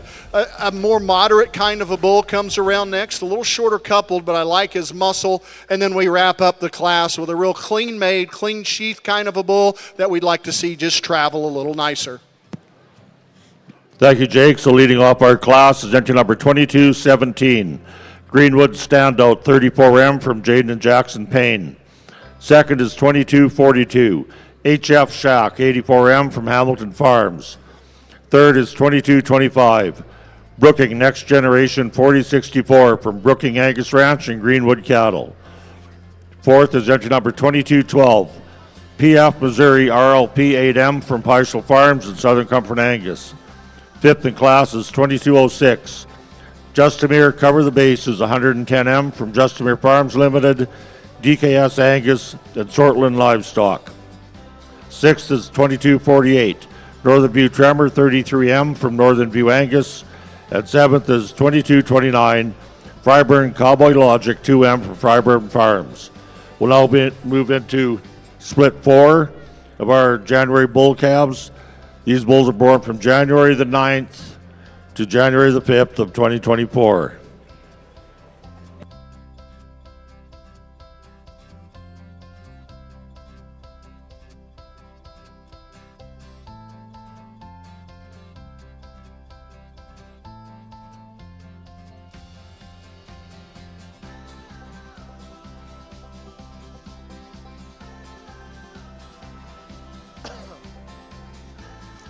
Definitely, in my mind, I think our toughest class that we've seen this day. And I think there's 4 bulls out here that all have a lot of quality. There's 4 bulls that all have their own different advantages, and there's 2 of them that are similar, and there's 2 on that end that couldn't be any more different. So for me, it just takes a little bit of time, and I apologize for that, but just to find the bull that, in my opinion, puts the most good together, to me, that's this dark red bull that stands in first. I like his structure. He's flexible. He has a little bit of extra set to his hind leg. Yes, I would maybe like to change his bull and his skull. But when you talk about body, you talk about muscle, and you talk about a functional skeleton, all while doing so in a package that still balances up relatively good, to me, that's the place to land on. That's our combination bull. I like him to win the class. Bull that comes in second, super long bodied, and I think these 2 are actually quite similar. I love this bull's length. I prefer our bull in second as we study him through his head, through his skull and his crest. I think he's a little bit leveler out of his hip when we ask him to go, but when we start to get comparative, to me this bull's a little bit more frail in his rear leg. He has a little bit extra set to his rear leg as well, just wants to get that underneath him ever so slightly. But again, I think those are 2 similar bulls that have a lot of quality. The bull that stands in third, I'll be honest, I struggled with this one. He comes in and hits you hard right away. I love his presence. I love his build. He's so high tying in his neck attachment. He's so attractive from his skull in through his crest and still blends back into a powerful enough rib shape. To me, a bull that still has enough muscle. I like him on the move. But as we stand here and look at him, yes, I do agree. He is the leanest bull out here, but is there quite enough in terms of forerib, in terms of flank, and in terms of softness? I guess today I answered the question no and put him in the third hole, but I love his look, I love his balance, I love his build. To me, that bull's only going to get better as the year goes on. Bull that stands in four, standing still, there's no question he's competing to win the class. So massive, so muscular, and so opened up. He's big-footed, he's stout-boned, has some extra hair that still balances up from the side. To me, he's our heavy conditioned one, wants to drive on the outside of his skeleton and get bigger in his joints. But again, that's a really good bull, 4 awesome individuals. Tough decision on the top. And now in our Angus Bull Show, we've got a really good individual to win this. In about every category we could talk about, we would brag on him a lot. He's excellent in terms of growth and performance. Balance and look is spectacular. Meat, muscle, shape, bone is super. And he does it all in style when you watch him walk around the ring. He does so very effortlessly. A really, really good bull to win the class. Coming in second with a calf that's not the biggest, not the heaviest of what we have left to choose from, but I sure think he's the soundest. And I sure think he's the next best one of those, just simply because he does move around with enough extra length of stride and flexibility. Two bulls that come around next, they are growthy. They are thick and they are meaty. I love the beefiness of those bulls, but I'd have the same criticisms of both, and that's just the way that they move on those hind legs. If we could just straighten up the back wheels on those and give them a little more flexibility, boy, they could sure be in contention to win it. And then the young lady's bull that wraps up the class, maybe she too's not perfect on her back legs, but my big issue is that extra sheath that he's carrying. I just like to neaten him up there. Thanks. So leading off our class is engine number 2227, Brookings, South America, 4022 from Brookings Angus Ranch. Second is 2237, Eldom 9213, Excite 408M from Eldom Cattle. Third is 2205, KCH McAllen 404 from KCH Cattle Company. Fourth is 2218, S7R Persuasion 701M from Section 7 Ranch and Horner Cattle Company. And fifth is 2255, Ravenworth Growth Fund 16M from Ravenworth Cattle. 2240, 2224, and 2209 were scratches. We'll now move into our final split of January bull calves. These bulls are born from January the 4th to January the 1st of 2024. Just getting back to the Red Angus side here in our first split of our senior bulls, entry 2398, Red 6 Mile Cold Open 82K from 6 Mile Red Angus and Haddon Hills Farming. Second was 2399, Red LV Capital 62K from Southview Ranch and Ceylon. Third come from 2397, Red L83 Red Viper 50K from Moose Creek Red Angus, L83 Ranch and Logan Cattle Company. Fourth was 2395, Red Wood Coulee Taurus 805K from Triple L Angus and Viscount, J. Brady Cattle and Wood Coulee Cattle. So this is our second split in our senior division.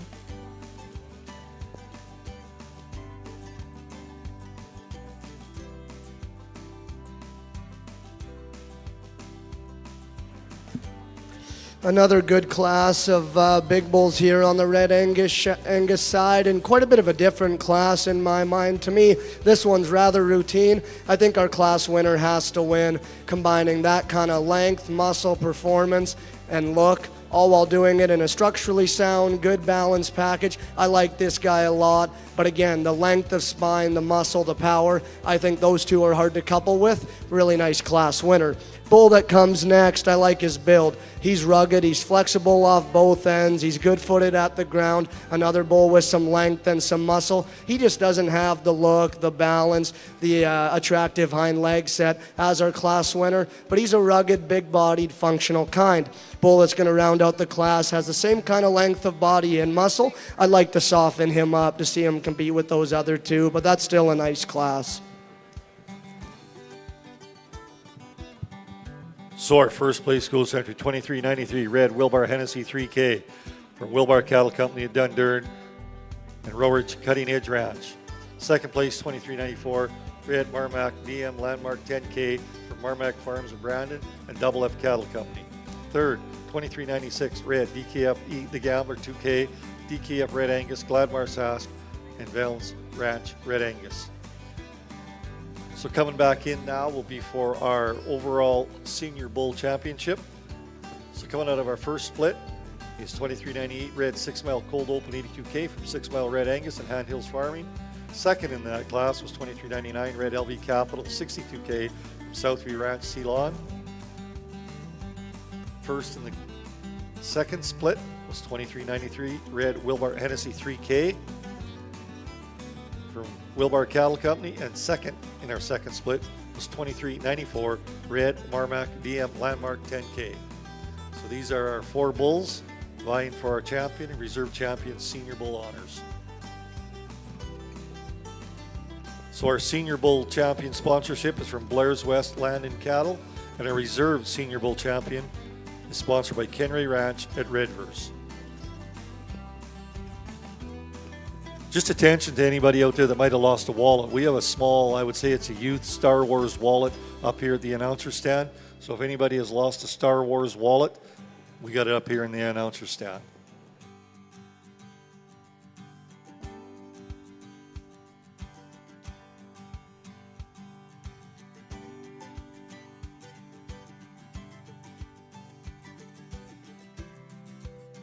Just one other thing for the Red Angus exhibitors, there is some mugs up front here. Katie wants you to make sure that you pick up all your mugs. If not, she'll have lots of stocking stuffers back home.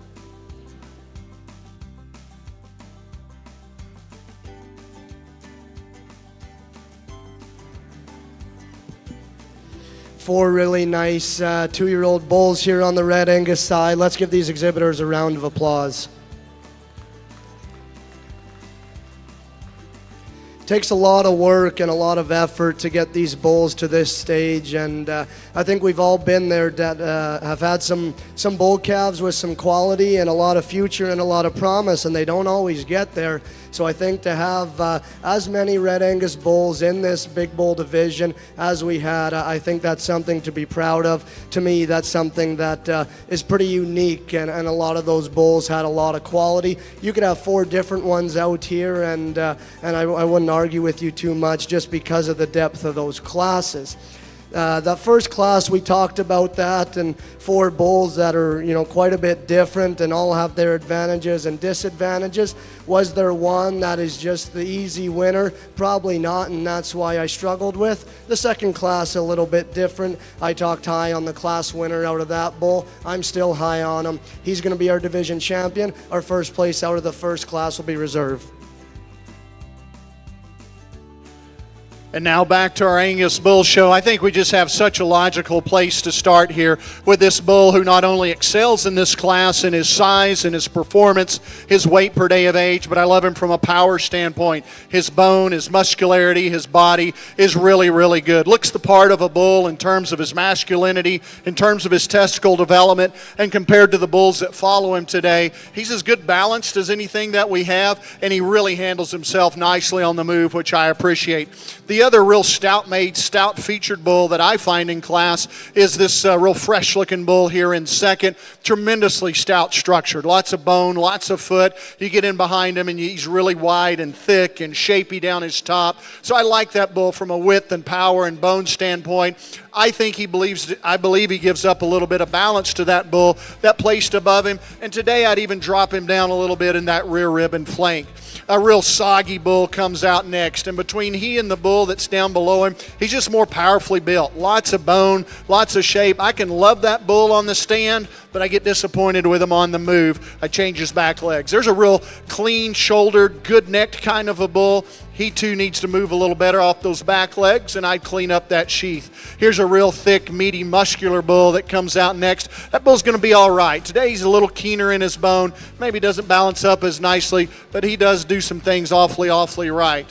The 3 bulls that wrap up the class. There's not a light muscled bull in here. I love the power and I love the shape. These bulls just begin to give up quite a little more in terms of their balance and structure out here today. Congratulations to you all.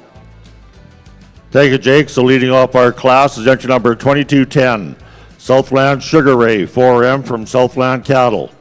Second is entry number 2216, Roy Mack Showbiz, 7M from Roy Mack Angus. Third is 2234, Third Degree America, 3M from Third Degree Angus. Fourth is 2208, Southland Deadpool, 27M from Southland Cattle. Fifth is 2247, Northern View Tremor, 16M from Northern View Angus. Sixth is 2230, Honeybrook Mojo, 1M from Honeybrook Farms. Seventh is 2233, Third Degree High Range, 4M from Third Degree Angus. And eighth is 2236, J-Score S Melville, 400M from J-Score S Angus. We'll now be moving into our Senior Bull Calf Division. I'd like to thank our sponsors, Blue Collar Bull Sale is sponsoring our champion, and our reserve is sponsored by JPM. So coming back out of the first split is entry number 2235, Murray Incredible 63M, and entry 2222, Merit Titan 418M. Out of our second split, entry number 2243, HF Mountain Range 167M, and entry number 2221, Merit Snowy River 4010M for Merit Cattle Company. Out of our third split, we have entry number 2217, Greenwood Standout 34M, and entry number 2242, HF Shack 84M. Out of split 4, we have 2227, Brookings South America 4022, and entry number 2237, Eldom 9213 Excite 408M. And coming back from our final split, we have entry number 2210, Southland Sugar Ray 4M, and entry number 2216, Roy Max Showbiz 7M. So here we have it, ladies and gentlemen. This is our lineup for our 2024 Gold Show Red Angus division of the Angus events here at Canadian Western Agribition. Starting out with our junior division, entry 2363 Red, Double B Baywatch 433, Double B Angus McLean. Our reserve junior bull, 2362 Red, SVR Covenant 74M, Southview Ranch C-Lot. Coming into our intermediate division is entry 2372 Red, Blair's West Metric 63M from Blair's West Land and Cattle at Drake. Second in that division, 2368 Red Steen Roulette 78M from Steen Angus at Dundurn. Now getting into our senior bull calf division is entry 2374 Red Marmac Major 2M from Marmac Farms Brandon. A reserve senior bull calf division, 2379 Red Steen General 21M from Steen Angus and Dundurn. In our junior division of our junior division of our yearling bulls, 2387 Red Cinder Foolinyon 1601L from Cinder Angus, Barhead County. Getting into our intermediate division, 2389 Red 6 Mile Showman 87L from 6 Mile Red Angus at Fir Mountain. Entry 2388 Red McKellar Lock and Load 10L from McKellar Ranching Unity. Coming into our senior yearling division, entry 2390 Red Shiloh's Let's Rumble 54L from Shiloh Cattle Company and C&D Land and Cattle. Our reserve senior bull, entry 2391 Red Kenry Ninja 11L from Kenry Ranch Redvers.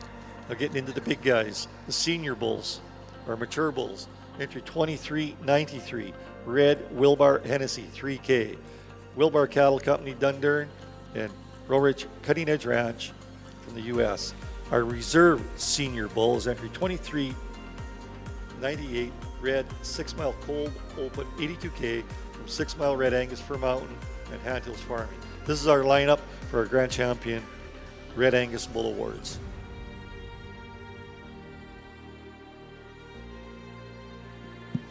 What an awesome lineup here on the Red Angus side. Let's give these exhibitors a round of applause.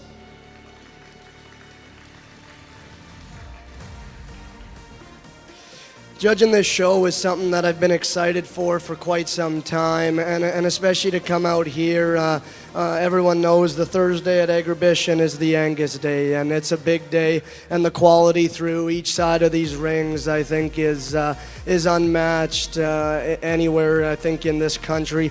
This is it for us. This is our biggest and best show, and I think the quality has been tremendous. I've had a great time. It's pretty easy to see as an outsider why these Red Angus cattle are so popular. You know, they're so maternal. The female are awesome and big-bodied and good-uddered, and the bulls come out here with the masculinity and rib and dimension that we're all after. And I think there's just an incredible lineup right from our calves down to our big bulls. I won't take too much of your time and go and show you a couple champions here so we can keep the Angus show still rolling. But I really just like to thank the Saskatchewan Red Angus Association for having me out here. It's always been a dream of mine to judge at the Canadian Western Agribition. This is the first breed that I've done here, and I had a lot of fun. So let's give these exhibitors one last round of applause. I'll go and show you a couple champions.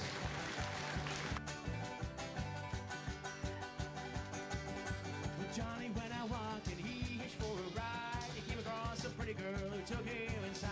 And Johnny asked the pretty girl if he could take her hand. She became his wife and they bought a piece of land.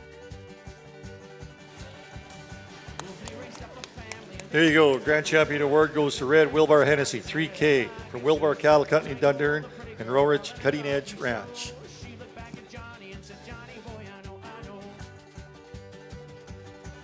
And we all shine a light, little darling. We all want someone. We're all afraid of tomorrow, just a little. We all dance circles around the sun till it's done. You're the one.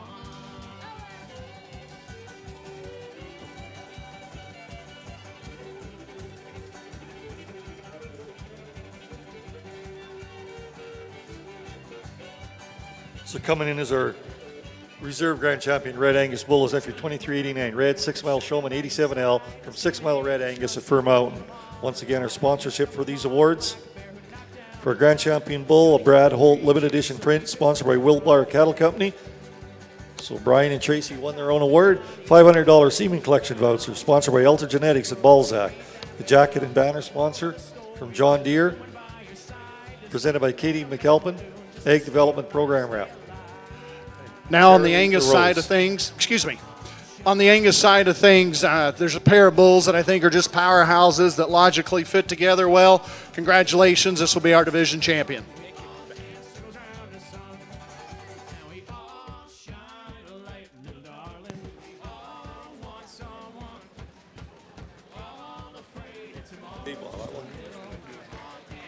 So just getting back to the Red Angus side here, we have the Saskatchewan Cattlemen's Association presentation, Levi Hall, Director. And once again from John Deere, and we have from MNP, they are sponsor of the bar cart back in the barns. Presenting that, or representing that is Mackenzie Gordon. Also, we have a Herdsman Award to present, so we ask somebody from Southview Ranch to come ahead up to the announcer stand here, please.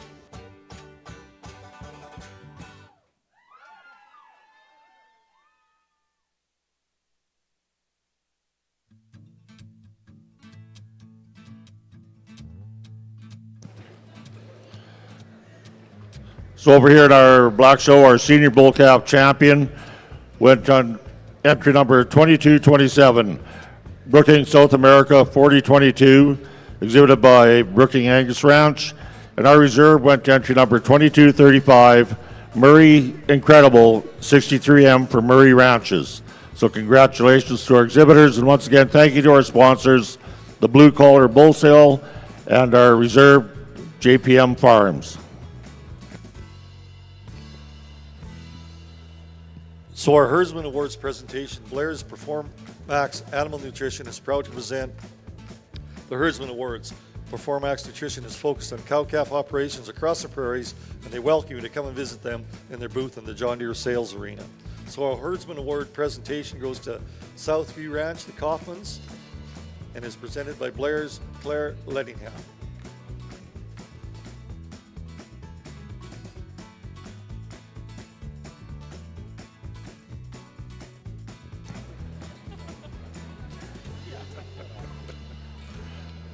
We're now into our junior yearling division in our Black Angus show.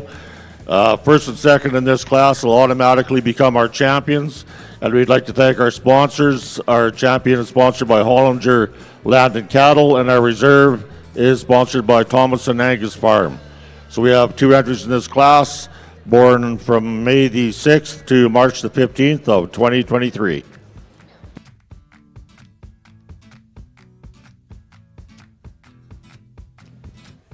So we have another lost wallet that was turned up to the announcer stand here. If there's a Mr. Scott Crowley out there somewhere, or somebody knows of him, we have a wallet of his here up the announcer stand. Back to the Angus ring. Just a tremendous individual, I think, here to start this. In a pair of bulls that are really powerfully built and extra heavy muscled, he's the one that just is so impressive from a length and a balance standpoint. He's good in his shoulder. He's ultra square in his hip. I love the bone. I love the power that he has. A real good place to start. Not to take anything away from this bull in second. He's thick. He's muscular. He's got a big bulge in hip and stifle in him. But by comparison, a little shorter sided, not as big boned, not as ultra mobile on the move. Congratulations to you both. So first in class and becoming our junior yearling champion bull is entry number 2256. Boss Lake Convoy 319L from Boss Lake Genetics. And second in class and becoming our reserve junior yearling champion bull is entry number 2258. J. Mirandi Good Medicine 340L from J. Mirandi Livestock and Mike Ducher.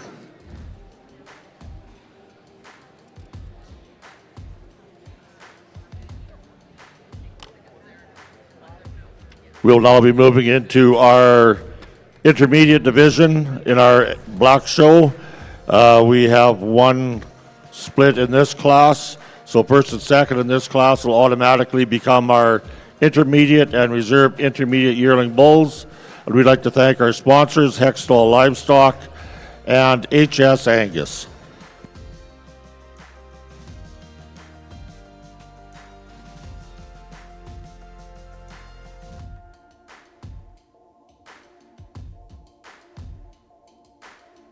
Comes out of his hock with more advantages than does the two bulls behind him. What we would change about him is one advantage that the other two have, and that's just that sheer drop down in the lower third of his rib there. He'd sure balance up better with just a little shot of lower body, and that's an advantage that this bull in second has. The bull in second and third in so many ways are so similar. They're both muscular. They're real equivalent in terms of their size and their length. And on the other side of the coin, both need to handle their back leg better, but between the two, the second place bull is much stouter, structured, and better boned. The third place bull is a little better in that shoulder than our second place bull, but he gets more refined in that bone work. And again, I'd change the way he handles his hind leg. So leading off our class, becoming our intermediate champion yearling bull is entry number 2261, BCH Lex 99L from Freiburg Angus, and our reserve is entry number 2262, Brandy's Black Tie 211L from Eastondale Angus. Third in class goes to entry number 2260, LT Grand Junction 3183 from Arda Farms Limited. We will now be moving into our senior division in our yearling bulls. These bulls are born from January the 27th to January the 9th. First and second in this class will automatically become our senior and reserve senior champion yearling bulls. And we'd like to thank Morrison Marketing Services for sponsoring our champion and Schwann Angus for sponsoring our reserve.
guess the places that I've been.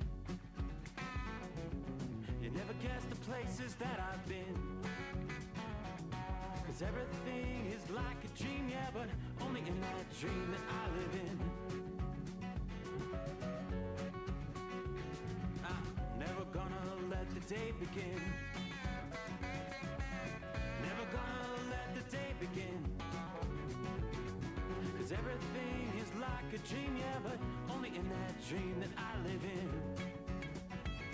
Oh, don't wake me up before you go, and I'll just make this bed my home.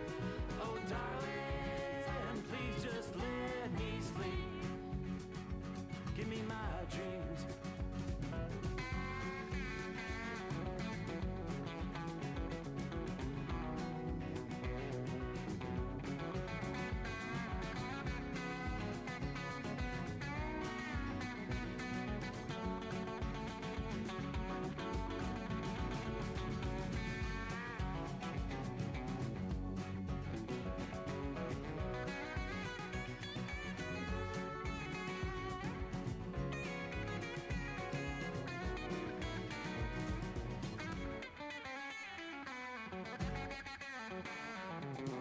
Never gonna come down from above,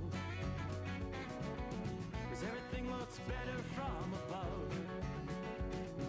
Nothing's ever as it seems, yeah, except in that world that I dream of.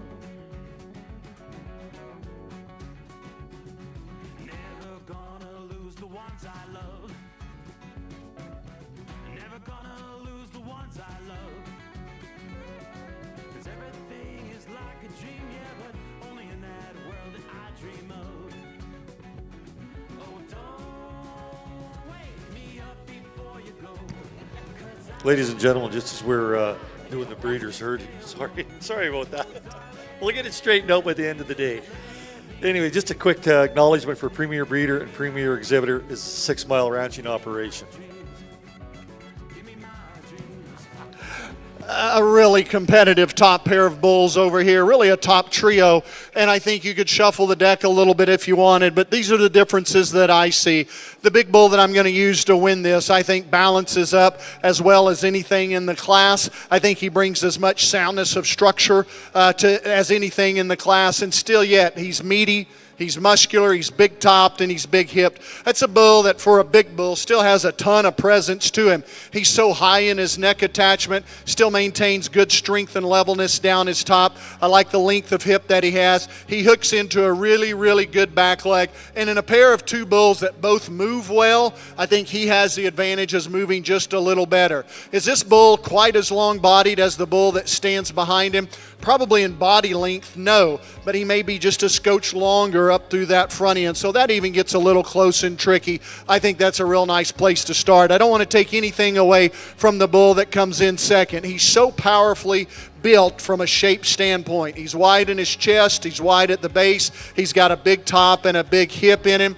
A bull that's very attractive to look at, but again, by comparison, I think gives up just a little bit to that bull that wins the class. Maybe just a touch shorter in his stride, just a touch shorter in his neck. Two really, really good individuals in first and second. Bull in third's probably the bigger bull of the trio. He's a tall-fronted, long-sided bull. He's really fresh in his condition, fresh in his hair coat. I like the bull in terms of his look, his length, and his squareness, but this is a bull, when you put him in motion, probably comes up third in terms of movement between the top three. On the stand, he's pretty lights out. There's another real good one in this set of bulls. A real shapely, powerfully built bull comes around next, big top and big hip, wants to get his legs underneath him more, duck his hip down on the move. He carries quite a little more chest and brisket today. If you like this bull better, I probably wouldn't argue with you. He's a little cleaner chested, but again, for me, I think he kind of has the same problems in terms of dropping that hip, getting his back legs underneath him, but real shapy and real powerful. The bull that's going to wrap up the class here, big, long-sided, tall-fronted, but a bull for me that I'd sure like to clean up in his sheath. He too could move just a little better off that hind leg. Good class of bulls. Hey, let's give these guys a round of a hand in our bull show. We've been pretty quiet. Let's let them hear from us. Thank you, Jake. So leading up our class, becoming our senior yearling champion bull, sponsored by Boris Marketing, is entry number 2268. Brooking Continental 3105 from Brooking Angus Ranch, ZWT Ranches, Greenwood Cattle, and Terron Farms. Second in class, becoming our reserve senior yearling, sponsored by Swan Angus, is 2269. HF Pro Star 97L from Hamilton Farms, SW Cattle Company, MD Land and Cattle, and 606 Livestock. Third goes to entry number 2270. BCC Mr. Incredible 82L from Brandel Cattle Company. Fourth is entry number 2266. HF Homesteader 158L from Peishel Farms. Fifth is 2265. Shiloh Legacy 20L from Shiloh Cattle Company and Mike Gross. Sixth is 2267. DFCC 78H Big League 32L for Triple L Angus. We'll now move into our first of two splits of senior bulls. These bulls are born from February the 24th to February the 11th of 2022. So our breeders' herd, first place goes to 6 Mile Red Angus at Fir Mountain.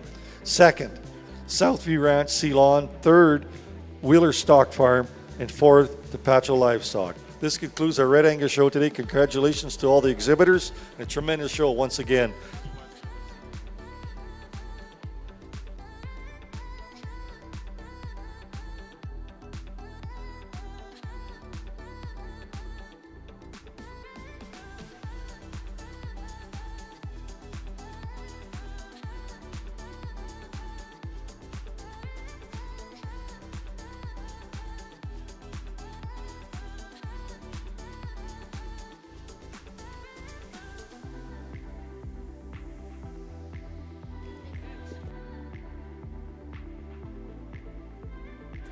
Once again, just at the conclusion of our Red Angus show, Red Angus Gold Show, we'd like to thank our judge for today, Mr. Toby Noble from Lloydminster, Saskatchewan.